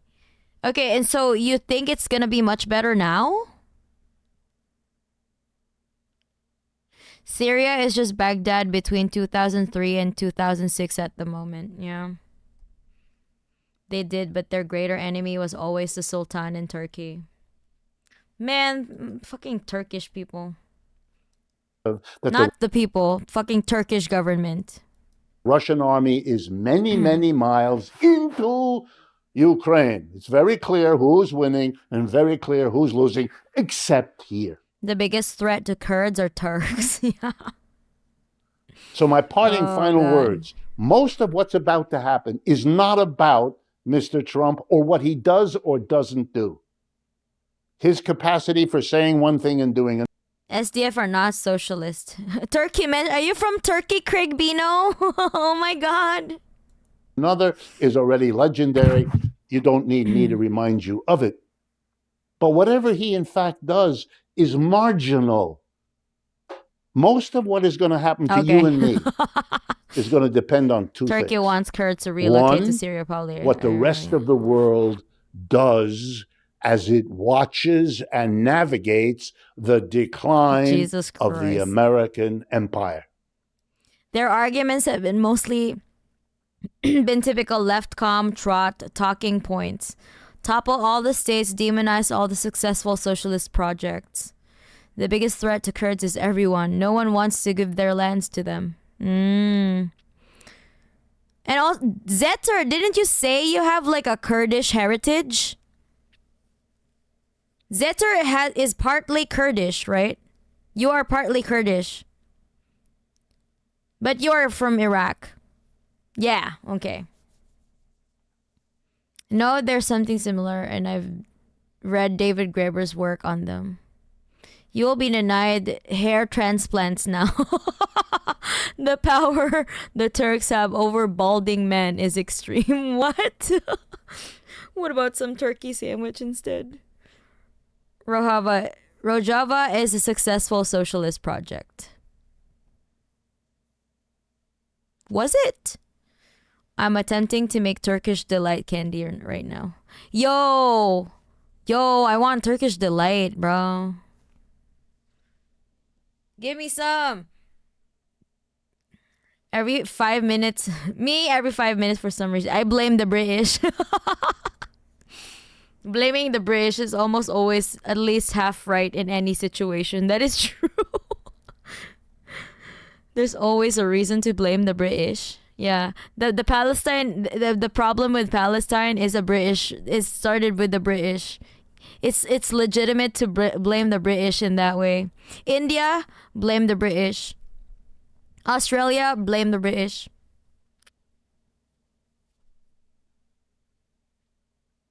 Canada, blame the British. America, blame the British. I'm just glad that they make an exception for what they've been spewing out at everybody else. True or not, good for them. Rojava is economically a hodgepodge, and they are radically egalitarian. They split our borders wrong.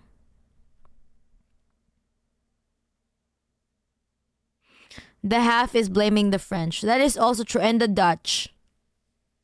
The Dutch too. The Dutch and the Germans.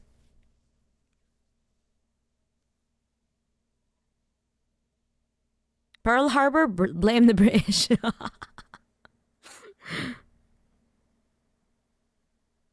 Britain might be the first country to go from a developed nation to a developing one. Yet they are declining right now. Ever since that they left EU. The French blame the British. No, I don't want to fuck the British. Uh, why is everybody blaming the British? Their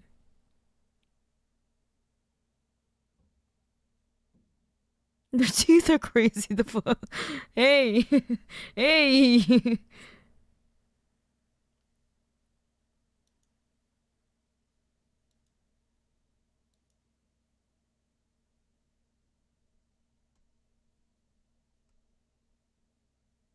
I'm not joking on Pearl Harbor. The Brits had a huge part in arming Japan and turning it into an expansionist empire.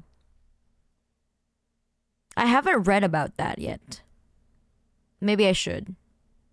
If Italy will be faster at their decline. Even Russia had a Cold War with British for centuries. What's the price of eggs currently? Right?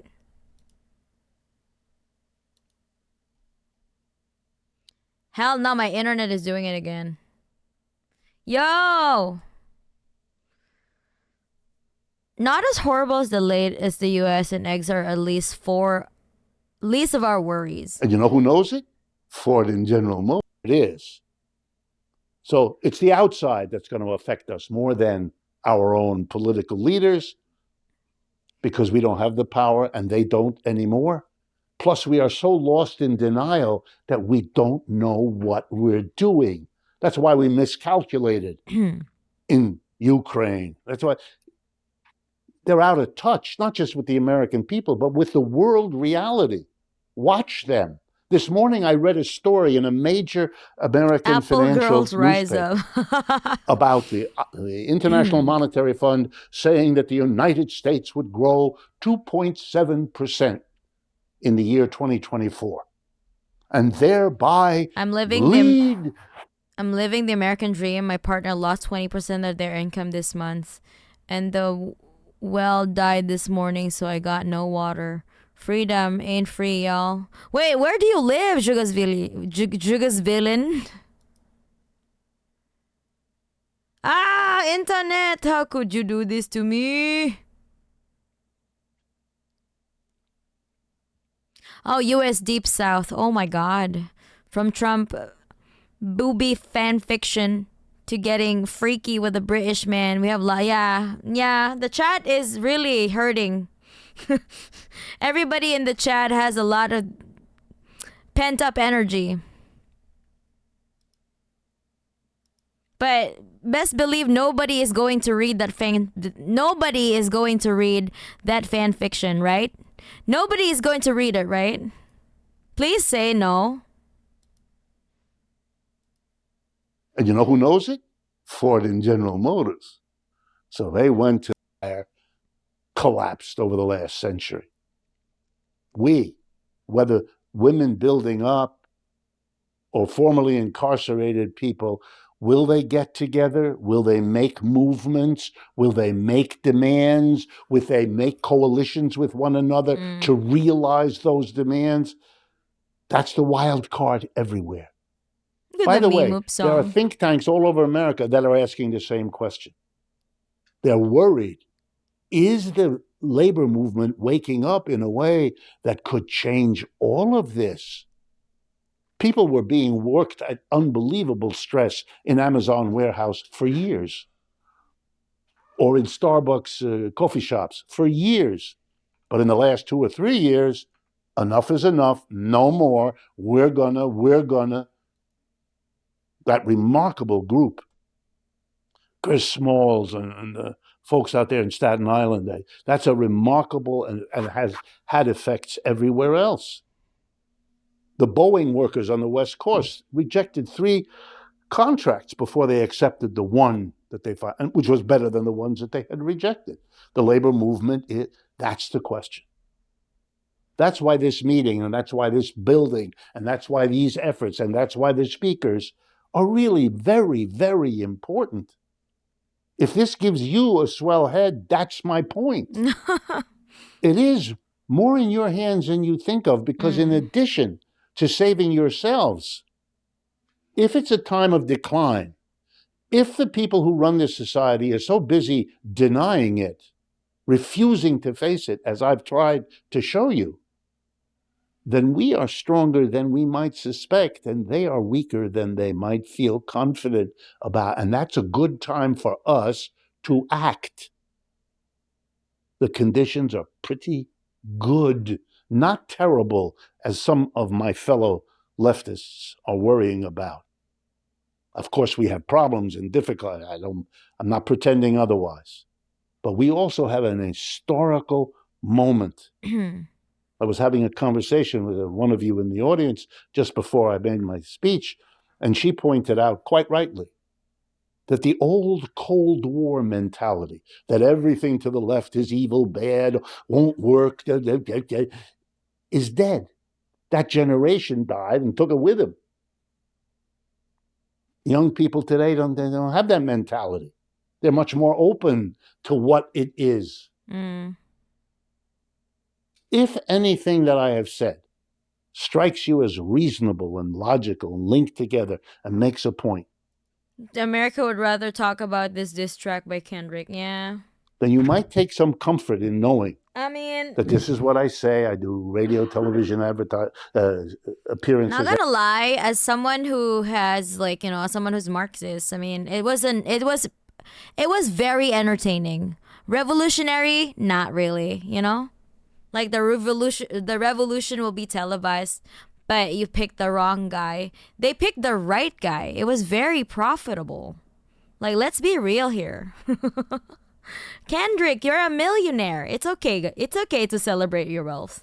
But let's not I mean, that's good for it's really confined to American culture too, and the struggle of African Americans. And it's like just his way, his capitalistic way of paying tribute to his people.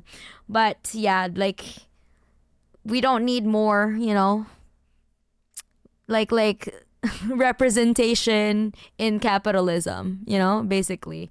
And yeah, I wish that Tupac taught him communism. Because it would have been really cool, I mean, just imagine, if Kendrick had the same, political education that Tupac had. Just imagine. It would be really cool. The guy with the Palestinian Sudan flag in the back was based. Yeah, but he got tackled. But at the very least, he did not go to jail. So the charges were dropped. Disagree. As a forerunner of the bourgeois revolution, this was insanely progressive when it was conceived. USA was never a great idea. They would help from our paycheck, especially to keep us from doing that. The FBI shot Tupac and Sean Combs shot Biggie.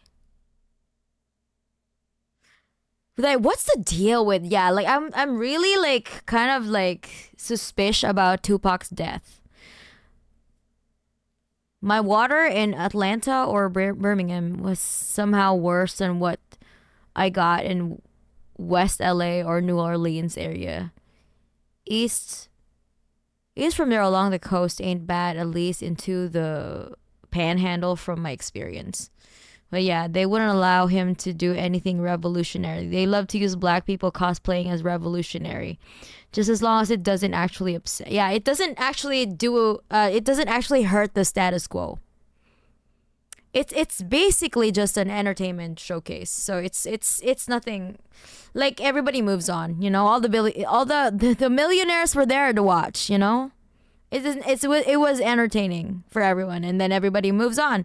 Like, nobody's really thinking about actual revolutionary movements. It was a Super Bowl, so come on, Every day. It was a Super Bowl halftime. It was entertaining. We have 400. It was really good. Kendrick is an artist, okay? So let's just be clear here. But revolutionary, it was not. 50,000 subscribers to our YouTube channel. Didn't Killer The Mike audience, become a for what I have landlord? to say, is enormous. And these are people who are not offended or disgusted or anything else. The questions we get from email. I wish Killer Mike did not go full black capitalism, especially after being friends with LP and Zach De La Rocha. Yeah. Not a criticism against Kendrick, but that shit wasn't a subversive. It wasn't. Of course not. It was entertaining though. I love it. I love Kendrick's music. I love him as an artist, but I wouldn't look to him for like a revolutionary movement. Of course not. Email are all perfectly reasonable questions that people have about something they disagree. Tupac shooter was never found, but just shot some CEO and they found you. And yeah, and they find you in 2 days. Suspicious, right? I mean, the revolution they did to keep on having slaves, a nation built on the genocide of millions of indigenous, one of the greatest crimes in the history of humanity. Yeah. No, settler colonialism is always bad. Let's be clear here. Read Settlers. I mean, it was it was in the shrine of American capitalism. I didn't expect him to hang a Klansman. Or yeah, of course. If I'm watching a Super Bowl halftime show, I'm expecting entertainment, and I got entertainment. Thank you, Kendrick. That's it.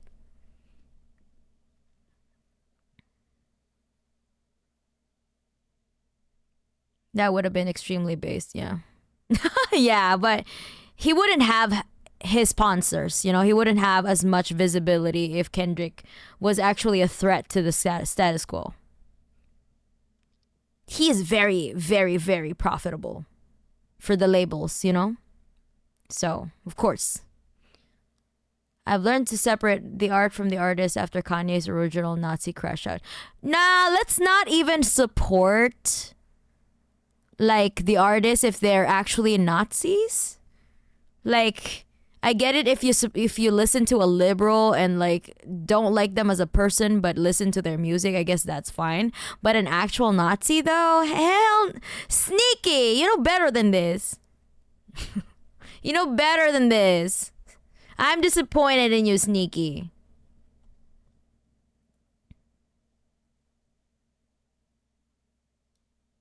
Don't give him money until he dies.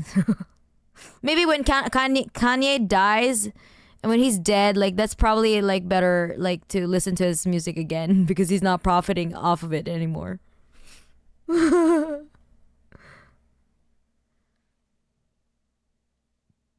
Yep, sang it on a song. I mean, it was. I think putting the burden of socialism and revolution does not lie on the global South. They have suffered enough and done plenty of revolutions. The weight lies with the working class of the American empire, but it's harder to move in the empire in the belly of the beast. So that's also a thing. I've learned to separate. Yeah. Yeah, like, I mean, Kanye is still a Nazi, though. After the recent fiasco, he made graduation excuse is gonna work. Yeah. But it was more of a blunt message to those that can read on the surface while others continue to miss it somehow with their degrading reading comprehension. Yeah, well, a lot of people are dumb. Like, they were like, oh, I don't understand what he's saying. Or like, oh, Maroon 5 was better. Like, brother, Maroon 5 was better? Please fucking put your hand in, like, take your head out of your fucking ass. Like, what do you mean Maroon 5 is better, stupid idiot? There was no serious threat to slavery from British authorities who had introduced the practice to their colonies at the time. It was between two genocidal slave societies. Between the two genocidal, yeah. But one claimed human equality and self-determination that was radical in its context. But not really in practice, though, Thadalonius. What is going on with you, dog? Are you just coming here to, like, be like, oh, but, like, America is just, like, revolutionary, though? No settler colonialism. No. There's been way more radical black artists. Yeah, prior. Like Nina Simone was far more radical than Kendrick Lamar ever was. But Nina Simone did not get a lot of visibility because that's precisely because she was more radical. You know? I wish he had graduated in the VTuber sense in 2019. Wait, what? Who is, which VTuber are you talking about?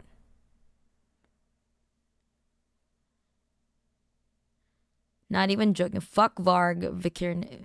Cachettes? Cachettes? What is that? I still wish he graduates from life. Who is graduating? Who the fuck are you talking about?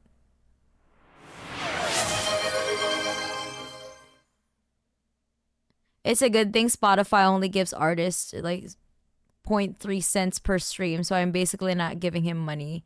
But really, I do miss listening to old Kanye. No, you're still giving him money. Trust me, you still are. If he has millions of streams on Spotify, he's getting thousands.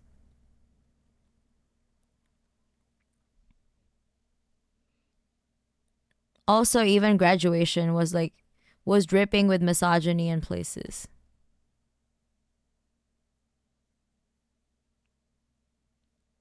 Soul seek or soul lossless, yeah. It was upon graduation, retirement. Oh, you meant like VTuber, like he was a VTuber. Okay, I'm like, wait, what? Are you talking about a different person? In this chat, a lot of people who don't know how to pirate stuff. Yeah, they grew up in a different time, I guess. when streaming services are already pervasive. USA was bad from the start, dog. The whole point was empowering the wealthy caste without pesky things like a king, who might or might not rein them in depending on personal temperament. Varg's legal name is Louis Cachet. Us Latam haters call him Cachetes mockingly. What does cachete mean? Speaking of lack of visibility for truly revolutionary musicians, does Rage Against the Machine count? I think they still do, at the very least. You know, Zach Del Rocha is pretty cool. They were widely visible. Yeah, they were visible, but their message got wildly misinterpreted. Yeah, imagine like a Trump supporter listening to Rage Against the Machine and be like, fuck this, man. Like, fuck the system. You know? They're actually for the system, you know? This is 100%. The first president made himself incredibly wealthy through conquest of land that the king wouldn't let him do. And he was in no way unique, yeah. Cachetes in Latam Spanish is cheeks. Oh, you know those cheeks? Clapping cheeks. I think Rage has sort of lost a plot in recent years. I haven't listened to Rage. I have only listened to like their old stuff. I don't really follow them though. Can I promote other Marxist YouTubers in your chat? There's one who does videos on metal from a political lens, specifically black metal. Oh yeah, sure. Yeah. Can you send the link? We can probably watch together sometime. Pirating is harder now, and Apple products make it so annoying. I don't listen to him anymore. Plus, I have like 2,000 saved songs on stupid Spotify pirating. All that and finding room for my lowly 64G iPhone isn't realistic. Yeah. King didn't have all that much power by that time, and Britain did shut the transatlantic slave trade down by then. This isn't an excuse by the British. Yeah. With or something they want more information about. So we shouldn't worry. This country is split.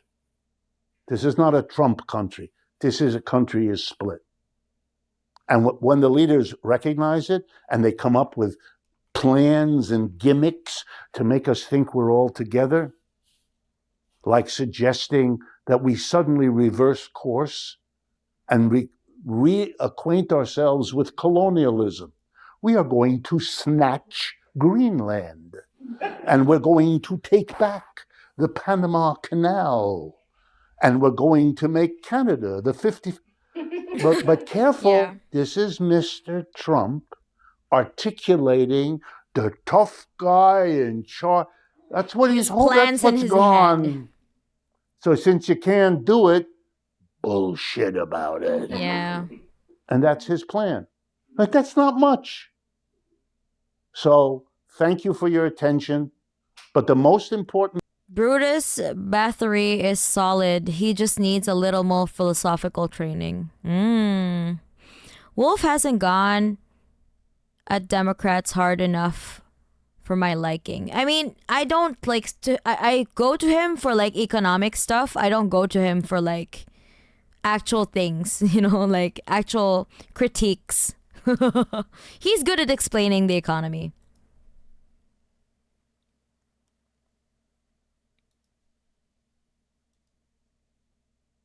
This one is.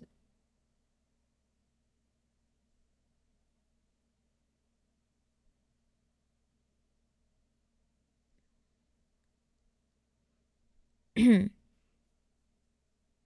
I've read a lot that will forever been burnt into my mind because of the levels of horror. Yet I am the one who is being dismissed by my brother as someone who doesn't know when he claims the indigenous in USA and Canada have it pretty okay actually. No, holy fuck, really? One of them weeks when decades happened that Lenin warned us about, it finally got put in on the calendar. Not that every disaster or shitty turn of events springs from that, but it certainly helps them stand out. Yeah.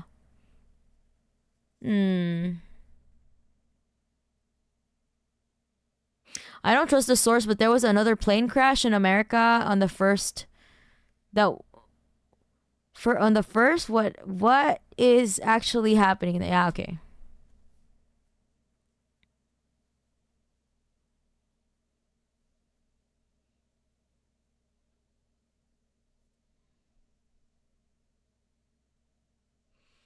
I just wanted to pop in and say hi. I have a Marxian economics class to get to though. Oh, let's go, AC. AC Max Heat. Good luck with your class. Yeah, good. And facts history. I only wish he were, a little more Marxist already. Marxistly read. Yeah. Bullshit about it is gonna get added to my personal dictionary. 1807, not that long after the American Revolution. They're talking about we got some pretty solid MLs on the platform still. Dave Legend is on right now doing it, but I'm transfixed by Apple. Let's go. Well, I think I'm gonna be ending the stream soon though, so maybe I can raid. Life expectancy gap between indigenous and non-indigenous 2 decades, but nah. The horrors are a thing of the distant past in his view. Hell nah. Let's not do that. That's like literally a historical erasure. There was an on-ground plane collision involving Motley Crue's private jet. What the fuck? Really? Yo, what is going on with the fucking airlines these days? Like I ask my friends to not go to America, until the shit is until all the shit is fixed. What is going on? Hello to the land of the fire of revolution. Fun fact: the Sumerians were the first to send men to Mars. What? Really? Yeah, he's a professor emeritus, which means guest lecturer, I think. Apparently, Richard Wolff also teaches grad students at my uni. Explains a lot. Yeah. I probably have a current view on the economy too, different than the rest, if the chat discuss about it. What do you mean? Are you Yeah, yeah, I know. Jal crashed into United. I know about that. Yeah, it's scary as shit. Like, how the fuck does that even happen? It's written in their logs unless the translator was high. Oh, really? Another monopoly makes everything worse. This time planes. A poetic term I made for Russia because the only Russian I know is a sexist insult. What? Who's yeah? False. It was the Koreans as part of the Finnish-Korean hyperwar. I have to get going. By the way, your streams are really eye-opening. No worries, Ammonium. Thank you so much for joining the stream, Joe. United was 0 injuries, though probably not remarkable. Yeah, but still, like, why do they crash? There shouldn't have been any crashes happening in the first place. Like, okay, sure, there's zero casualties, but what the fuck? How did that even happen in the first place? That's already like screaming unsafe, you know? Hazardous, possibly gonna die, you know? What's with increase in the aviation accidents? We are only 1 month into 2025. I think we can blame Elon Musk for this. Sure, and it's a harbinger of crap to come, I feel, yeah. Like, not gonna lie to y'alls, my partner is American. So I told them, please do not come here don't come to Japan until like all the aviation shit is fixed, you know? What the hell?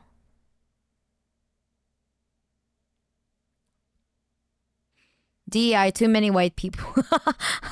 Oh, God. This doesn't happen to the rest of the world as much. Yeah. Because planes are hard to maneuver and airports are crowded.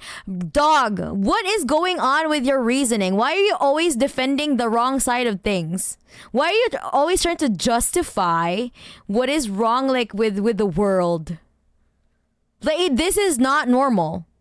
Can you at least agree that this is not normal? What the fuck? Like, why do you always have something to prove? Yo.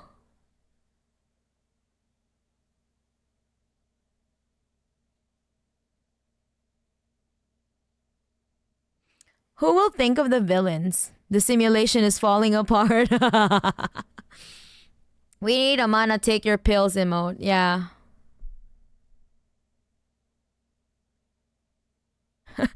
The crashes are happening because the CIA are training for... I know. Get CIA'd. Yes, but air traffic controllers are overworked considering that there's MH370 back in my country. I can't give a comment on the multiple crashes in the US. I work in aviation. I care about the truth. Yes, it's not normal, but that's not the abnormal thing. Okay, then. But don't you think it's an anomaly that there's a lot of plane crashes happening? Like in a couple of days? Like successions? Nah, dog. So what if you work in aviation? Like you just like, oh, it's just another plane crash, like another helicopter plane crash and then a passenger plane. The ones with injuries are the one yes. Don't you think that they're all lined up?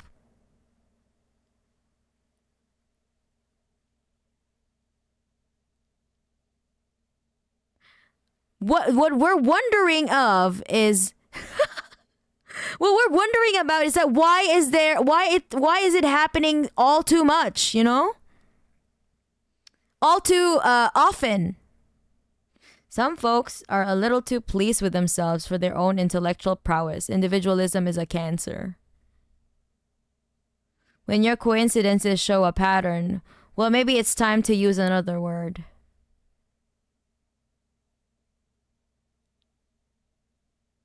Planes only crash like that when they're in distress. Okay, then, Mr. Aviation Guy, please explain the past few plane crashes, and tell us that it's just okay. It's normal.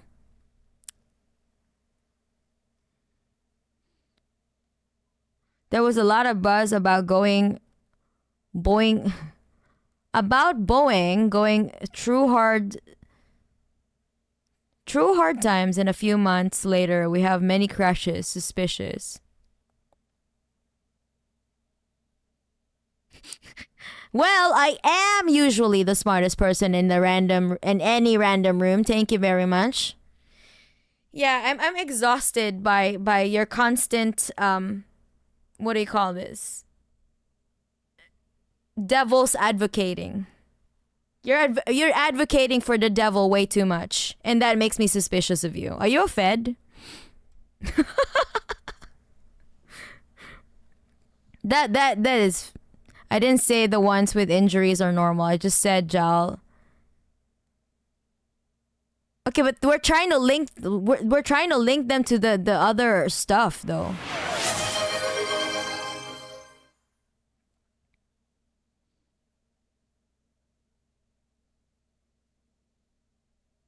I'm gonna be real. I work in aviation here. Has the same energy as some of the folks on the Tough SF server. Going, yeah, we'll have War Mecha and Space Laser battles in 20 years. Trust me, I work at CERN. What? Nah, I'm also in that server. Okay. Did I come back to federal?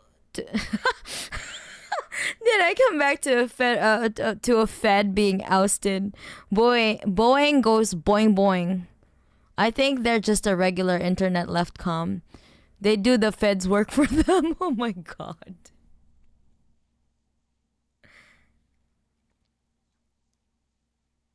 Yeah, I haven't. I don't even understand what your actual point of view is.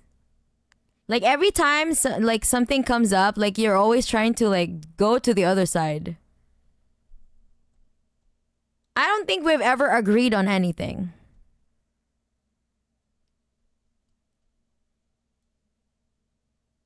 And that makes me suspicious.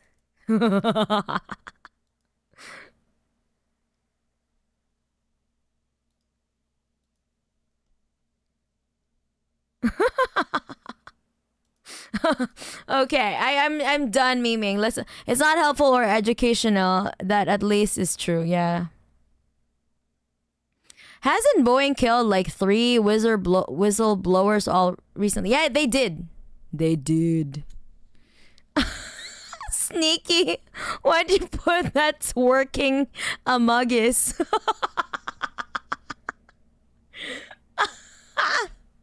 All right.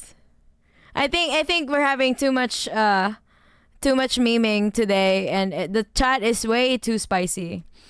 So I will be seeing you tomorrow for the Soviet watch along. If you're interested in watching, what are we watching tomorrow? Treasure Island.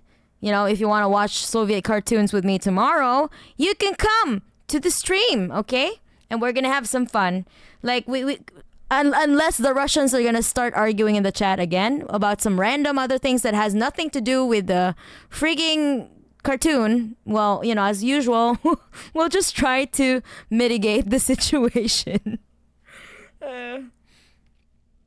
By making another, by creating another argument, by creating another tangent in the chat.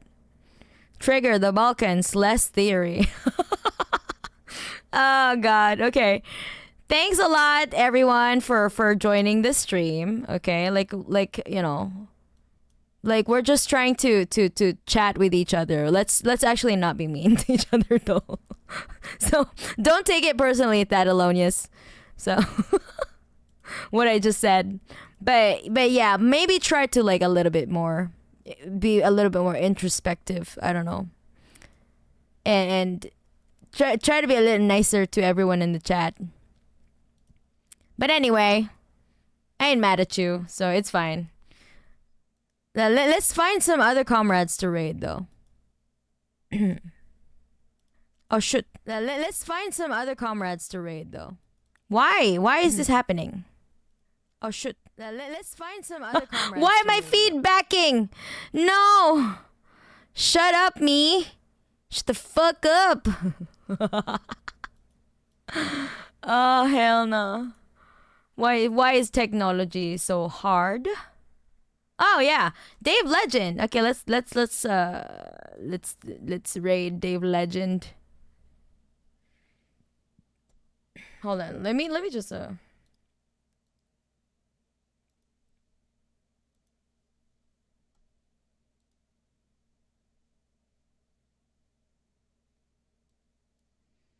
Let me just type the raid and I will be raiding Comrade Dave.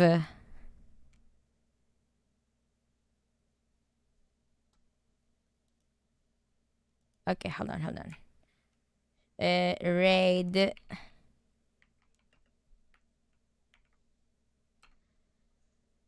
All right, imps. Please say raid from Comrade Mana. Shoot. Okay. All right, imps. Have a nice day, and I'll see you tomorrow, motherfuckers. Bye-bye.